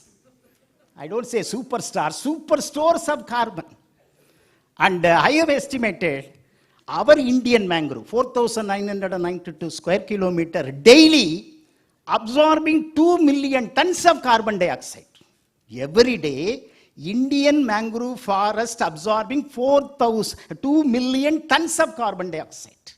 So the value, carbon credit value is around $8 million US. The carbon storage in the mangrove soil is up to 6 meter depth for millions of years. You take terrestrial forests, the carbon storage is only up to 30 centimeter, that too for a few decades. Which one is efficient? Mangroves are the most efficient system and the super stores of carbon. What are we doing with this? So mangroves mitigate the climate change. So we have to plan for mangrove carbon trading very seriously. And before that, we have to document the carbon sequestration variations in this country. We have to map it immediately. Then, mangrove bioprospecting. The mangroves are the source of valuable genes tolerant to flood, heat and salt. It's a source of novel chemicals, to control HIV, polio, jaundice, oral, lung, cervical cancer, breast cancer, diabetics, neuroprotection, antibacterial and whatnot. We need more study on the mangrove bioprospecting to develop patents, process and products so that we can generate revenue and employment opportunities in the future. I am telling you, India is a pioneer in mangrove bioprospecting aspect. Finally, you are all very happy. Finally, I want to say the youth power is mightier than any other power. Chairman sir, we are all old. But the youth power, the people who are sitting at the backside, the power is mightier than any other power on the earth, which is abundant in our country. Are we utilizing? No. So unless otherwise we utilize the youth power, the conservation may not be totally successful. My success story, I will tell you. When I involved only boys, mangrove plantation was 100% failure. When I involved my boys and girls, 100% mangrove plantation was successful. Why I am telling, they took lot of interest. Once you inspire them, they will do marvelous job. I request the forest department people, involve the youth. We have abundant youth power. Abundant youth power, muscle power. Please make use of it. They are not asking any money. They want only inspiration, appreciation from the forest department. So please inspire them. Then our mangrove, see, I will tell you, my students raised mangrove plants in many places. During tsunami, it saved thousands and thousands of human lives. And the people rushing to our department, prostrated in front of us and crying out. It is because of the mangrove forest developed by your students. Our lives were saved. I felt as if I got Nobel Prize for my students and the youth power. And the youth power, the country we have not understood. Our youth is not useless. They are useless. They should be used properly for the nation building activities. So wishing you all the happy thing. Let us have a vision to see, vigor to act, heart to care, Mother Nature and her future. Thank you very much.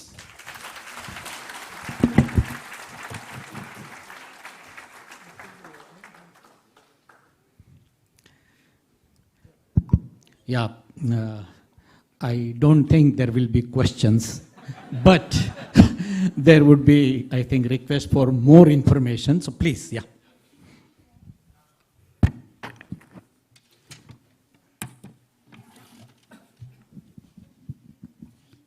First of all, thank you for such a holistic and impactful enlightenment. Actually, I have gone through first time with such a broad knowledge, with inclusivity of so many aspects. But, sir, I have one thing that I have to say. When we were in the inaugural session, and you were on the dais to give some sort of insight on the mangrove before the honorable ministers. Sir, mostly we bureaucrats are silent while or goody-goody while speaking to the political bosses. Yeah. And we are compelled to do that also. I was expecting from the intellectual community, particularly the researchers and academicians, to flag up the issues for identification before the political bosses, so that when we are putting something as a challenge to manage, basically we have wrongly coined a term for the managers for ourselves. Basically we should be facilitator, because you can't manage the nature, we can facilitate it. And over managing the things are getting worsening the things. So, sir, just I have one request. Whenever you intellectuals and people who have learned a lot of things while doing the research, we are not specialists in any way, So please candidly put the real problems for the identifications of the political leadership, so that we are lacking. When we dare to speak something out for the public or the conservation, it will give us kind of facilitation to us in policy making. Thank you, sir, for such a good enlightenment. Thank you. And the person like me will always like to listen such kind of motivating lectures on the conservation in such a beautiful way that you have presented today. Thank you, sir. Thank you very much. The political will is very important. Some 25 years before, I was attending a meeting to get some funds for mangrove conservation. And one minister, he was asking, mango. If you say mango, I will give funds. Mangrove, I will not give any funds, something like that.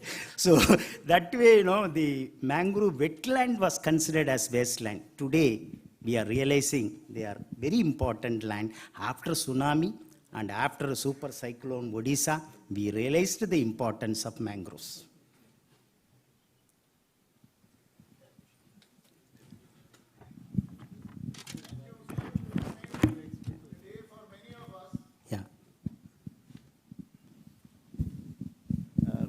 Good evening to all. I'm Rajesh Doshi, a marine engineer connected with the Coastal Zone Management Authority. With all the fire that you have, I would like to know from your own understanding, if I were to destroy 5 hectares of existing mangroves, what would be your understanding of a compensatory mangrove forestation? Yeah. I think as per rule, the compensatory plantation, 3 times of compensatory plantation, that will not help in any way. It should be more. The destruction should not be there. If at all it is necessary, compulsory, no other option, then we can go for compensatory plantations. People are talking about bullet train. No other go, bullet train has to come, no other go. And compensatory plantation can be done. Involving the youth and other things, inspiring them, involving them in the mangrove plantation work like that. I have read a High Court of Mumbai report which says in place of 0.17 hectares, 30 times more plantation. Do you feel it is fair? Even if it is more, then I'll be very happy about it. As a mangrove lover, I can appreciate it. And the last follow-up on, what would you consider to be a no other go option where you would destroy 5 hectares of mangrove? Thank you. The destruction of mangrove is not acceptable, one. And somebody was asking in the morning, our Environmental Protection Act, there is a penalty for the mangrove destroyers. It is given very nicely, it is given. If anybody is destroying, the water supply will be stopped, the electricity will be stopped, 5 years of imprisonment, it is there. But so far, nobody is booked in that. So people are destroying it, but still, it is not being implemented. That is very unfortunate thing. But our rules and regulations are very good. Okay, sir, excellent speech, Dr. Kathiresh, Professor Kathiresh, of course. Once again, but that is, I just have a simple academic question.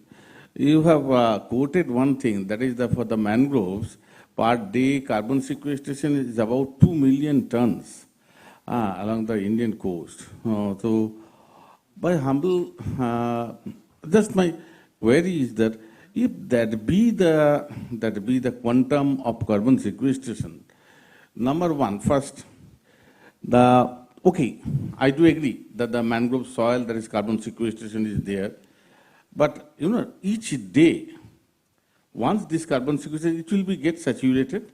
How can it be increased per day? Number one. Number two, if the figure is such huge, of course, mangrove has, I am not asking about the efficacy, but doubting the efficacy of mangroves. But at the same time, then India would have carbon negative country but I mean, the countries having the mangroves, they would have become carbon negative. So how do you calculate this carbon sequestration figure? How do you arrive at this figure? That's my question. It's a very critical question in a diplomatic way, in a polite way asked. This is the way one has to ask the question. I really appreciate. And you see, the carbon assessment methodology in the country is not uniform. It's not uniform. One paper, you can see Andaman has the highest carbon sequestration. Another paper says Sundarban has got the maximum carbon sequestration. So our own Indian workers, they are giving different figures. It is confusing. So therefore, we need to have a common methodology for our country people. In this context, the Gujarat Ecology Commission can offer some training and capacity building to all the people of our country who are interested in carbon sequestration studies, number one. Number two, the mangroves, whether they are efficient or not, no doubt. Most of the mangrove carbon is stored in the soil. Yes, around 70% of the mangrove ecosystem carbon is stored in the soil. It is stored for a long time. How? Because the mangrove soil is anaerobic, no oxygen. Only when the oxygen is there, the carbon will be converted into carbon dioxide and emission will take place. So when the emission takes place, only when you disturb mangroves, destroy mangroves, the soil is aerated and the carbon combines with oxygen, carbon dioxide will be emitted off. So unless otherwise mangroves are intact, the carbon is stored in the mangrove soil millions and millions of years because the mangrove soil is largely anaerobic. No other system has got this efficiency. That is why. Any doubt? Okay. Very diplomatic question. Yeah, very diplomatic way with equal diplomacy replied. Yes. Replied with equal diplomacy also. Yes, right.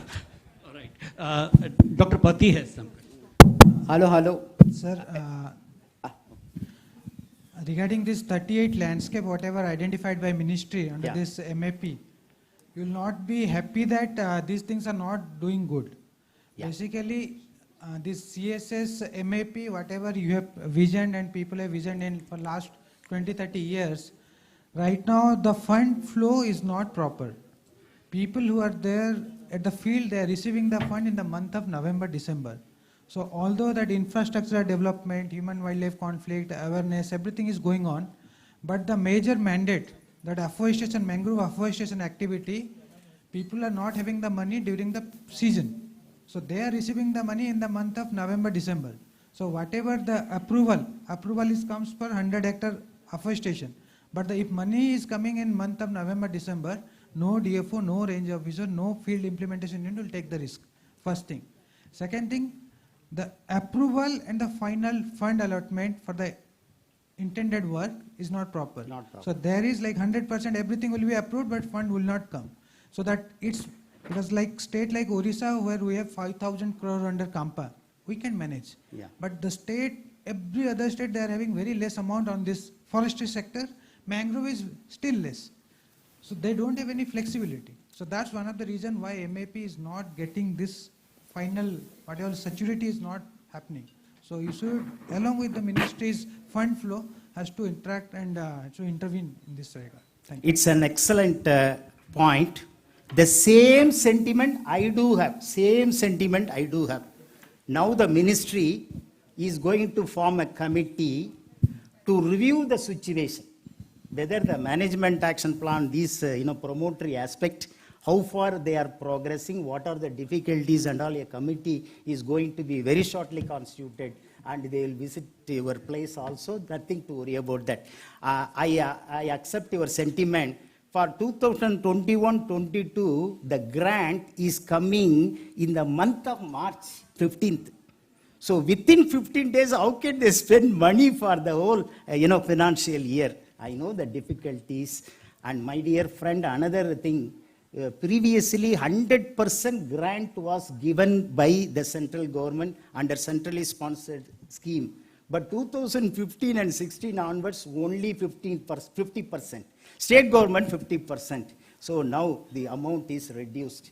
The last year, the ministry could not release the fund due to COVID situation and other things.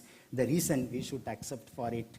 And also many governments have not applied for the thing. So we should not blame the ministry. Ministry person is right here. So we should support our own ministry.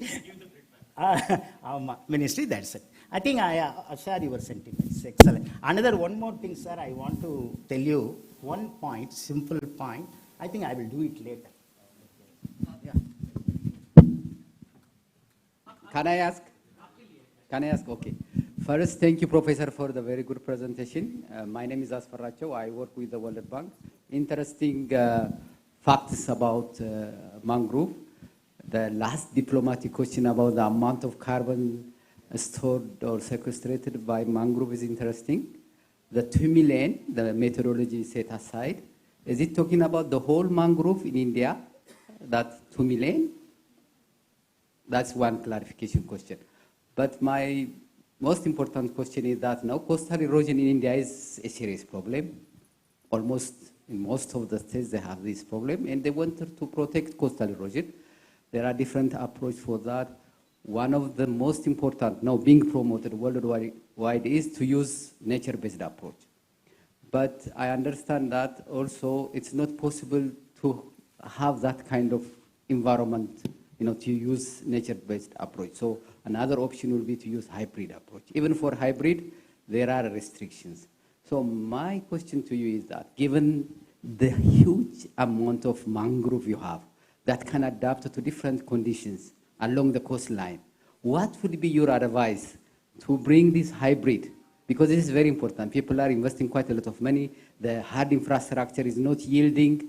So we need to really encourage mangrove. It's well known that mangrove can protect this hazard, coastal erosion. So what is really the best for us to bring this element of nature-based approach? Also we use other, hard measures. So this is important. If we can help us with this for practical solution, that will be helpful. Thank you so much again. Not only is inspiring the youngsters, it's also important to inspire the politicians. Thank you. Thank you very much. Mangrove carbon sequestration varies with the species, varies with the type of mangroves. You see, overwash type island mangrove is different from estuarine mangroves, So it varies with mangroves. So that's why I'm telling an assessment. A correct assessment should be done for all the mangroves. A comprehensive survey has to be made, and then we have to come to a consensus. That is most important thing. So thank you for your nice question asked.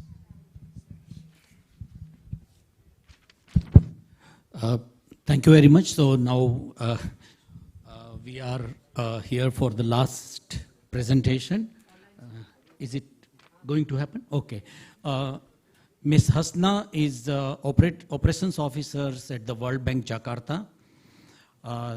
She is the co-lead for the mangroves for coastal resilience. She has 10 years experience in policy development, which is one of the topics for the first session, policy development for the Indonesia Sustainable Landscape Management Program. Can we have the online presentation, please?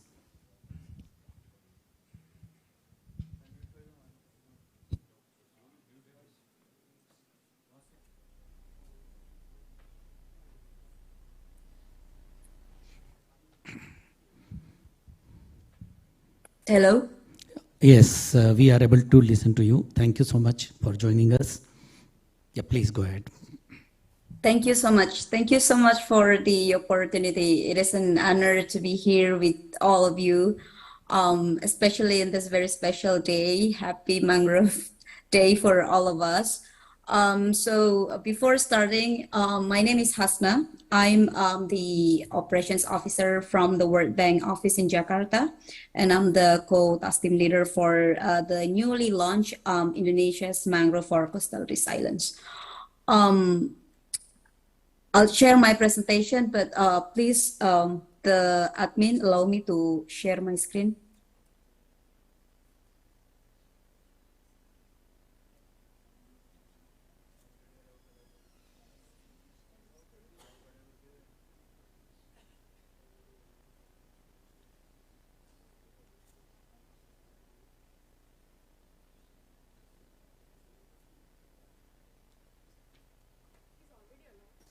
Can the admin please make me able to share my screen, please?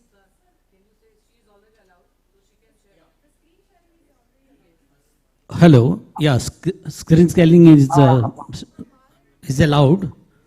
I cannot. She is not able to do it. Please.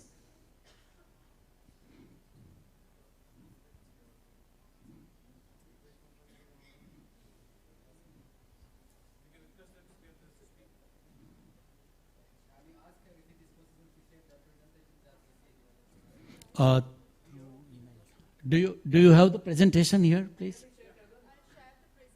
Okay. Will it be all right if they make the presentation from here? Sure. Yeah, they are making it. Yeah.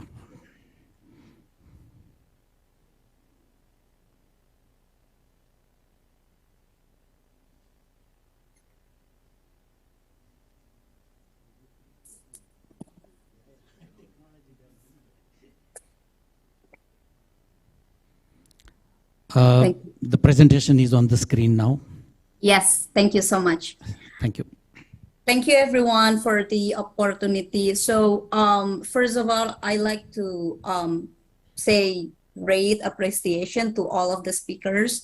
It's enlightened to hear such a huge appreciation over the mangrove ecosystem that currently being one of the top priorities in Indonesia. So in this opportunity, I'd like to share the newly launched program called the Mangrove for Coastal Resilience.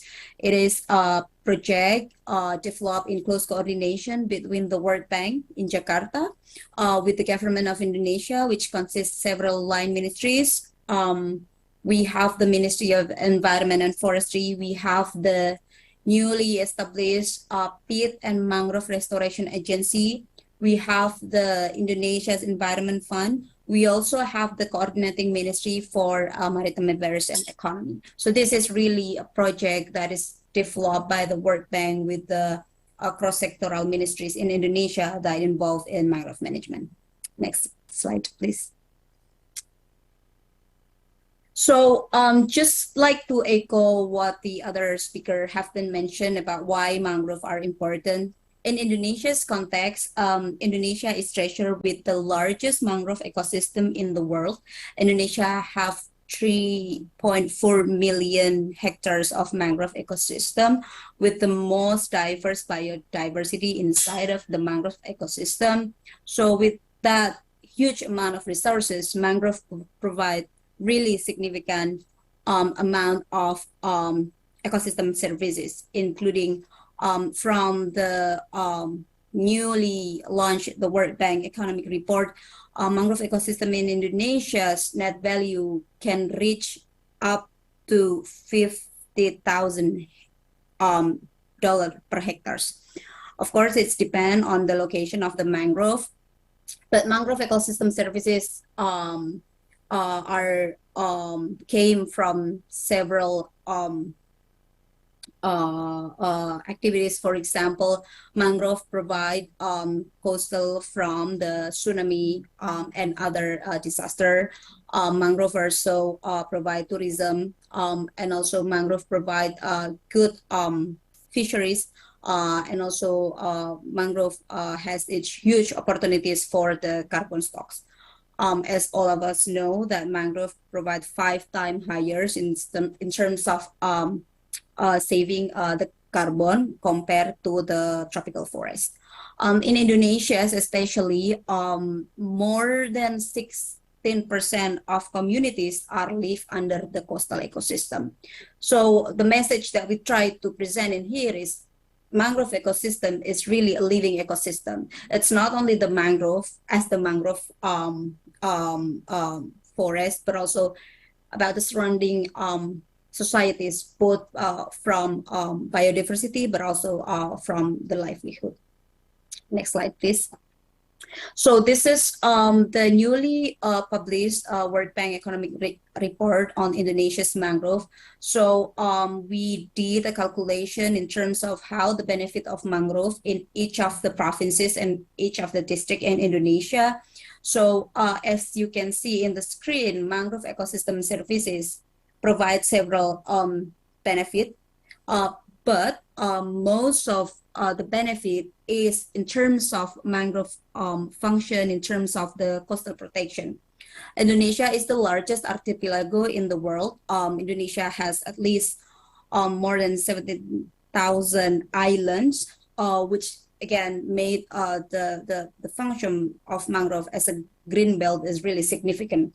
After the function in terms of coastal protection, then it came to the fisheries, because with good mangrove, then the fish product will be better for the farmers.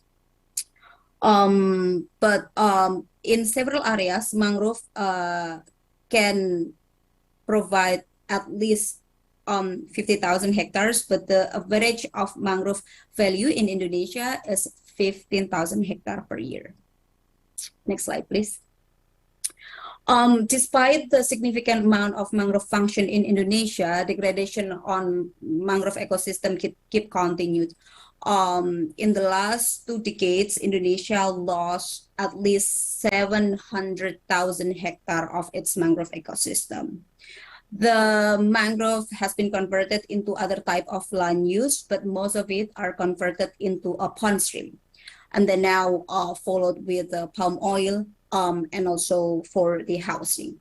So recognizing that problem, back in 2020, Indonesia made huge and also bold commitment to restore 600,000 hectares of mangrove until 2024. This target will be the largest mangrove restoration effort globally, which not only that the government of Indonesia committing to rehab the mangrove or restore the mangrove, but they also formed the new agency that focus on the mangrove rehabilitation. It's called the Peat and Mangrove Restoration Agency. So this agency is specifically developed to implement the mangrove and also peat rehabilitation target in Indonesia. So once that commitment have been made by the government through the president, the government of Indonesia approached the World Bank to seek for collaboration. After 2020, the World Bank in Indonesia, working together with several line ministries in Indonesia, especially Ministry of Environment and Forestry, and also the Peat and Mangrove Restoration Agency, together with Ministry of Marine Affairs and Fisheries, to work on the project that we call the Mangrove for Coastal Resilience. Next slide, please. So this Mangrove for Coastal Resilience is really designed to address the drivers of mangrove degradation, but also to keep the intact mangrove protected. How do we do this? The World Bank always believe in the landscape approach. So that's why this project is designed in a holistic and also through a landscape approach, which then we develop this into 4 project components. First is to support on the supporting the policy and mangrove governance in Indonesia. What are they? So first is we support the government of Indonesia to strengthen the policy and also coordination. One of the key challenge in mangrove management is in Indonesia is that mangrove management require several line sectoral ministries and also coordination. It also needs a strong policy, as in fact now in Indonesia, we don't have an overarching policies on mangrove management, but rather it is divided into sectoral management. For example, mangrove in Indonesia is divided into mangrove falls under forest area, which then become the responsibility of Ministry of Environment and Forestry. But then outside that, mangrove outside the forest area will be the responsibility of Ministry of Fisheries and also Maritime. So mangrove in Indonesia currently is not seen as one ecosystem, but rather the sectoral pieces managed by several line ministries. So the project is supporting the government of Indonesia to have an overarching policy on mangrove management, but also to strengthen the intersectoral coordination both at national, but also at the subnational level. The second point will be the updating of a national mangrove map. This will be the basis of the nation to show that this is the mangrove that we have. This mangrove mapping update will also be very significant if then we will mention about the blue carbon from mangrove. And then the third point is the strengthening the monitoring and evaluation of mangrove rehabilitation, but also monitoring and evaluation of mangrove in Indonesia, which then this is also linked to the blue carbon that will be resolved from the mangrove. And then last but not least is the component on facilitating blue carbon payment for mangrove. This very last point on the first component is kind of the key to glue together all the stakeholders to focus on implementing rehabilitation, restoration, and also conservation, because their work will be calculated and then hopefully will be paid through the blue carbon mechanism. Component 2, which is the heart of the project, is the rehabilitation and landscape management approach of a mangrove ecosystem. So this component is aimed to rehabilitate 75,000 hectares of mangrove ecosystem, and also implementation of 4 large mangrove landscape approach in 4 provinces of Indonesia. So this is really the heart of this project, because first, when we mention rehabilitation, it's not just planting mangrove. I remember that several speakers mentioned about, when we mention about mangrove rehabilitation, it's always come to the planting mangrove. So in this project, we really avoid to only having a planting mangrove, especially planting rhizophora, but rather to have several rehabilitation approach.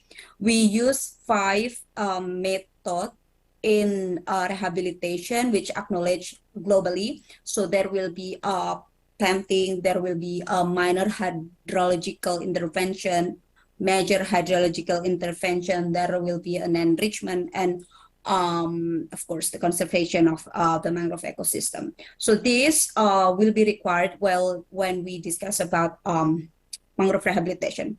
Not just that, but also when the project wants to implement mangrove rehabilitation, there are also several key planning and also the selection of the location, so that we won't repeat for another failure.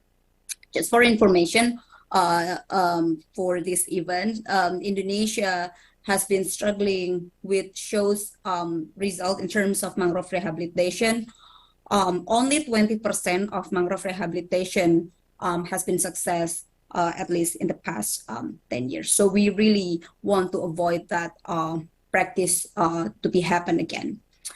And then the third component is the livelihood support to coastal communities. So acknowledging that mangrove is not only a standalone ecosystem, there's also a people, community live under the mangrove ecosystem. This project also support the community empowerment, livelihood of coastal communities through several activities. Of course, the training, capacity building for the local communities to sustainably manage its mangrove ecosystem, but also we aim to provide a livelihood alternative for coastal communities, which of course friendly to mangrove ecosystem. And then the last point is the project management. What different from the old practices in this project is that this project will not only work with the national government, but we also encourage the national government as our client to work together with the subnational government. So it's both provincial, but also district government, because they are the custodian of the mangrove ecosystem. So the heart of the component 4 is really to engage all stakeholders to work together for the success of the project. Next slide, please. So this is built from my previous explanation about the component 2, which is the mangrove rehabilitation. What we mean by mangrove rehabilitation is not only planting mangrove, but also several types of mangrove rehabilitation practices from the world. For example, when we mention about hydrological rehabilitation, and the communities are empowered and also supporting with that idea. So the government is really keen and also ready to implement that, which is a good thing for the World Bank, because we are supporting the government to move away from only planting, but also type of intervention. For example, like in this picture is the hydrological intervention. Next slide, please. Another interesting approach in this project is the community-based mangrove management. So we are using the most at site level governance mechanism in Indonesia, which is the village level. So we really designed this project as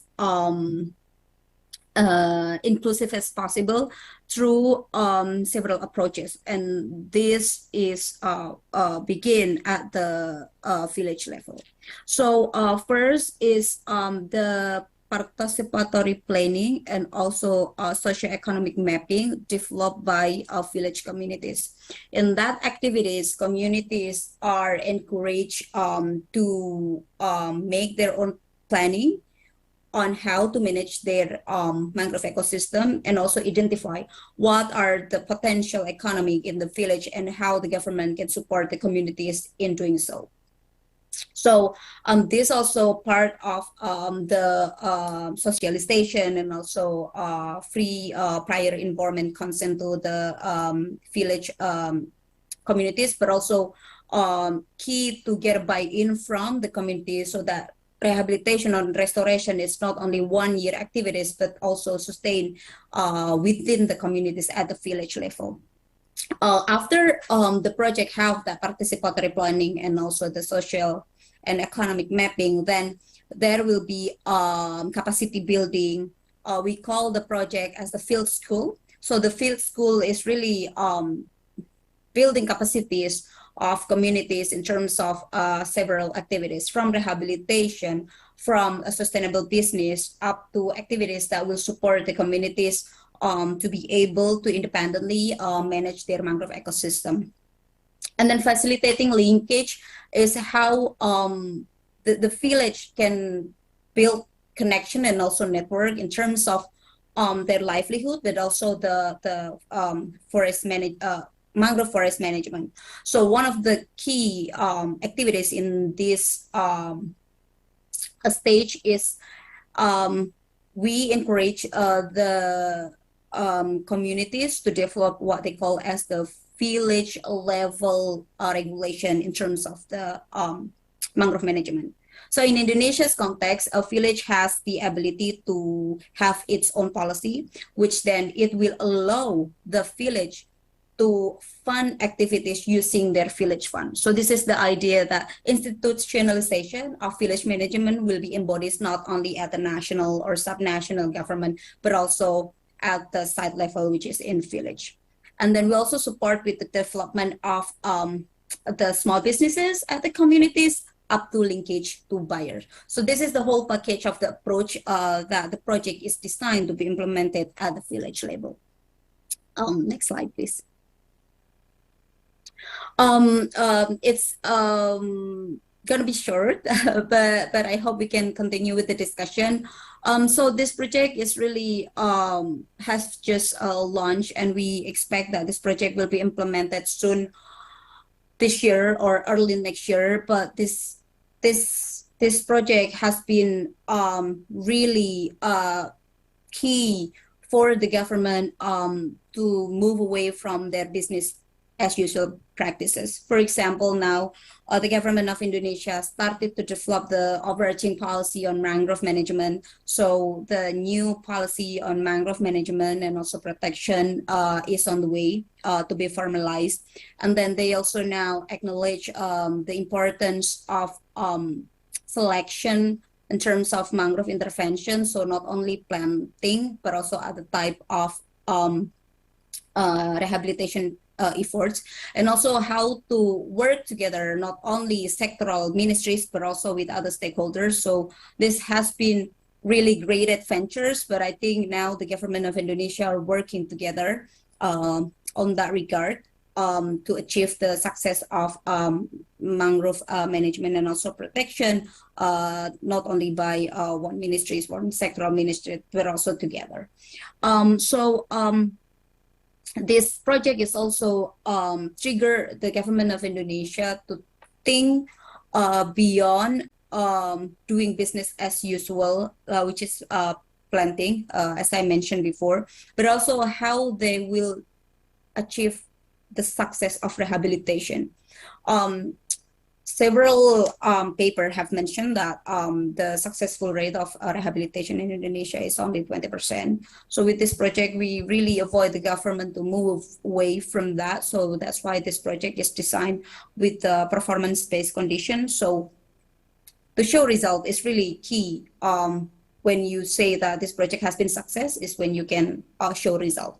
So result in this project will be to have good and robust planning to show the rehabilitation, to see how the management of the mangrove, and also the mangrove management plan document developed by relevant stakeholders.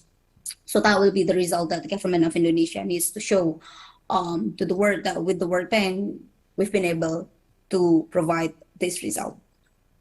And then this project that initiated by the World Bank is actually has been trigger other development partners, for example, KfW, other donors, to contribute to Indonesia's rehabilitation efforts. So the more partners are supporting Indonesia's government agenda on national mangrove rehabilitation agenda. Next slide, please. As I've seen that will be most on the managerial. So the outstanding challenge is now really we are mostly facing the difficulties of implementing the new baby, which require robust and also strong capacities of the government, because the government are the one that will implement everything. But also I think this is an interesting discussion to be discussed, land access issues. Mangrove Indonesia, as I believe also in other countries, has been converted, and the tenure issues has always been a huge challenge when we want to implement mangrove rehabilitation activities. So also part of this project is actually facilitating the land tenure issues, so that rehabilitation in clean and clear area can be achieved.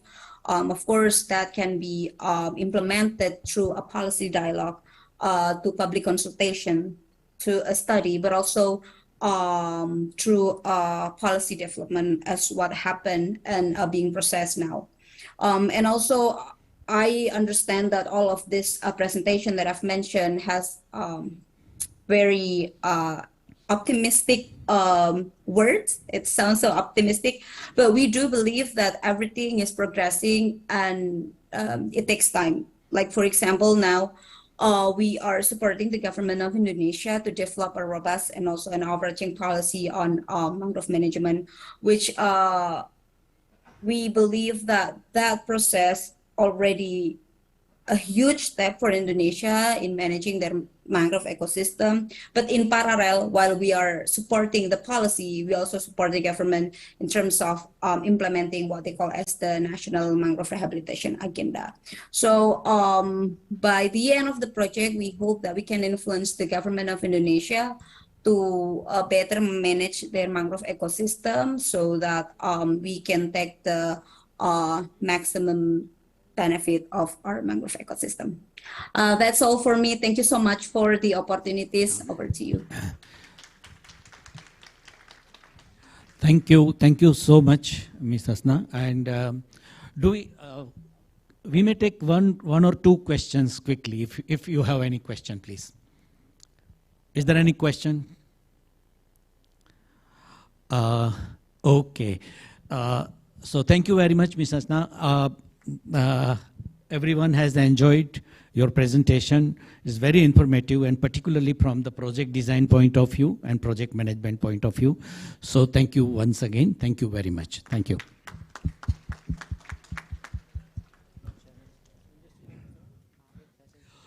Okay, so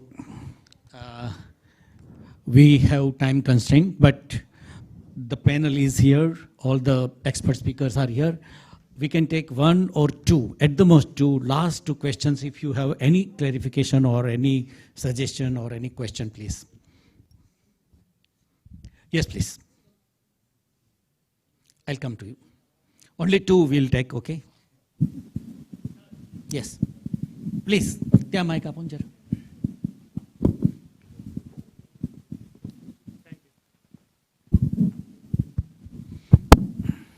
Sir, from Maharaja Krishna Kumar Sehji Bhavan University, I am B.M. Gohil, Department of Life Sciences. Sir, matter is goes to today's conference is policy to action. Can we do this? Any nearest area of the coastal region, there any higher education institutions, can we add the area allotted to the students for participation to grow the mangroves near area by that? Can we add in the management plan by the government, by the forest department, please? Thank you. If I may respond to this, this is a very good suggestion. When we are thinking of participatory management and when we are thinking of community participation, the youth from the universities also should be allowed to participate. I think it's a very good suggestion. Thank you so much. Is national service scheme is also running in the across the higher education. So can volunteers add the credit for green, credit for mangrove plantations? May not be under the present arrangement, but this arrangement can be designed, and they may earn credit for that. The only thing is that whatever they want to do, it should be in a project mode, and it should not be just one-time activity, but it should be a full-time activity, so that the students also see the result also. So it should be a continuous long-term activity instead of just 1 or 2 days work, right? Yeah, so thank you very much. It should be designed, yeah. Thank you so much. Yeah, here, the gentleman here. Yes. Yeah, correct. That's right. Because there are so many methods adopted for valuing the ecosystem goods and services. From the morning till now, we are facing many goods and services related issues. There is system of environmental economics accounting. That is UN system, United Nations Environment System. That they are implementing the system for all over India, all over the world. About 1 or 2 countries are practicing, are going to practice the environment as one among the national account. That is under GDP it will accounted. The environment part will be accounted. Even Ministry of Statistics of Government of India is developing capacity for developing this statistical adaptation for national accounting system. So once it is done, this environmental accounting system procedures will be uniform. Until such time, we have to follow this kind of meta-analysis or a specific kind of accounting system. However, from the today morning session to this session onwards, there are about 3 values raised for mangrove 1 hectare value. 1 hectare value, Sri Bharat of Avanishani story, he told $10,000. Am I correct? $10,000. It is about 7 lakh rupees.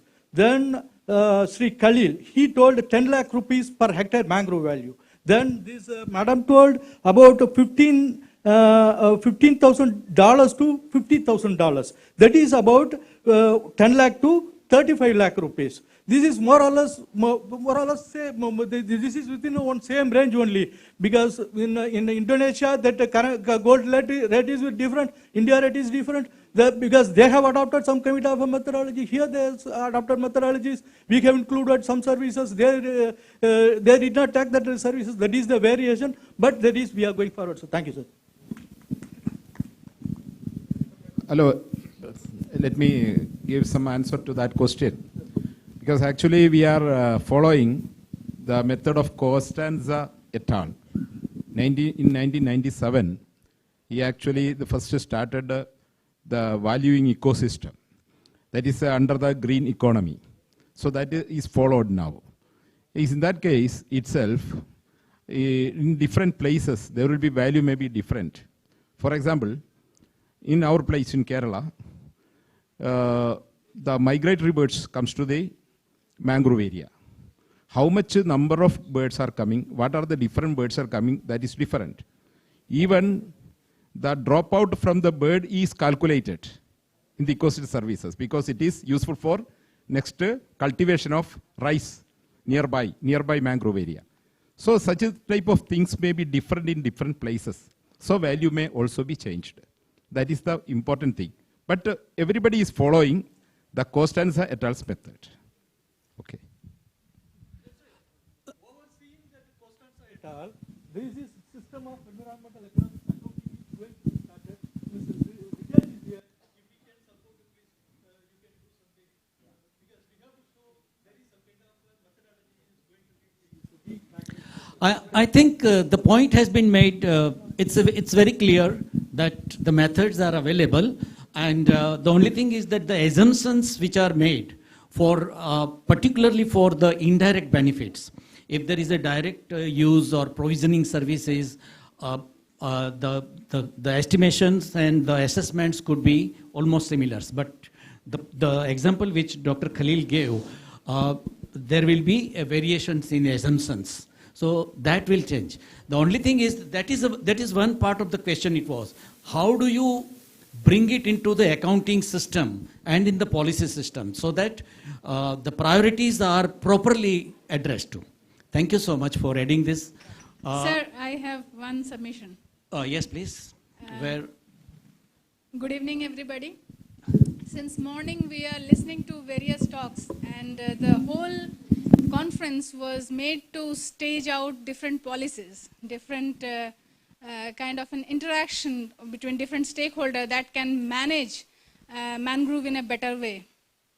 And one of the gentlemen, I don't know your name, sir, but he also talked about law and act. So we talked about the Forest Act, we talked about the State Regulatory Zone Act, we talked about the CRZ Act. This is an era where we are mostly talking about SDGs, and we have also commenced the Convention on Biological Diversity. My sincere submission is that it would be also nice if we can talk about Biological Diversity Act. One of the mention in one of the talk was access and benefit sharing, but still in that it was not mentioned under which act this access and benefit sharing has been taken care. Second thing is that when you access into any natural resource, Biological Diversity Act gives us an option. It has become an umbrella act to all the act which is for protection and conservation, is that you access to any natural resource, you have to pay for it. So there is no question that which act can do and which act cannot pay. So my submission is that if in coming lectures, if the CBD and some of the SDG goals that lead to mangrove protection can also be addressed. Thank you. Yeah, good suggestion, and a point is well taken. Thank you very much for contributing that part. Now we are towards the end of the day. Thank you very much, all the experts on the dais, for making such wonderful presentations and contributing your information, your knowledge, and sharing it with all the participants. The participants are also wonderful. They have also contributed through their questions, through their discussions, and through their suggestions. I thank everyone, and I thank the Gujarat Ecology Commission also. So this session, I am calling it a close. Thank you very much, everyone. Thank you so much. Thank you so much, sir. We take this opportunity to felicitate our speakers with a shawl as a gesture of our respect and gratitude. I would like to request Honorable Chairman, sir, to felicitate the speakers on dais.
And now I request Mr. Ishwar Desai to felicitate our Honorable Chairperson, Honorable Pathak sir.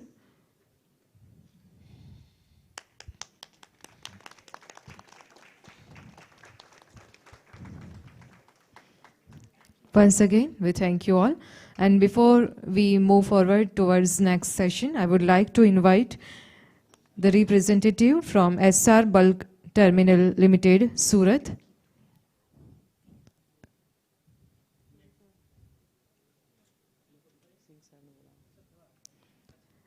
And CSR के तहत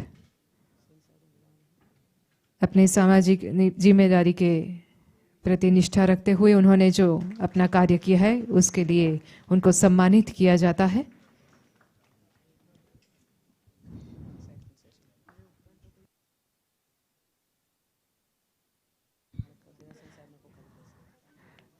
Thank you very much. So we are moving forward for the next session. And for that, I would like to invite Honorable Professor K. Kathiresan sir as a chairperson. We also request Shri Mahesh Singh, Shri Rajesh Shah, Dr. D. Asir Ramesh, and Shri Ritesh Kumar to kindly come up on the stage for the next session.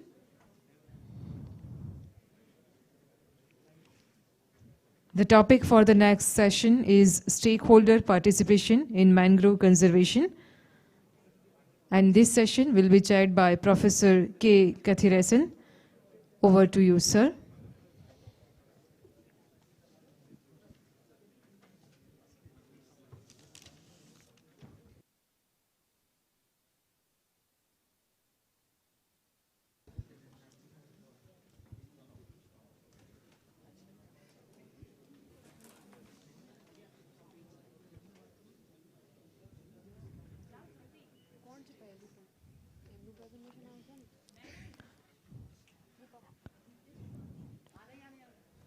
In the second session, we would have the first presentation of Shri Mahesh Singh sir. Mahesh Singh is an Indian Forest Service officer of Gujarat cadre. He has expertise in ecological issues management, sustainable development, multidimensional environmental negotiation and urban reforms.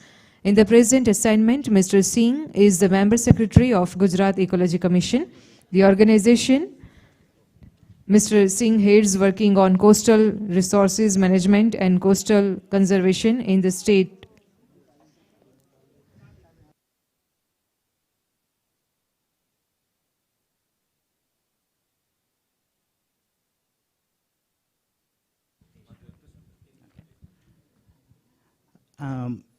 So thank you very much for the great opportunity given to me. Speaking is easy.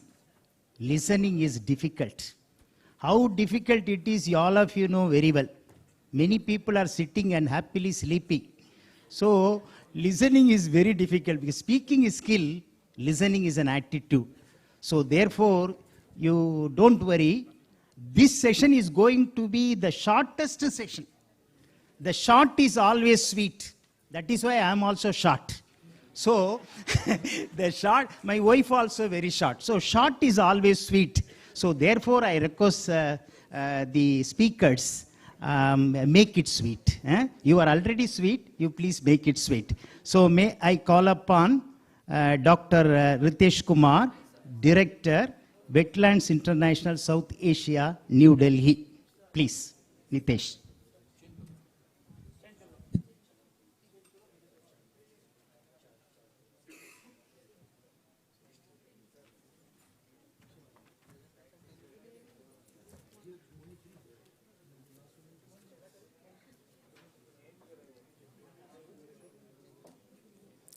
Thank you, Chairman, for considering my request for going ahead. It's been a very interesting day, and my presentation was scheduled in the second day. It has a flair of climate change, but I'll try to stay to the time limit and to the session, which is about stakeholders. My organization, Wetlands International, has been working on mangrove conservation issues for 4 decades now. And we have seen how mangrove restoration conservation efforts in Latin America, Southeast Asia, South Asia have worked. And some perspectives I thought would be useful while we discuss coastal zone management in India. The Indian mangrove conservation story is stellar by all means, and we have achieved quite a lot. It has been well elucidated by the presenters in the morning. But on the World Wetlands Day, which was 2nd February 2022, the Space Application Center released the National Wetlands Atlas. And it uses 2 data sets. One was the previous atlas that was done in 2007, and the other one which was published in 2022 using 2018 data. And this shows a different picture altogether.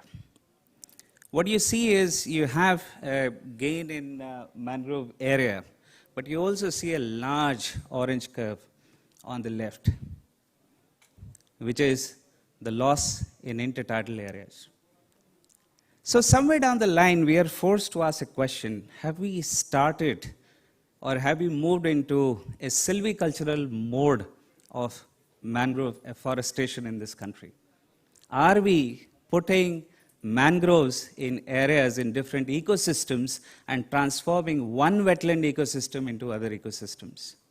Or have we lost sense of the values, the benefits, the functions of intertidal wetlands, wherein some of the most magnificent birds breed, they are excellent carbon burial spaces, and they have lots to offer if you take coast holistically. So what's the solution then? And essentially when you look at, and this is from several of our projects that we have done in different countries, we have 4 windows of opportunities. When you look at mangroves, the first one is when you do not have propagules, you will need to introduce propagules, that is window A. But you also have other opportunities wherein you have inundation issues in mangrove areas, you have hydrodynamic issues, you have sediment dynamic issues, and you have ecosystems, predation issues in mangroves. Can plantation resolve all of this? Or is it time that we take a step back and look at some other modes of restoring mangroves?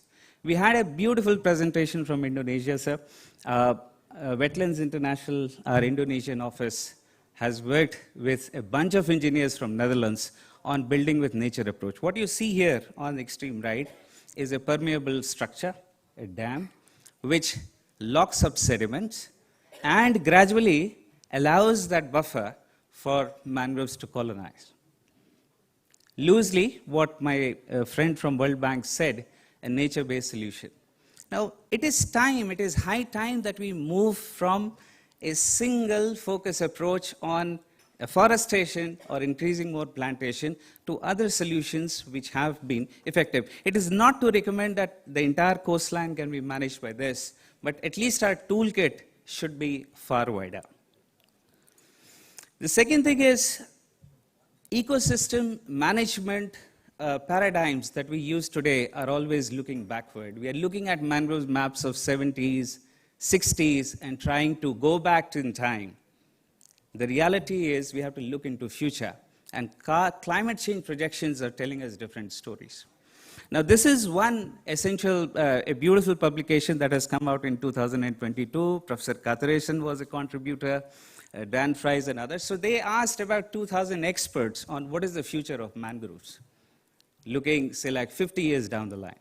And to the left are the issues that are going to adversely affect mangroves, and the right side are when the mangroves are standing to gain. Climate change in midterm or even long term is likely. A warmer, wetter world is possibly going to add more carbon stocks, although the reality is the sequestration rates might decline beyond a temperature. Now, this kind of global modeling is good, but are we deploying the same tools, statistics to downscale climate models into forecasting the future of the areas that we are trying to manage or the statistics that we are committing ourselves to? We are trying something for Point Kalamaya. It's a Ramsar site, 300 odd square kilometers with 100 square kilometers of mangroves. It's on the tidal basin of Kaveri River. Now, we downscale the climate models, and this is what the monsoons look like into a 2050 scenario. It's going to be wetter. Wetter during the monsoon rainfall, but the summer precipitation is projected to decline. So the monsoons are going to behave differently. So are the temperatures. It's going to be warmer. Now the thing is, what do you do when you plot all of this information, and this is again still not the most fantastic science, but it is low cost, is to do a simple vulnerability assessment, and you suddenly find that these mangroves are now exposed to multiplicity of threats. And for example, you have an increase in rainfall, warmer, sea level rise, extreme events, and then you are responsible for managing mangroves. So do our management plan then start integrating adaptation options? This study gives you some entry points. It is high time that we equip our managers to look into the future forecast, have some mechanisms of downscaling information, and adapt to the ways, the toolkits that are being used to manage not just the mangrove habitat, but the entire ecosystem which is at hand. An important issue that we are seeing today, and again, sir, Gujarat possibly will not have this situation, but mangrove does. Mumbai or Chennai or our mega coastal cities are facing a phenomenon called coastal squeeze.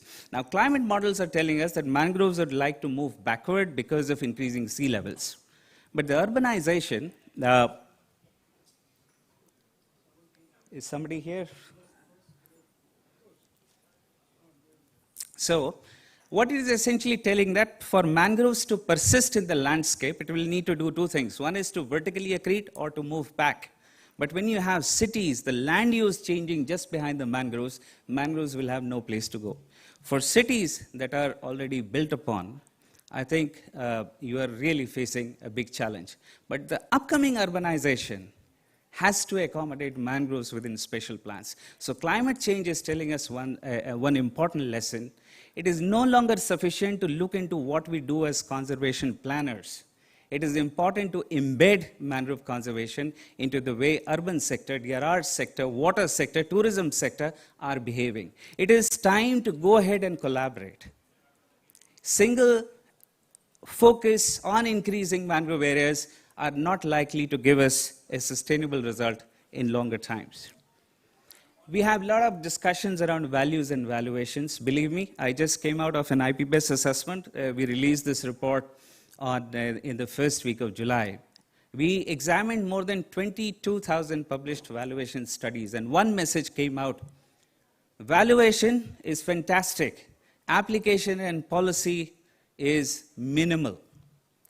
Everywhere you have the numbers. Sir, if you ask me what is the value of mangroves, 22,000, 22 lakhs, these numbers exist. The challenge is not the values. The challenge is application and integration in policy. And therein, we will have to move from, one, the fanatic approach to believing that economics will change the world. Possibly there is limited evidence. We would love to. So I'd love to say that, putting X hectares on wetlands, on mangroves, would possibly make the landscape developer think differently. The reality is there are n number of types of values that come into play. So let's open our window to plural values. Move from economic to non-economic to social. Our relationship with nature is not just instrumental, it is also about our cultural identity, it is also about intrinsic things the nature does. There are 50 different methods available to value and capture those values. But we need to act on the leverage points. What does it need to convert those values into behavior change?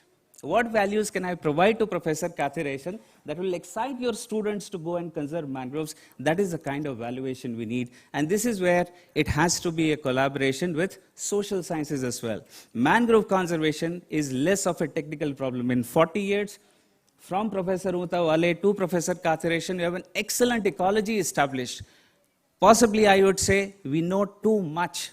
The point is, we don't know about how humans engage with mangroves. And this is the domain where political science, social sciences, economics, anthropology, history comes into play. Mangrove conservation for future will need an interdisciplinary approach. Now, livelihoods has been a challenge. In tsunami, we were operating something called a green coast, and the challenge was governments were investing money, we were investing money into creating good restoration patches. What we realized, unless we meet the livelihoods, challenges of people who live or depend on these areas, meaningful plantations or meaningful restoration cannot be done. We attempted something called a biorights, which is you address the common livelihood challenges, might be a small shop through a microcredit. If the microcredit, the person who receives the microcredit also contributes to plantation. If the plantation fails, the credit remains a credit. If the plantation succeeds, it becomes a grant. The money is free. Believe me, in Indonesia, not a single dollar was required to be given back to us. The plantations still survive. So if we take a different approach to mangrove restoration, possibly we can unlock this challenge of multiplying livelihoods and ecosystems in the same problem. The last one is about maps. India has made exemplary progress in maps. Hari Naranji, I've used your map to illustrate this case. This is a beautiful map. It tells you where the mangroves are, where the coastal zone is. This is still a draft map, I realize.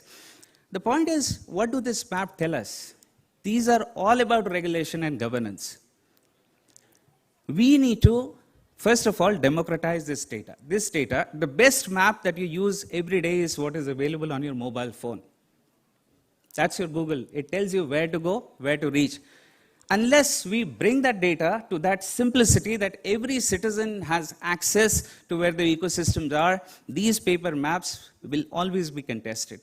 Bring it down to your phone with simplicity, that is one. The other thing is, it is time for data enrichment. A single scale, for example, all mangroves of the country mapped at 1:25,000. Life is happening at 1:5,000 scale. Allow for data enrichment. If a student at the back has a better map for Pichavaram, let that map replace a 1:50,000 crude map. There has to be a vetting process. But the data generation cannot be left to remote sensing specialists alone. This is the time for democracy in map making, which will change the tables on mangrove conservation. And essentially, the Honorable Minister told us mangroves will continue giving us surprises. My Argentinian colleagues were involved in this discovery. And mangroves will keep on inspiring and keeping scientists busy. So in conclusion, sir, I will argue for 4 things. One is, let's forget this mangrove forest syndrome. Let's recognize this as an ecosystem and move from a mangrove ecosystem to a coastal ecosystem perspective. The entire coast is important, not just mangrove, the intertidal flats, the birds, the crocodiles. That's what Mr. Pati was arguing. Let's take that approach to heart. It is time to also look beyond, expand our toolkit beyond silvicultural approaches. We have to look into the hydrology, sociological approaches, and that will increase our, ability to systematically intervene several times. Climate change is telling us that mangrove conservation by conservation sector alone will not work. We'll need to start embedding mangroves into different kinds of instruments that we use in day-to-day life. And finally, on values and valuations, it is time to recognize that economics alone will not solve the world's problem. If COVID told us one important story, these mega dollars would disappear the moment a pandemic strikes. The different kind of values will possibly make us sustain. It is time we expand our approach to values and valuation to plural values and multiple valuation systems. Thank you so much, Chairman, and thank you for accommodating my request. Thank you, Ritesh, for your excellent presentation. And I love your slides very much, very simple and explanatory. If you have any question, you can ask him, please. Please.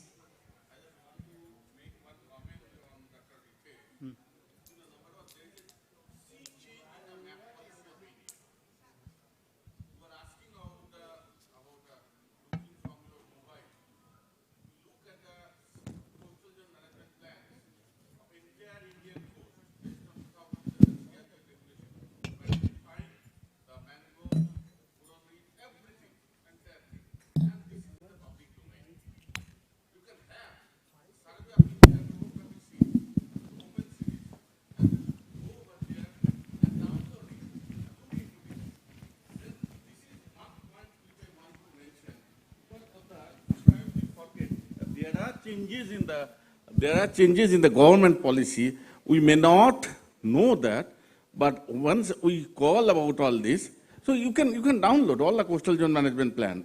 So that you should look into. Number 2, you were talking about the bulkheads, and let us know towns and other kind of whatever to talk about.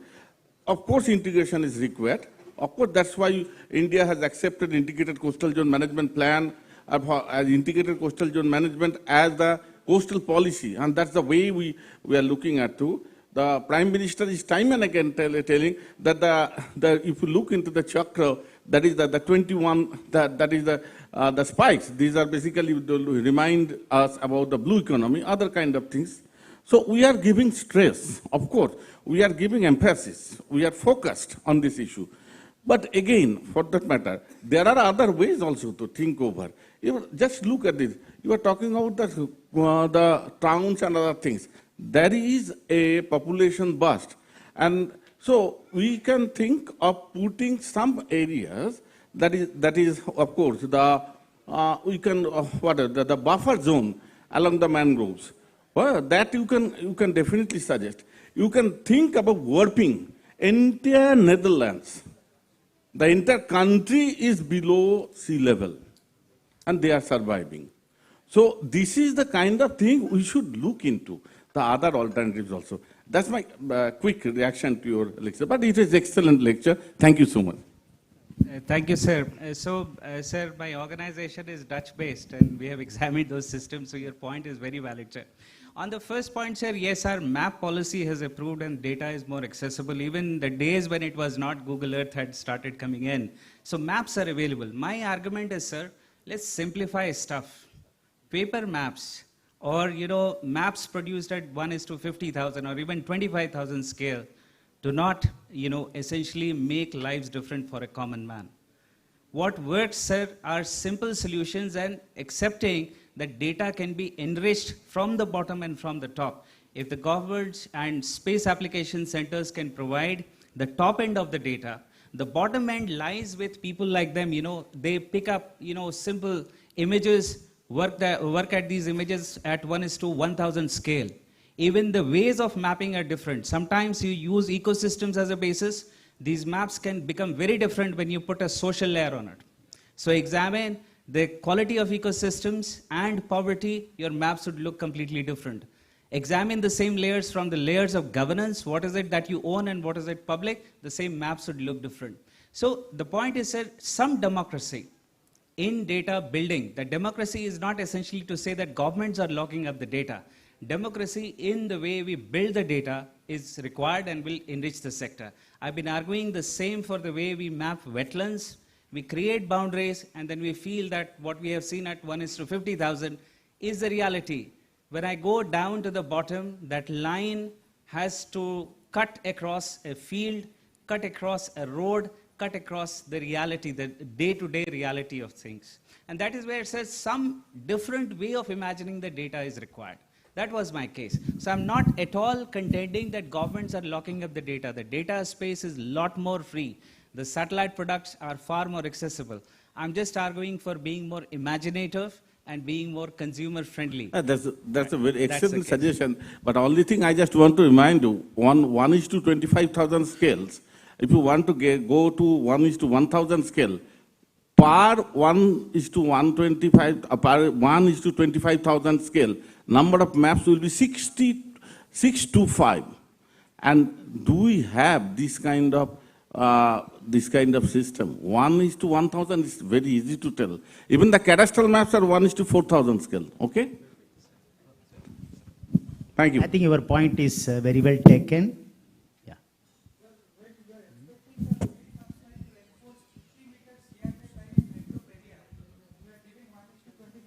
Approving it.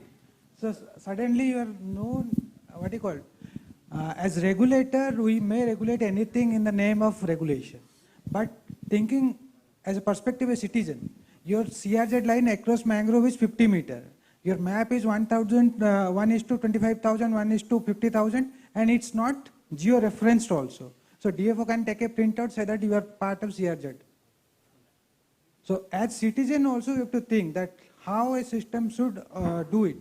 And in Orissa, sir, we have 2 mobile-based applications that is free for use, Know Your Forest Location, Know Your Land, where a particular pin can give you the data, whether you're part of forest area, non-forest area, government land, nearest CRZ line, nearest plantation, nearest mangrove area, and we have made it free for all the citizens, sir. Just to clarify regarding mangrove CRZ line, sir. These are fantastic innovations, and I think to learn and share from these applications would be interesting.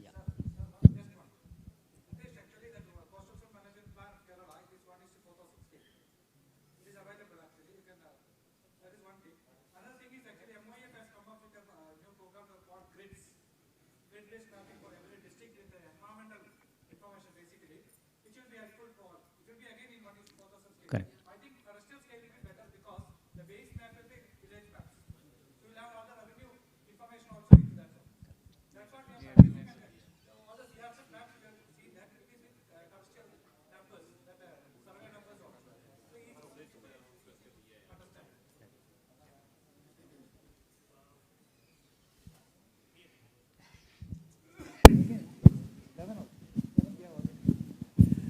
This is a small question. We've got several climate change models, okay, most of which actually predict an area conducive for mangroves to increase.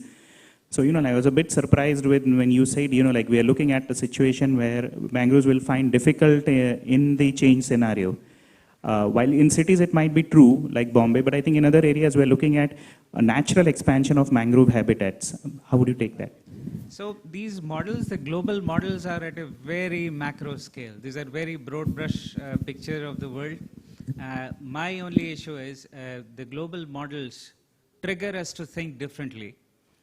Let us take, take the cues from these models and start unpacking what does it mean for our mangroves. We definitely know how temperatures are going to behave. Our accessibility to climate data has improved over, space. Now, learning from these global circulation models, are there ways to simplify this and give it in the hands of people like Mr. Pati and say that, Sab, it looks like in next 10 years your mangroves are actually going to be underwater. This is what your sea level rise models are predicting. Please be prepared. That's the whole logic. That's the fine, whole logic. agreed. But when you're looking at some submission somewhere, newer areas are increasing for mangroves to colonize. Sure. City areas, no. Rural areas, yes. Sure. So the global models do not essentially map to the truth on the ground. You know, these are different scales altogether, and you know that I know it as a scientist. The only thing is to take cue that climate is telling us the coasts are going to be very different. Be prepared for it rather than looking at a map of 1960s and draw a graph and saying that in 60s, my area had X hectares, so I will ensure that it is restored to X hectares. Climate change is telling you that would be a very meaningless fight to, get into.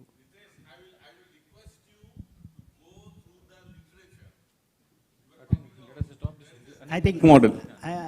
Rollback model. It's prepared by John Petty. And once the climate change is there, more sediments will come along the estuaries, and there will be more shoals, and there will be more mangroves that is going on. You have done the work at East Calcutta wetland. I have seen your paper. So along the Matla, along the Hooghly estuary, go over there and see the shoals. Okay. A quality of a speech is determined by the number of questions asked. So more number of questions, the quality of your speech is excellent. Before I am asking you to give a big hand, you have given big hand, very advanced. Who is hero of the conference? Who is the hero of the conference? Anybody can say?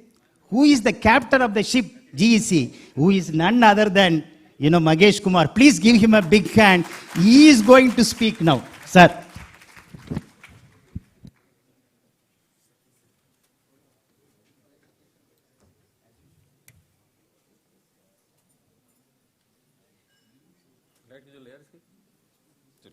Anyway. So as I am a hero of the function, and so I have privilege for speaking for a longer time, even if it is the end of the day. Short and sweet. Anyway, so for the sake of repeating, I may skip many slides, because almost entire days here or there people has mentioned regarding the state of Gujarat.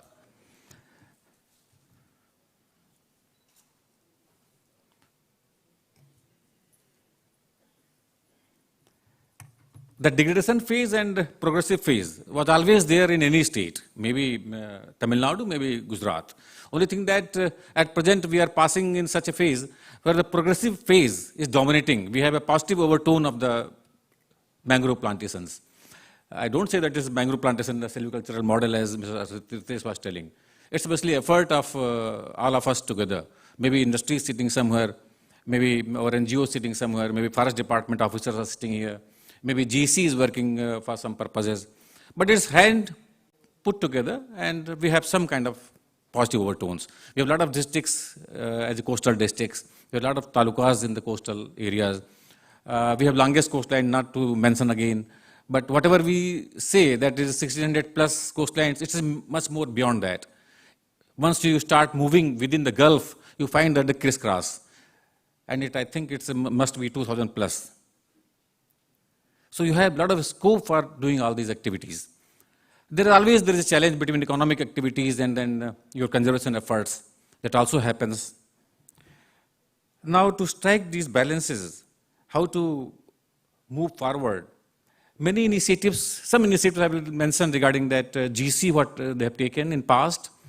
One program way back in 2005, they have taken named as REMAG. It was a Canadian financed, Indian and Canadian consortium was there, so it was financed. And then also for 5 years, we did this plantation.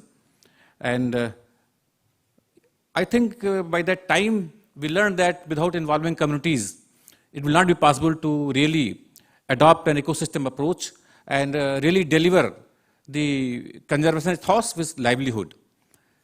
So almost at the same time, some industries has come up with certain ideas.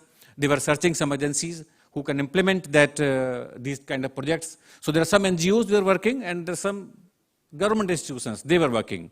So at that time, this started. And we started taking collaboration of the industries. I will mention further. But in the meanwhile, one integrated coastal zone management project has come. Many states were the part of it, including Tamil Nadu. Sitting here, he was one of the pioneers. So almost for 8 years we implemented that project. Quite gainful achievement. In terms of figures, it was 19,000 plus hectares was done during that time. Again, coming to the industries, when public-private partnership was started, there were 3 players. Not only industries, not only institutions, but the community as well. There are certain requirements of the community. Those institutions, those public figures, those private partners, they were all ready to address those things. The kind of ownership that was through dialogues, they were made owner of that area. We have taken care of their petty things, their small requirements as a form of initial activities. And once they gain the trust of these institutions, they gain the trust of government that someone is there to protect and to support them, they come forward. We were having some shortage of fund at that time. At present, we don't have shortage of fund, but at the time there was some shortage of funds. So there comes the role of industries. They funded GEC and they funded these projects. Thanks to them that at that time when we were under stress, they have come as a rescuer. So almost 20 plus industries have supported this cause, and till now, I think we have planted more than 5,000, rather I don't say planted, we have restored more than 5,000 hectares of mud flats. I appreciate those maps and those discussions during the daytime. It keep on changing, that lot of mud flats which we have mapped in 2011-12, no longer these are mud flats available for your restoration. And those places where we have none, now there are mud flats where people are coming again and again requesting us, please restore this, that is going to benefit our village. Recently I have been in one of the district of Gujarat. In the morning also that fellow came and he was telling that we have created a wall, green wall. Similarly, some other villagers were requesting that we also want those kind of green walls. So, you see, they don't realize that initially, that what will happen after creating of this green wall. But once this green wall is created, that embodies, that brings a lot of ecosystem services. It doesn't just help in protecting your land from tsunamis, from floods, from cyclones. No, it's beyond that. That's why I always say that Ritesh was telling something regarding that cultural values associated with all these things. Economic value we can calculate, we have methodologies. But the kind of community feeling that developed now in those villages, nothing can buy it. The disrupted community, they come together, and the binding factor was your ecosystem restoration. That is the value it gives.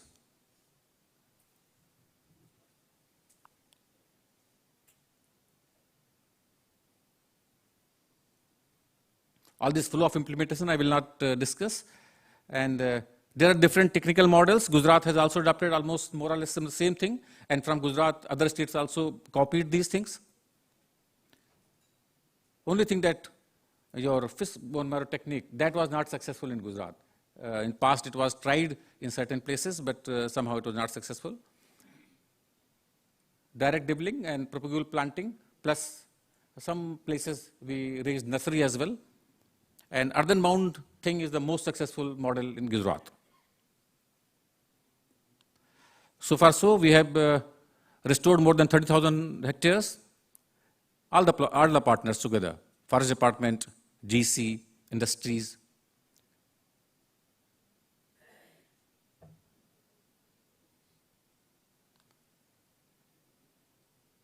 I will not say the figure, but you see that what is happening, that these mud flats keep on farming at certain places. And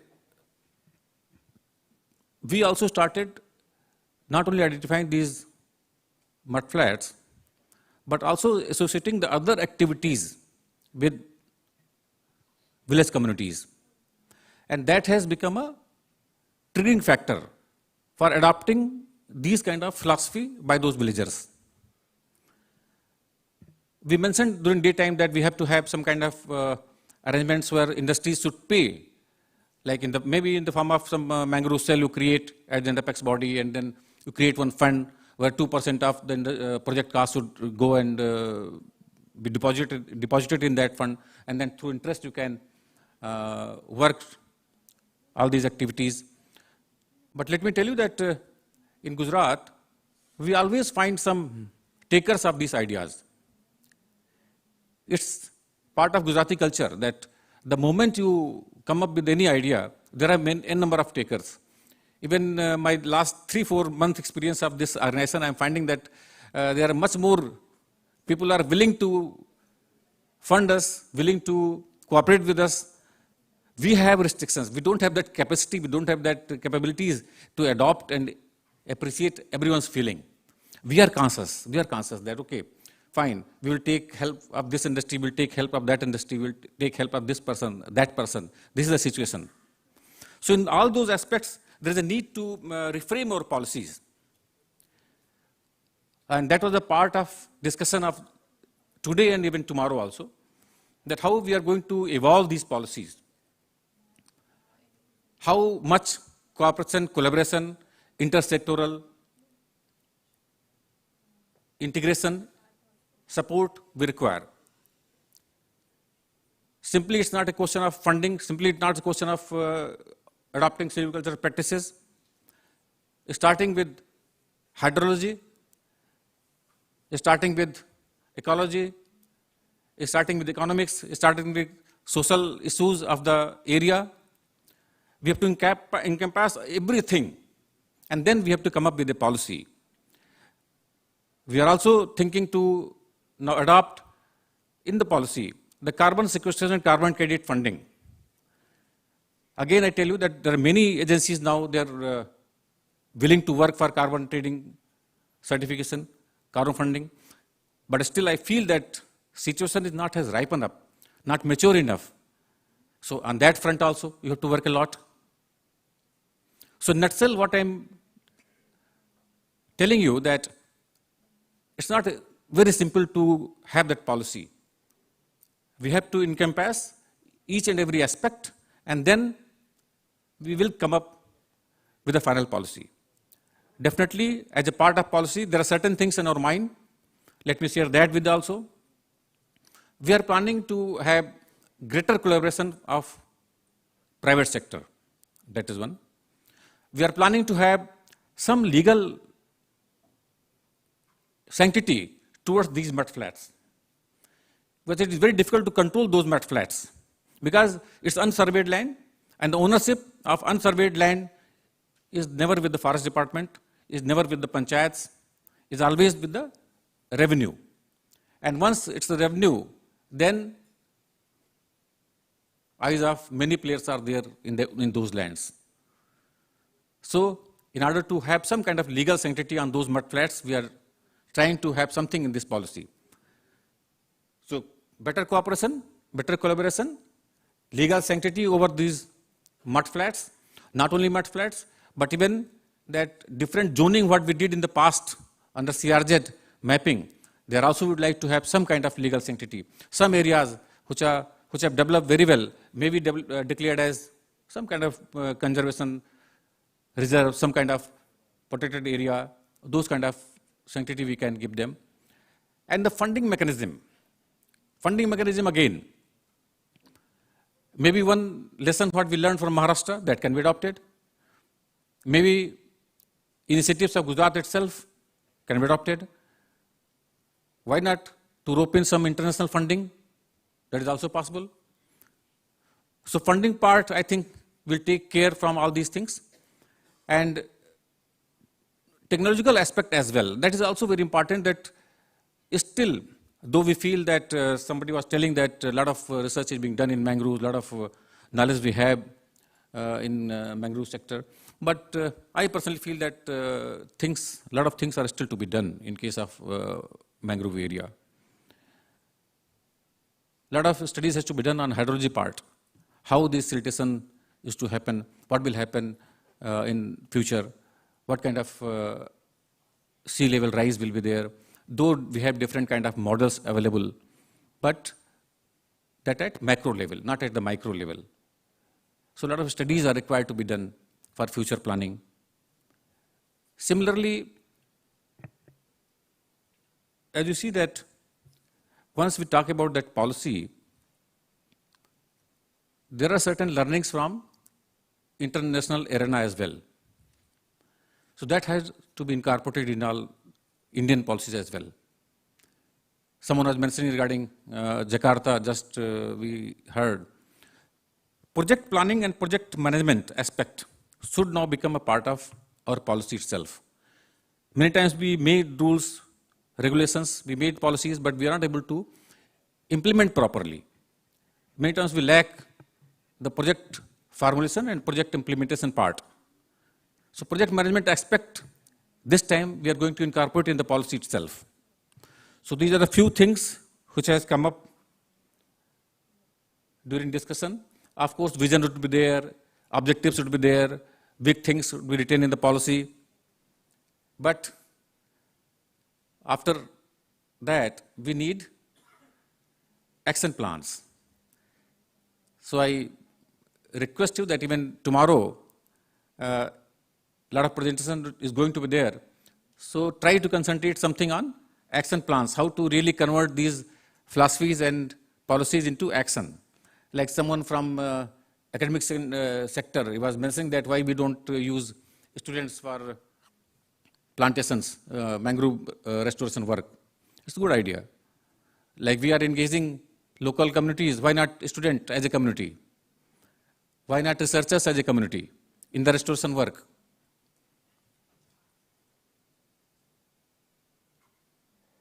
So thank you very much.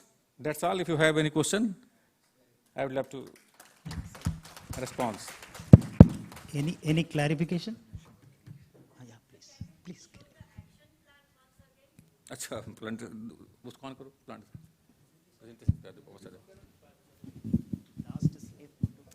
second last.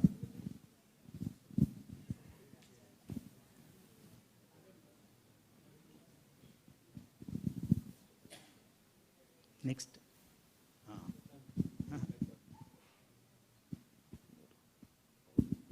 एक minute मुझे करने दो हाँ this one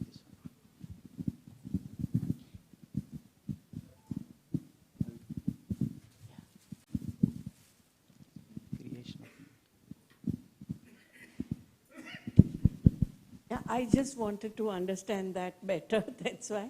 And how we'll use our students and youth and educational academia in this.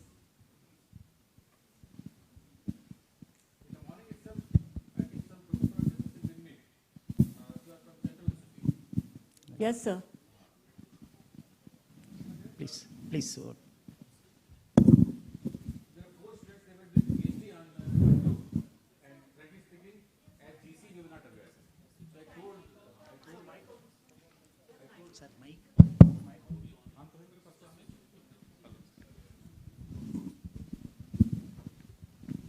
So I requested the lady professor that please come to our office and then at least we get some interaction with those students who are doing PhD on mangroves.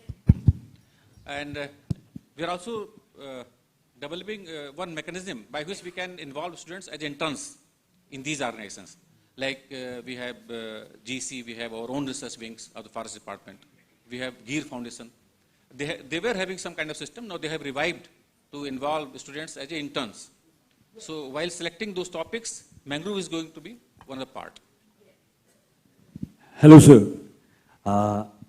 Sir, really a very good insight on the coastal zones of especially mangroves, which you have given an insight. I was really happy you talking about involving the students for this work.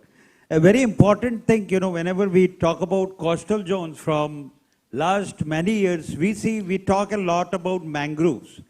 I think sandy beaches and the succession, on the coastal track, which is very important. If you see a very strong studies on the sandy beaches, that is a period of 1960 to 67. That is a period where there was sufficient, some amount of work that was done by Botanical Survey of India. And then bits, small works were done.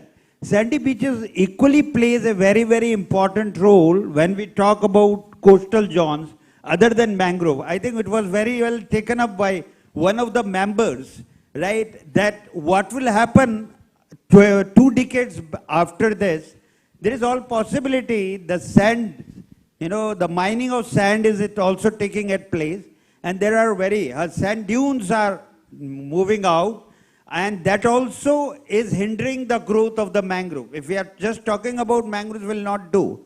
We need to talk about the sand dunes, which are different at different places, and there also a very good diversity. If we just check out the diversity along the coastal beach itself, we have around 400 different species. And gradually we are losing some of the very, very important species, I think, which need to be also very well taken up when we are talking about coastal zone management, not just mangroves. Very valid point. We consider your point. And I expected a speech of a megastar Mammootty, but the speech is a speech of superstar Amitabh Bachchan. No doubt about it. Please give a big hand to him. Very nice and excellent speech. The next handsome person, if you give hand to someone, he will become a handsome person. He is giving the hand to the community, so he is a handsome person. He is Rajesh Shah, Director, Vikas Center for Development. Sir, please. Good evening. At the fag end of the day, I'm going to continue from what Mr. Singh was earlier talking about. I represent an organization which has been working in with the coastal community since last 45 years. And I was fortunate to be part of the mangrove story of Gujarat. Before I come to mangroves, there are few slides about the basis on which our work has led to mangrove regeneration programs. The presentation is on the combating climate change through community-led regeneration of mangroves. Next. Oh, I can do it here. We are a 45 years old organization. By profession, I'm an architect and never practiced. Went straight into the developmental work. We started working in coastal area, particularly of the South Gujarat, where we met people who were bonded laborers from agricultural labor communities and realized that their poverty is basically linked with degradation of natural resources, and realized that to regenerate those resources, we need to organize these communities and restart the process of rebuilding the coast. And that is how the entire process has begun. We have issues like natural resource degradation, generation of greenhouse gases, and waste management. And from there, from the natural resource degradation, we have moved into, as an initiative, integrated wasteland development programs and bioshield. Outcome so far is we have done about 2,000 hectares of mangroves during last 20 years. 17-kilometer long bioshield, a green wall along the coast of Jambusar Taluka. Watershed development covering about 10,000 hectares. Revitalization of 200 hectares of wastelands, and installed about 362 solar pumps for the salt producers. I'm going to take you through few slides about the wasteland development, which is the basis of the entire mangrove regeneration work that we have been doing. When we, as I said earlier, when we went into this area in 1978, there were people who were suffering as chakar and panihari. They were bonded laborers. And they were earning daily 40 rupees and they were borrowing money at 10% per month. Since they cannot repay, they have to get bonded. So we realized that we need to bring these people out of this. So we started organizing them. And got them institutionalized so that we can assert and get the rights of the lands.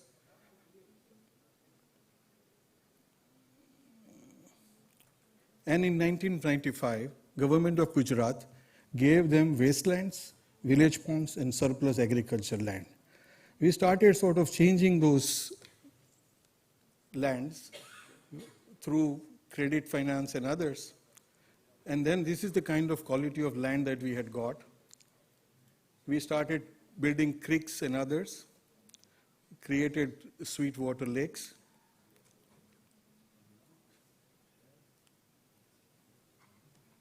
And as a result of that, they changed the ecosystem. Now, why I'm showing these slides while I'm talking about mangroves? It is during this period that we discovered that there is a green belt which was existing has disappeared. And we started talking to Gujarat Ecology Commission that time in 1999 when Hasmukh Shah was the chairperson. And REMAG was born there. And that is how the entire process of regeneration of mangrove process began. Now, even scientifically, we know that coast is being eaten up. And during last 20 years, we have rebuilt 2,000 hectares, 6 million plants have been planted, 326,000 people have got the jobs, 8 villages have been covered, and this has been financed by Gujarat Ecology Commission, Tata Chemicals, SR, Adani. Then in 2016, we came up with the idea of going beyond mangroves, and we started talking about creating multi-layer plantation, where mangroves on the seaside, fodder on the village side, and in between Oot Morad and Salvadora. So created a 1 kilometer length, which was financed by Adani Group.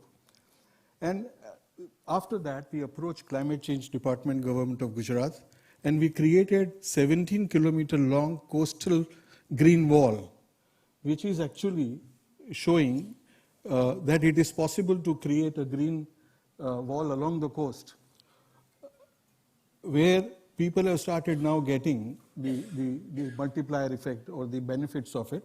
People are getting fodder from the area. They have started getting fish, and they have set up enterprises which are actually trying to market and link that with the community. The way forward is that we need to really scale up these initiatives. And as Mr. Singh was saying about, we could really scale the whole thing to cover a larger area where we have both the technological as well as the social aspects combined.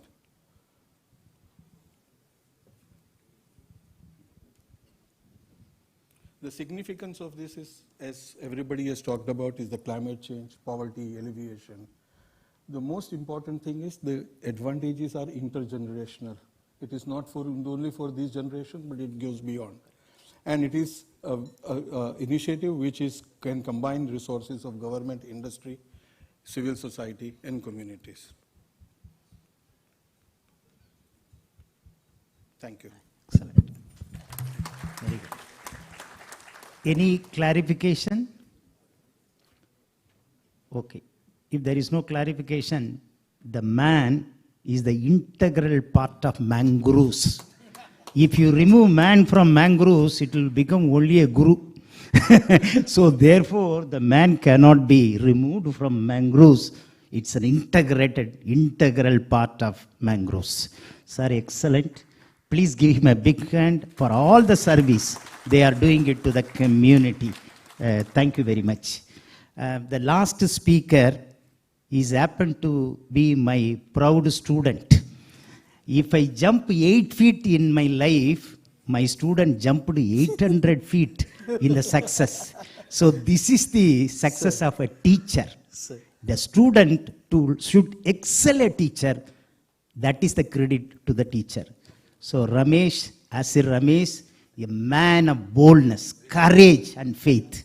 The way he is speaking, you can see how courageous person he is.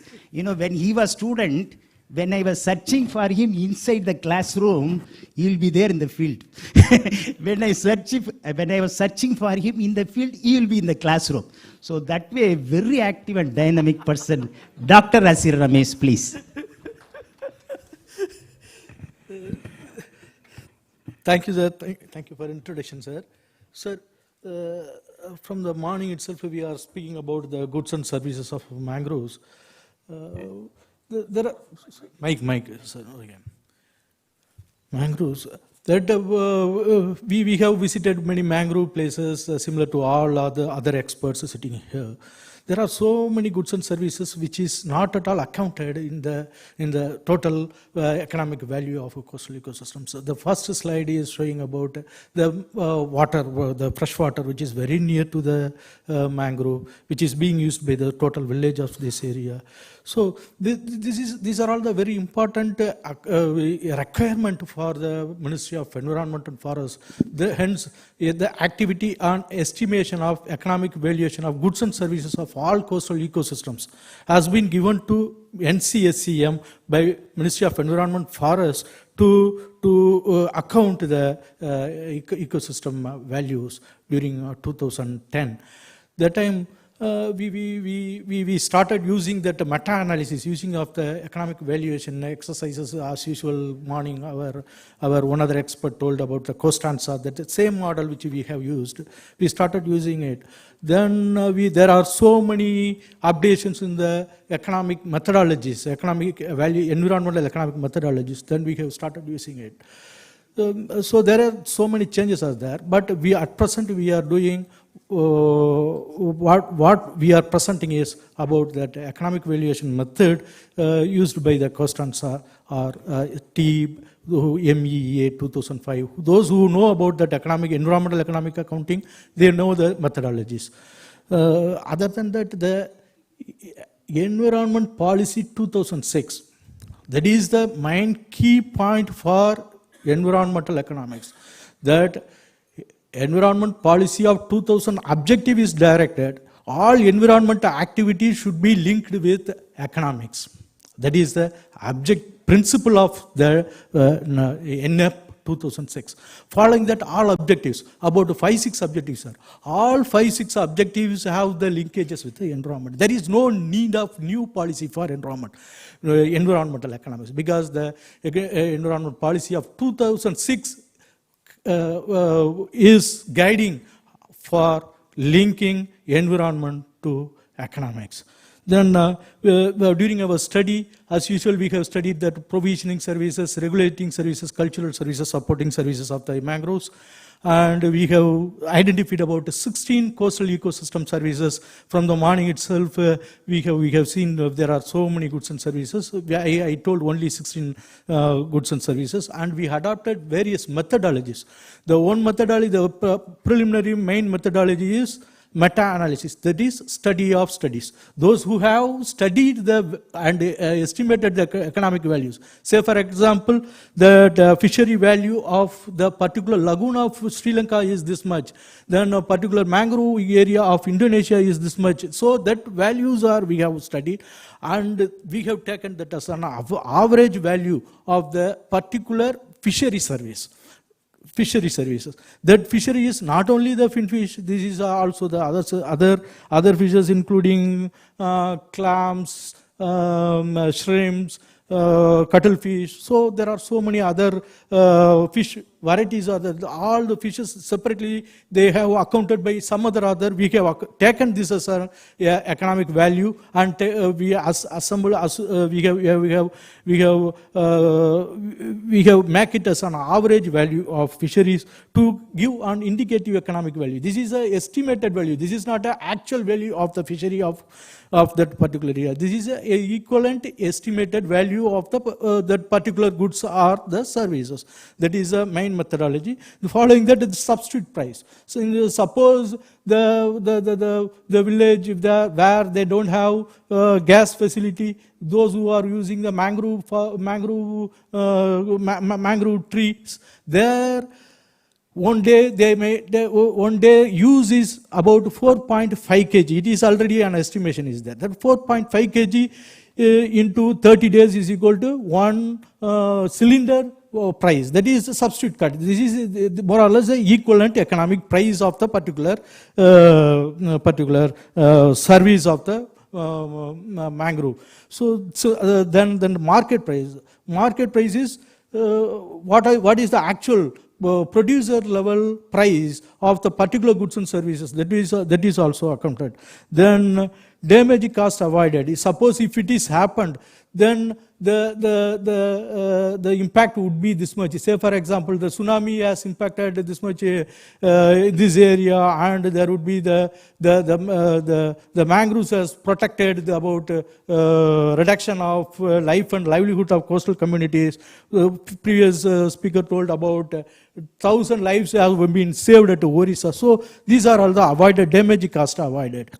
Then replacement cost. Suppose the STP is established for removing the nutrient or the pollution, then how much it will be cost? So that is the replacement cost. Then avoided cost. This is similar to the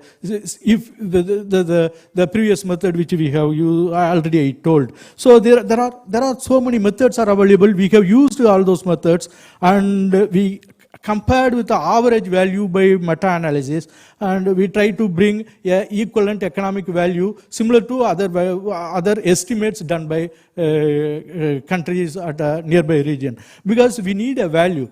Everyone is asking about what is the economic value. We have to show why we conserve a particular sort of wetland. Why we have to conserve that ecosystem. We have to say to the community that these are all the values. This is the indicative economic value. Then only the conservation value will be addressed. That's why we have to finally find out a value of particular area, of a particular ecosystem we have studied. And in the fishery, in total we have there are in the slide you are seeing about various traditional methods for collecting fishes.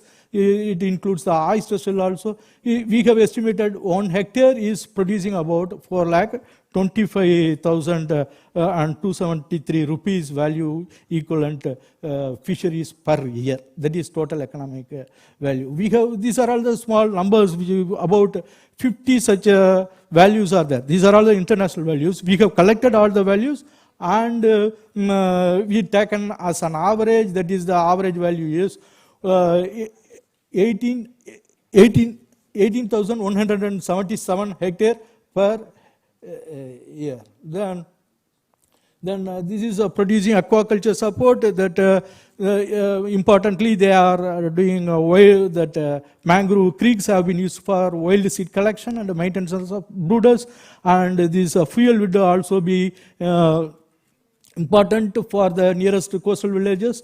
There they are collecting and they are storing the fuel wood, you can see on the slides. Then the fuel wood value is cost about 8,531 rupees. Then the aquaculture is about 7,690 hectare per year. Then fodder and grazing ground for livestock is from the morning itself. I am suggesting that grazing is naturally happening here. Once they release the cattle from their hut, then it will naturally it is moving to the mangrove areas for feed. Then it will not trouble the coastal that mangroves. Then only they can protect them, can be involved with the participatory management to achieve the SDGs. Then the mangrove honey is also very important. In America, that mangrove honey has a separate special value. In Sundarban also we are protecting tons of mangroves. Then medicinal services, today morning afternoon our professor Kadresan has informed. There are so many bioactive components are from the mangroves. Then the value is, the fodder function is 929 per hectare. Then honey collection is 188 rupees per hectare. Medicinal uses is about 1,464 hectare. Then the protection function of the mangroves, already we have informed. Then there is the highest value. This is about 3,10,000 rupees. And the erosion prevention function is about 19,597 rupees. Then the water quality management. Here we have applied that INVEST model. Today morning asked about how to estimate the carbon stock of all over the same kind of unit or valuation estimate. That INVEST model can be used for this carbon estimation also. We have estimated here 1.5 ton to 2 ton. Based on the density of the mangroves we can establish. This is the option available for quantifying the carbon stock of the particular area. Not only that, nutrient regeneration and water quality maintenance, this INVEST model. This is the recent technology tools are available. I am not a efficient, I am just copied from my colleague.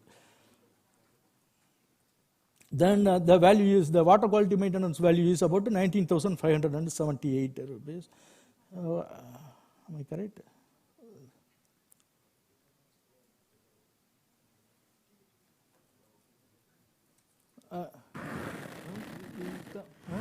This correct? Going back, Sorry, sir. I tried to make sweet. Then medicinal uses. I am going back, sir.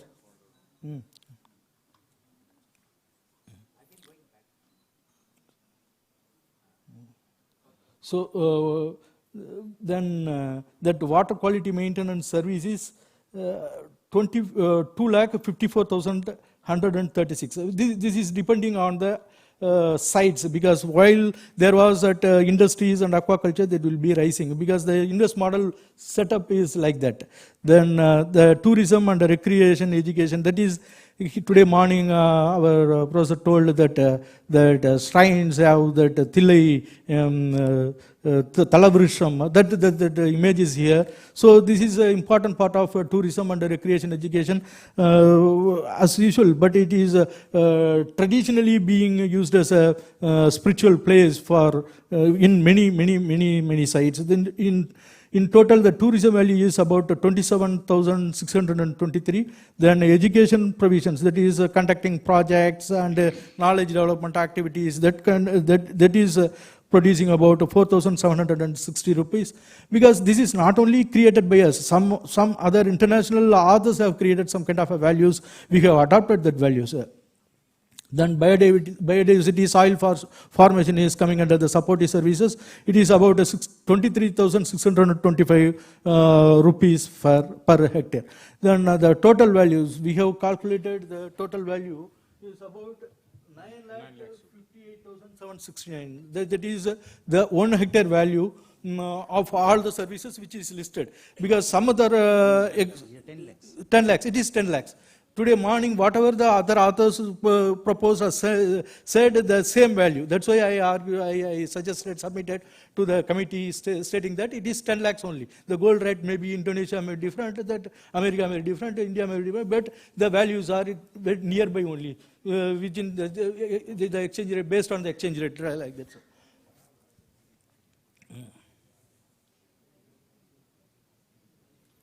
Then among the total economic valuation, that the provisioning, regulating services is very high, followed by the supportive services. Then provisioning services and provisioning services and cultural services are following. Among the states, the West Bengal has a huge area of mangroves. Thereby, they are producing more goods and services equivalent to 20,921 crore rupees. Followed by Gujarat, 13,627 crores. The area is the major factor for all those things. Then, sir, yes. We have breakup of district-wise and pay-choice. If you want, we can share. Already it is available in the website. You just type on Google NCSEM service and mangroves. A report will come. This report has been prepared using this kind of expertise, the knowledge, input from the villagers, those they have given all the minute details, and we have rechecked to the community the way values are right or not. Then we have taken this value to the economic knowledge forum. There you can see our secretary, Sri Rajagopal, former secretary Sri Rajagopal, then Sri Kavi Kumar, professor, Madras School of Economics, and UNDP economic experts. All are economic experts. We have delivered the values to them. They have corrected, given various comments and suggestions. We have improved it, and then we presented to the second national dialogue, and there they have given some other inputs, the environmental economics. We have updated, improved. Then Nishal may know somewhere at James Rutenbeck is there. James Rutenbeck, who is studied about the Gujarati area, about 2009, while I was at IMOF, we have coordinated. The same person has attended and evaluated the meeting during 2019. He accepted, agreed all those issues, all the values. This is the evening while I discussed to the chairman about the system of environmental economic national implementation. That is the procedure of United Nations. There they have given kind of a set of rules and regulations, models, guidelines. How to account the environmental economics value. India is part of it. 10 years back, India is not agreeing this procedure. Now India is started working at Ministry of Statistics and Information is collecting this data and developing the knowledge base and capacity for implementing this system of environmental economics accounting. This is we have compared. We have used. We have studied the SCEA in Karnataka state. Thus, here the economic value is 70 crore rupees.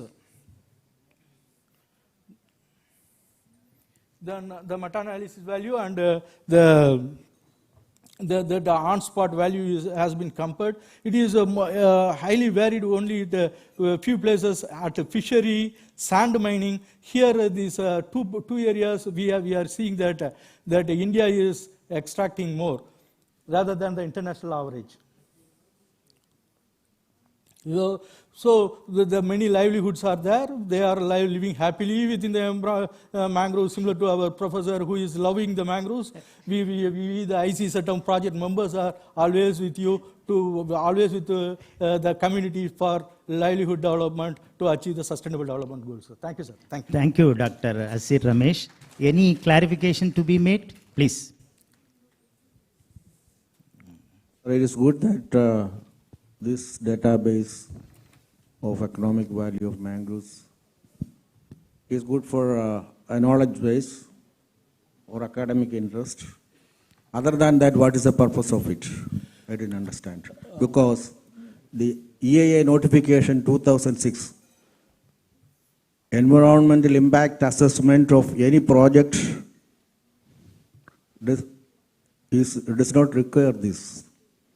So what is the purpose of doing it? Other than the academic interest of the knowledge base that we have created. Okay. I would like. Okay, you asked the question, other than the academic, what would be the interest? Already in 2 NGT cases, the value has been adopted for compensation purpose. In 2 cases, the NGT has adopted this value.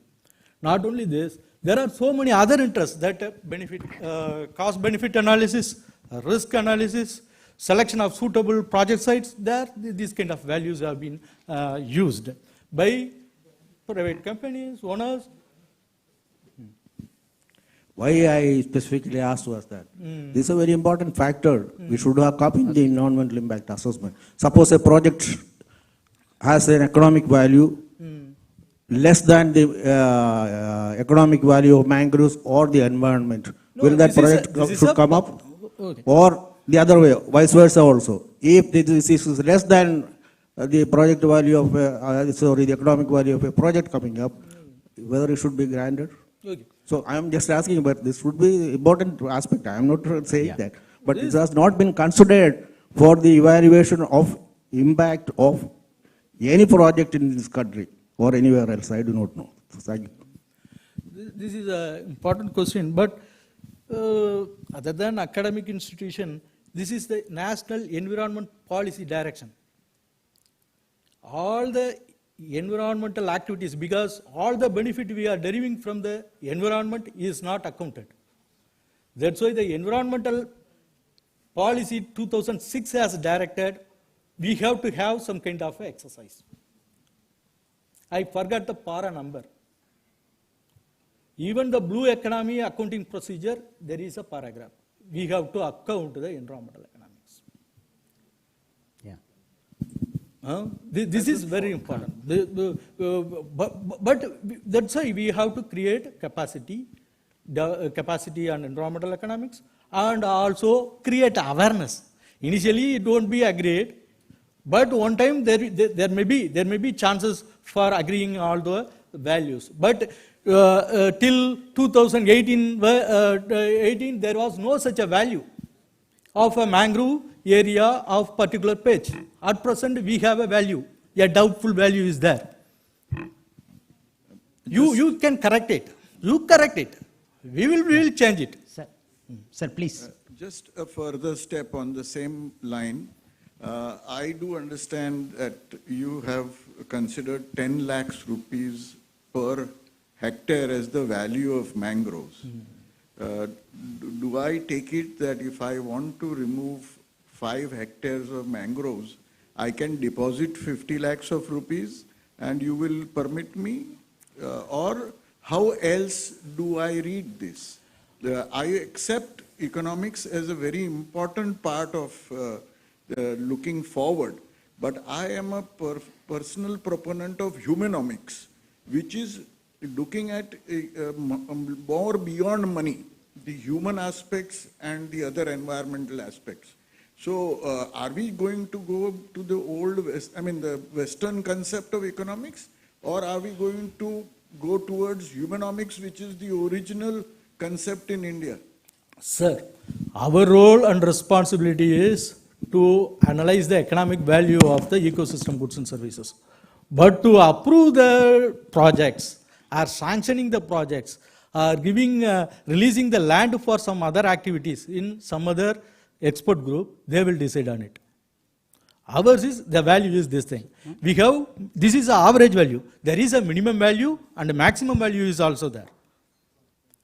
The judge again or the committee can decide whether we can adopt this value or not the some other different kind of value. Dr. Ashir, yes, very good explanation you have given. Sir, thank you see, one side, how can we evaluate the mother milk? How can you value the mother milk? This is one side argument. Suppose I want a milk, I have to go to the shop, pay the money and get it. So again, two types of argument. The nature is like mother. I agree with you, but at the same time today, things are changing. For example, 2020, Supreme Court asked what is the value of 1 hectare forest. Supreme Court asked. Nobody was answering. So he constituted a committee, Supreme Court, and the committee gave a suggestion, 76,000 rupees. 76,000 rupees per hectare into number of years. So this is the value given. Supreme Court has given. So whatever it is, it's a very nice discussion. I really enjoyed the discussion. Mangrove is not an ivory tower. It is a power to help poor. So therefore, that way mangroves are very important. And sir, please. So, sorry, it's one more clarification. Thank you so much for the presentation. Sure. The question regarding what is the importance of valuing the ecosystem, particularly the mangrove ecosystem for environmental social impact assessment. That is required by law, but not environmental economics. I would like to give clarification on that. ASI is an instrument to address impacts of development projects. So it draws from different kinds of studies. So environmental economics provides important input to ASI. So knowing the value of mangroves and knowing the impact of a project on that particular patch of mangrove will give us an idea whether that intervention should go or not. Correct. If it has to go, then what kind of mitigation measures should be included. So this is really very important input. So you have to really understand that because ASI is required, environmental economics, what is the use, this doesn't really tally. One. The second is regarding the the question about if I remove 5 hectares because the value is known, I deposit this amount of money. This is also doesn't fly because environmental economics probably gives you really at most probably 10% of the value. There are many, many factors that we don't know. Can you really estimate how many organisms are using mangrove for breeding? Can you really estimate that? No, sir. There are other factors as well. So this is just better than nothing to understand, to know the direction, but it doesn't give us a complete picture. So there is an important concept in biodiversity, what we call offset mechanism. Yeah. If I destroy an ecosystem, can I replace it somewhere else? If I destroy 1 hectare, can I really replace 1 hectare? This is not working. Having an idea is very good, but doesn't mean that it is a very straightforward equation. So this is just to clarify. Thank you so much. Thank you. Sir, thank you very much. Thank you very much. Thank you. One input. FAO has last week updated the ecosystem services valuation database. And according to this FAO report 2022, mangroves are one among the economically most viable ecosystems for 3 reasons. For provision of food fishes. Number 2, coastal protection against extreme events. And 3, nature-based tourism. So that way mangroves are very important according to FAO 2022. It's an excellent discussion we had. Sir, thank you for your nice input regarding this discussion. This is a participatory approach. This is what I want. Many people should participate in the discussion. Thank you very much for all the active participation of the people. And now I hand over the session to the member secretary, hero of the conference, captain of the ship, to discuss more about the mangrove policy framework. Thank you, sir. Thank you. Friends, in fact, as a part of today's conference, in the last we kept one session for discussing the policy framework on mangroves. But already we are having almost, we are late by 1.5 hours. So we are postponing this today. Tomorrow, during validity function, or just before that, we'll keep a discussion on policy framework, if it is possible. And if it is not possible, then these policy framework we will share with our major institutions, not each and individual participant, but all the institutions we will share with. And we'll enlist your comments. So I think let us call it today. Thank you very much for your active participation. Please make such participation tomorrow also. Thank you, sir. And we hope for the same for tomorrow also. And also we take this opportunity to felicitate all the speakers for the second session. I would request Honorable Chairman, sir, to felicitate all the speakers, showing a gesture of respect and gratitude. I would request Honorable Chairperson to felicitate all the speakers of the second session.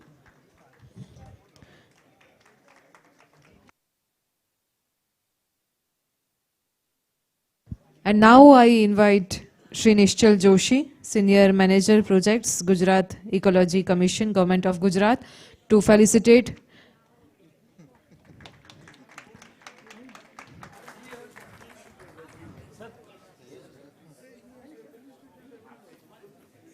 Honorable Chairperson, the living legend in the field of mangroves conservation. Sir, we feel really pride to have today with us. Thank you so much, sir, for your guidance. Once again, we thank all the participants, speakers, experts to be the part of this conference. Tomorrow also, we will meet again and discuss on other topics. Once again, thank you all. Namaskar.